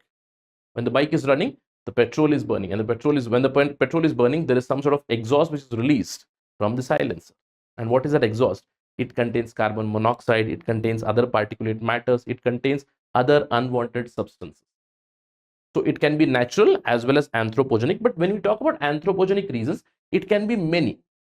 For instance, my industries, the steel industry or the electricity generation, all these, they release lot of harmful gases. It can be many harmful gases like carbon monoxide. It can be more and more carbon dioxide, nitrogen dioxide, nitrogen oxide, and sulfur dioxide, all these gases. Apart from that, there is a lot of dust, especially because of the construction activities. From agriculture, a lot of methane is released, which acts as a greenhouse gas. From household energy, these days we do use a lot of clean energy. We all have LPG connections, etc. But at one point of time, If you continuously burn firewood or say the cow dung cake, a lot of gases are released in the air. Apart from that, your waste management and your transportation, as I told you, vehicle and transportation, they amount to one of the major reasons for air pollution. Now the next question, what is going to happen if there are pollutants in this particular air? What happens? See, if pollutants are there, one of the consequences can be creation of smog, right? Now this smog is basically combination of two words. One is smoke. Now this smoke comes from, it can come from any of the sources. It can come from industry, it can come from your transportation, from your vehicles, or from your any other sources, right? Smoke plus your fog. What is fog? Fog is basically water vapor. Now we know in winter, especially in winter, we get a lot of smoggy conditions. What happens? Temperature inversion takes place. That means air in winter, cooler temperatures and dry winds, they create some sort of a high pressure cool layer. And when this high pressure cool layer is created, whatever gas you release or whatever vehicular emission it comes, it is trapped. And once it is trapped, it gets mixed with the fog or water vapor. And what happens? This smoke, it has lot of carbon dioxide, it has lot of nitrogen based oxide, it has lot of sulfur based oxide, and when they react with water, they create acids. And many times wherever there are smoggy conditions, you do get the phenomena of acid rain. This acid which is formed, it gets into the clouds and it forms as precipitation as acid rain. Acid rain itself can be wet or dry precipitation, you know that. So what happens because of this? Because of this, we get a lot of adverse health consequences. We'll discuss about that. But even on the non-living things, it can affect. One of the case studies that is mentioned in the NCERT is the Taj Mahal case study. Now, because of intense pollution in and around Delhi, or I would say Agra region itself, it harbors many industries. Vehicular pollution is there, many industries are there, and because of these industries, a lot of sulfur dioxide and nitrogen dioxide gas is released. And because of the winter conditions, as I told you, because of temperature inversion, the high pressure conditions are created, and this smog, it cannot escape. So it has to eventually fall down. What will it fall down as? It will fall down as acid rain. And when this acid rain falls, say in Agra, what is there in Agra? We have Taj Mahal. What is going to happen? Taj Mahal, which has marble or which is made up of marble, it starts to erode, it starts to corrode. That's why acid rain, or this acid rain, it is called as marble cancer also, which leads to discoloration of marble. As you can see here, this was the original color. Slowly and steadily, because of acid rain, its color started fading, and eventually the apex court of India, that is Supreme Court of India, it had to intervene and it had to bring a lot of steps to ameliorate the conditions of pollution in and around Delhi and Agra region. The Supreme Court intervened. It said that industries should switch to cleaner fuels like compressed natural gas, LPG. Automobiles should switch from diesel, from petrol towards the CNG and electric vehicles. So now the condition is a little better. But again, every winter you do see these problems in Delhi and areas around it. Every winter you will see the problem of Delhi becoming a gas chamber. Now what is going to happen because of this air pollution? We also are impacted. There are a lot of health impacts. I will face problem in respiration. So my respiratory tract, it gets problematic. There can be lung diseases, there can be asthma, there can be bronchitis, there can be pneumonia.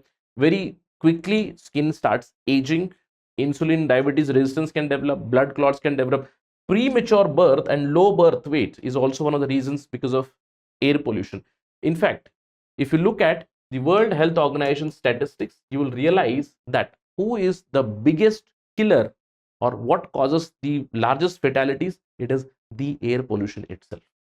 It is the biggest killer all over the world, not just in India, but everywhere. So it can cause brain stroke, it can cause heart disease, high blood pressure, so many problems air pollution can create. Apart from this, in the long run, air pollution, it leads to problem of climate change. Now there is something mentioned here called as the greenhouse effect. Please remember, greenhouse effect per se is not bad. Remember, in fact, I would say for our own survival, greenhouse effect is extremely important. Now, what is this greenhouse effect? You go and sit in a car. You go sit in a car on a sunny day, sit in the car, do not switch on the AC, do not switch on your vehicle, simply sit in the car, close all the windows. What is going to happen? What is going to happen? The car is going to get heated up immensely. You will see that the outside temperature would probably be 35 degrees, but inside it would be somewhere around 40 degrees. Why? It is because of greenhouse gases. Right? Why? The short radiation or the short wavelength radiation from the sunlight is going to come, and when it reflects, the long wavelength radiation, it does not go out because of the gases that we have, because of the gases like carbon dioxide. So some amount of carbon dioxide must be there. In fact, the entire life on earth is sustained because of this greenhouse effect.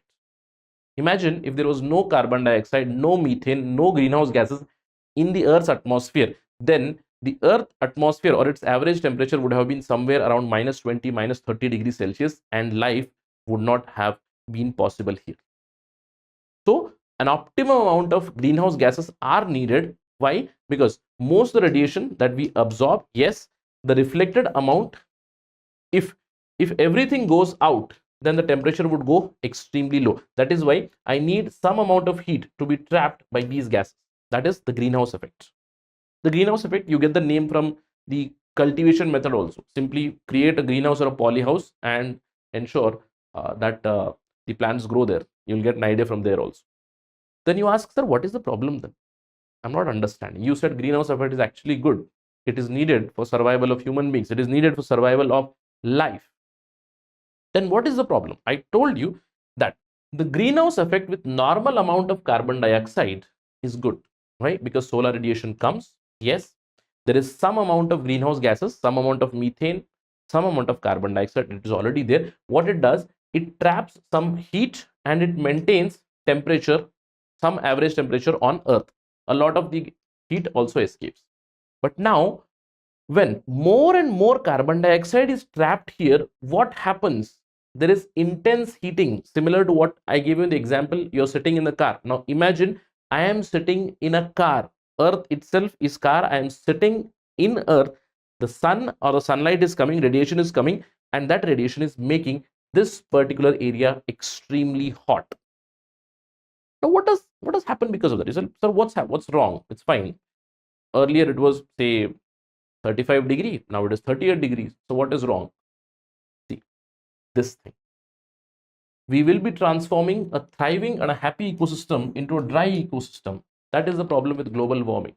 Because of extreme greenhouse gases, because of extreme pollution, global warming happens. And because of global warming, climate change occurs. And because of climate change, we see so many problems. Problems in agriculture, problems in terms of your own adaptation, more floods, more droughts, more and more disasters. And how can we stop it? The answer is simple.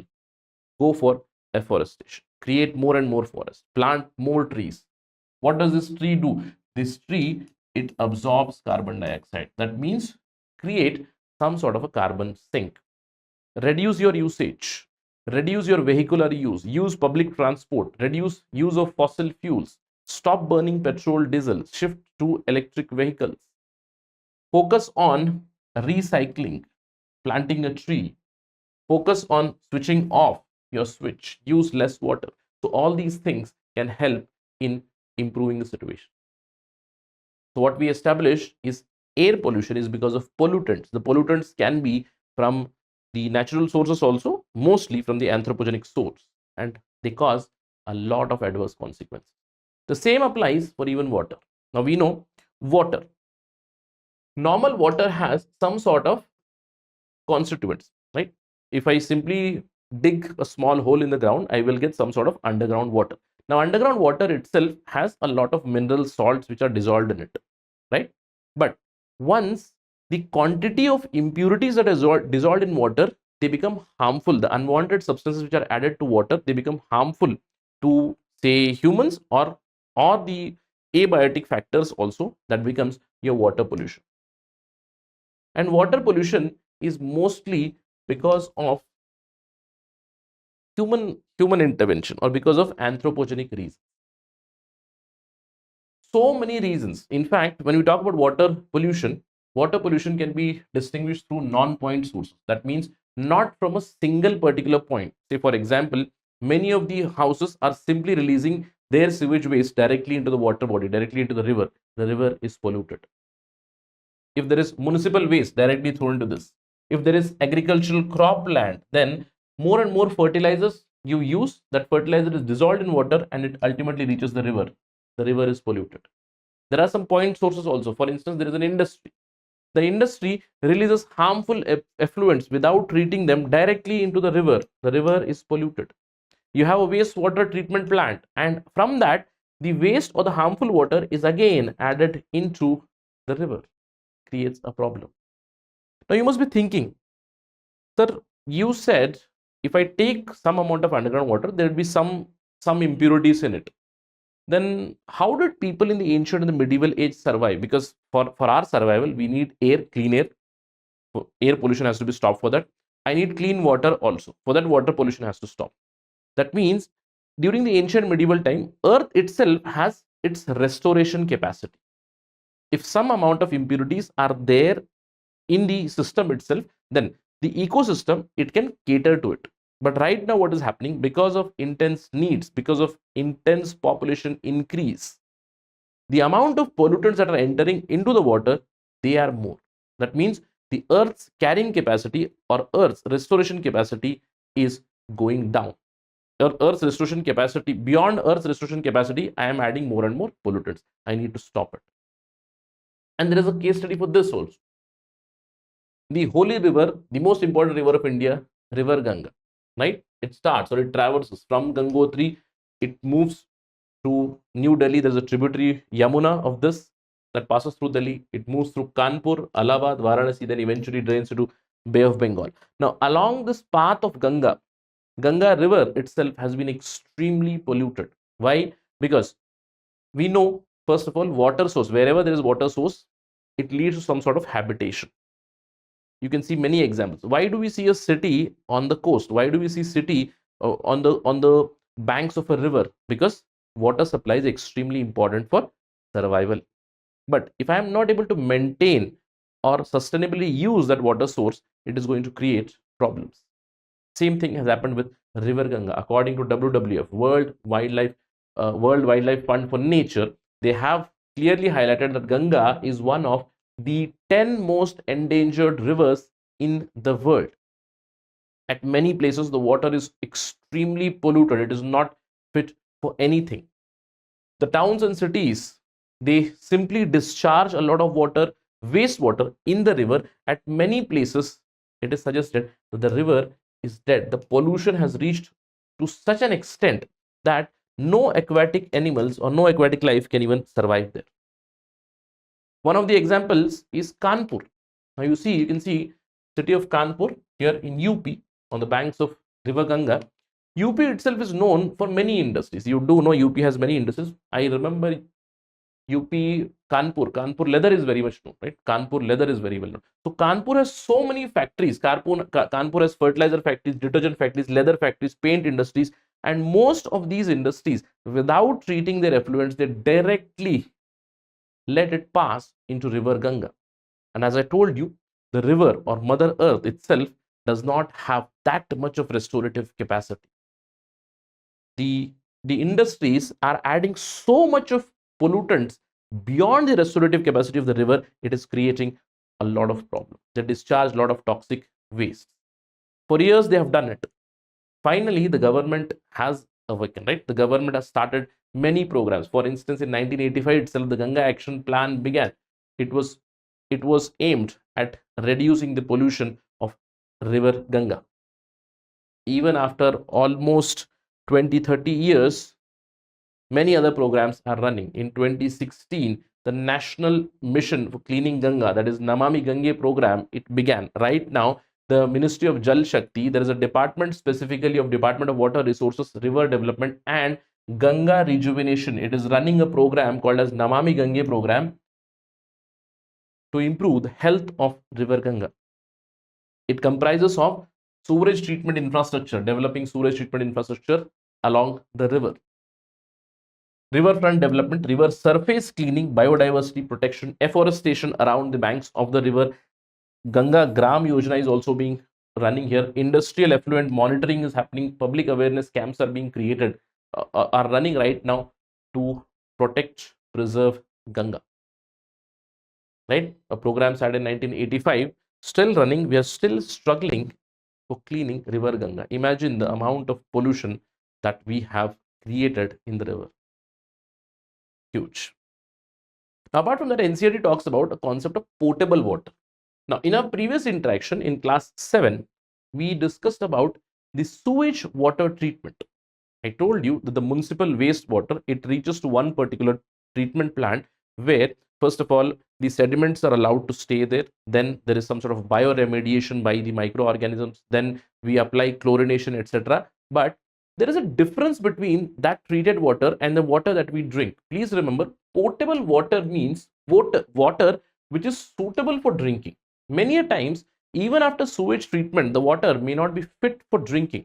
So what do we do with that water? We use that water for reusing in industries or for agricultural purpose. But potable water is that water which is fit for drinking. And for that, what we do, whatever surface water we get or even treated water or underground water, we send them through potable water treatment units. These days, these water units you can see at your home also, right? We have RO, the reverse osmosis systems. What do? They give you potable water which is fit for drinking. That's why I told you. Was there any sort of RO or was there any sort of potable water treatment unit during the ancient or the medieval times? Absolutely not. In fact, the river water itself was so clean, that itself was quite potable. But these days, you seldom see underground water as potable water. Why? Because so much of underground water pollution has also happened. Arsenic pollution, fluorine pollution, so many other unwanted chemical substances are found in the natural surface water and underground water sources. Right? So that's the concept of potable water. Apart from that, you do need to understand that hot water, please remember, hot water, that can also be a pollutant. Why? Because the aquatic life is quite sensitive to the temperature of the water in which they are living. And if hot water is released from plants and industries, then that can also affect the life of plants and animals, aquatic plants and aquatic animals. It can lead to loss of their life. Now the question is, how do we reduce or how do we ameliorate the situation created because of water pollution? See, simply find out the point sources and non-point sources and reduce the pollution there itself. Meaning, if there are some industries, strict laws, rules and regulations should be brought that polluted water or effluents, they should not be directly sent into the lakes and rivers. It has to be treated first. Its temperature has to be reduced. The chemical constituents which are harmful for water, they have to be reduced. Only after that, that can be discharged into the water bodies. Why? Because Mother Earth can restore. So what I need to do is the amount of pollutants that you send for restoration, that has to be minimized. And of course, we need to use the policy at the individual level. We need to follow reduce, reuse and recycle. The best source of water would be rainwater. So go for rainwater harvesting systems that we have discussed in our previous interaction. Right? That's why I told you it is a rather easy discussion. It is a discussion which is based on common sense itself. If it was up to me, I would have avoided this discussion. But we need to complete it as per the chapters, and that is the discussion on pollution, air pollution and water pollution.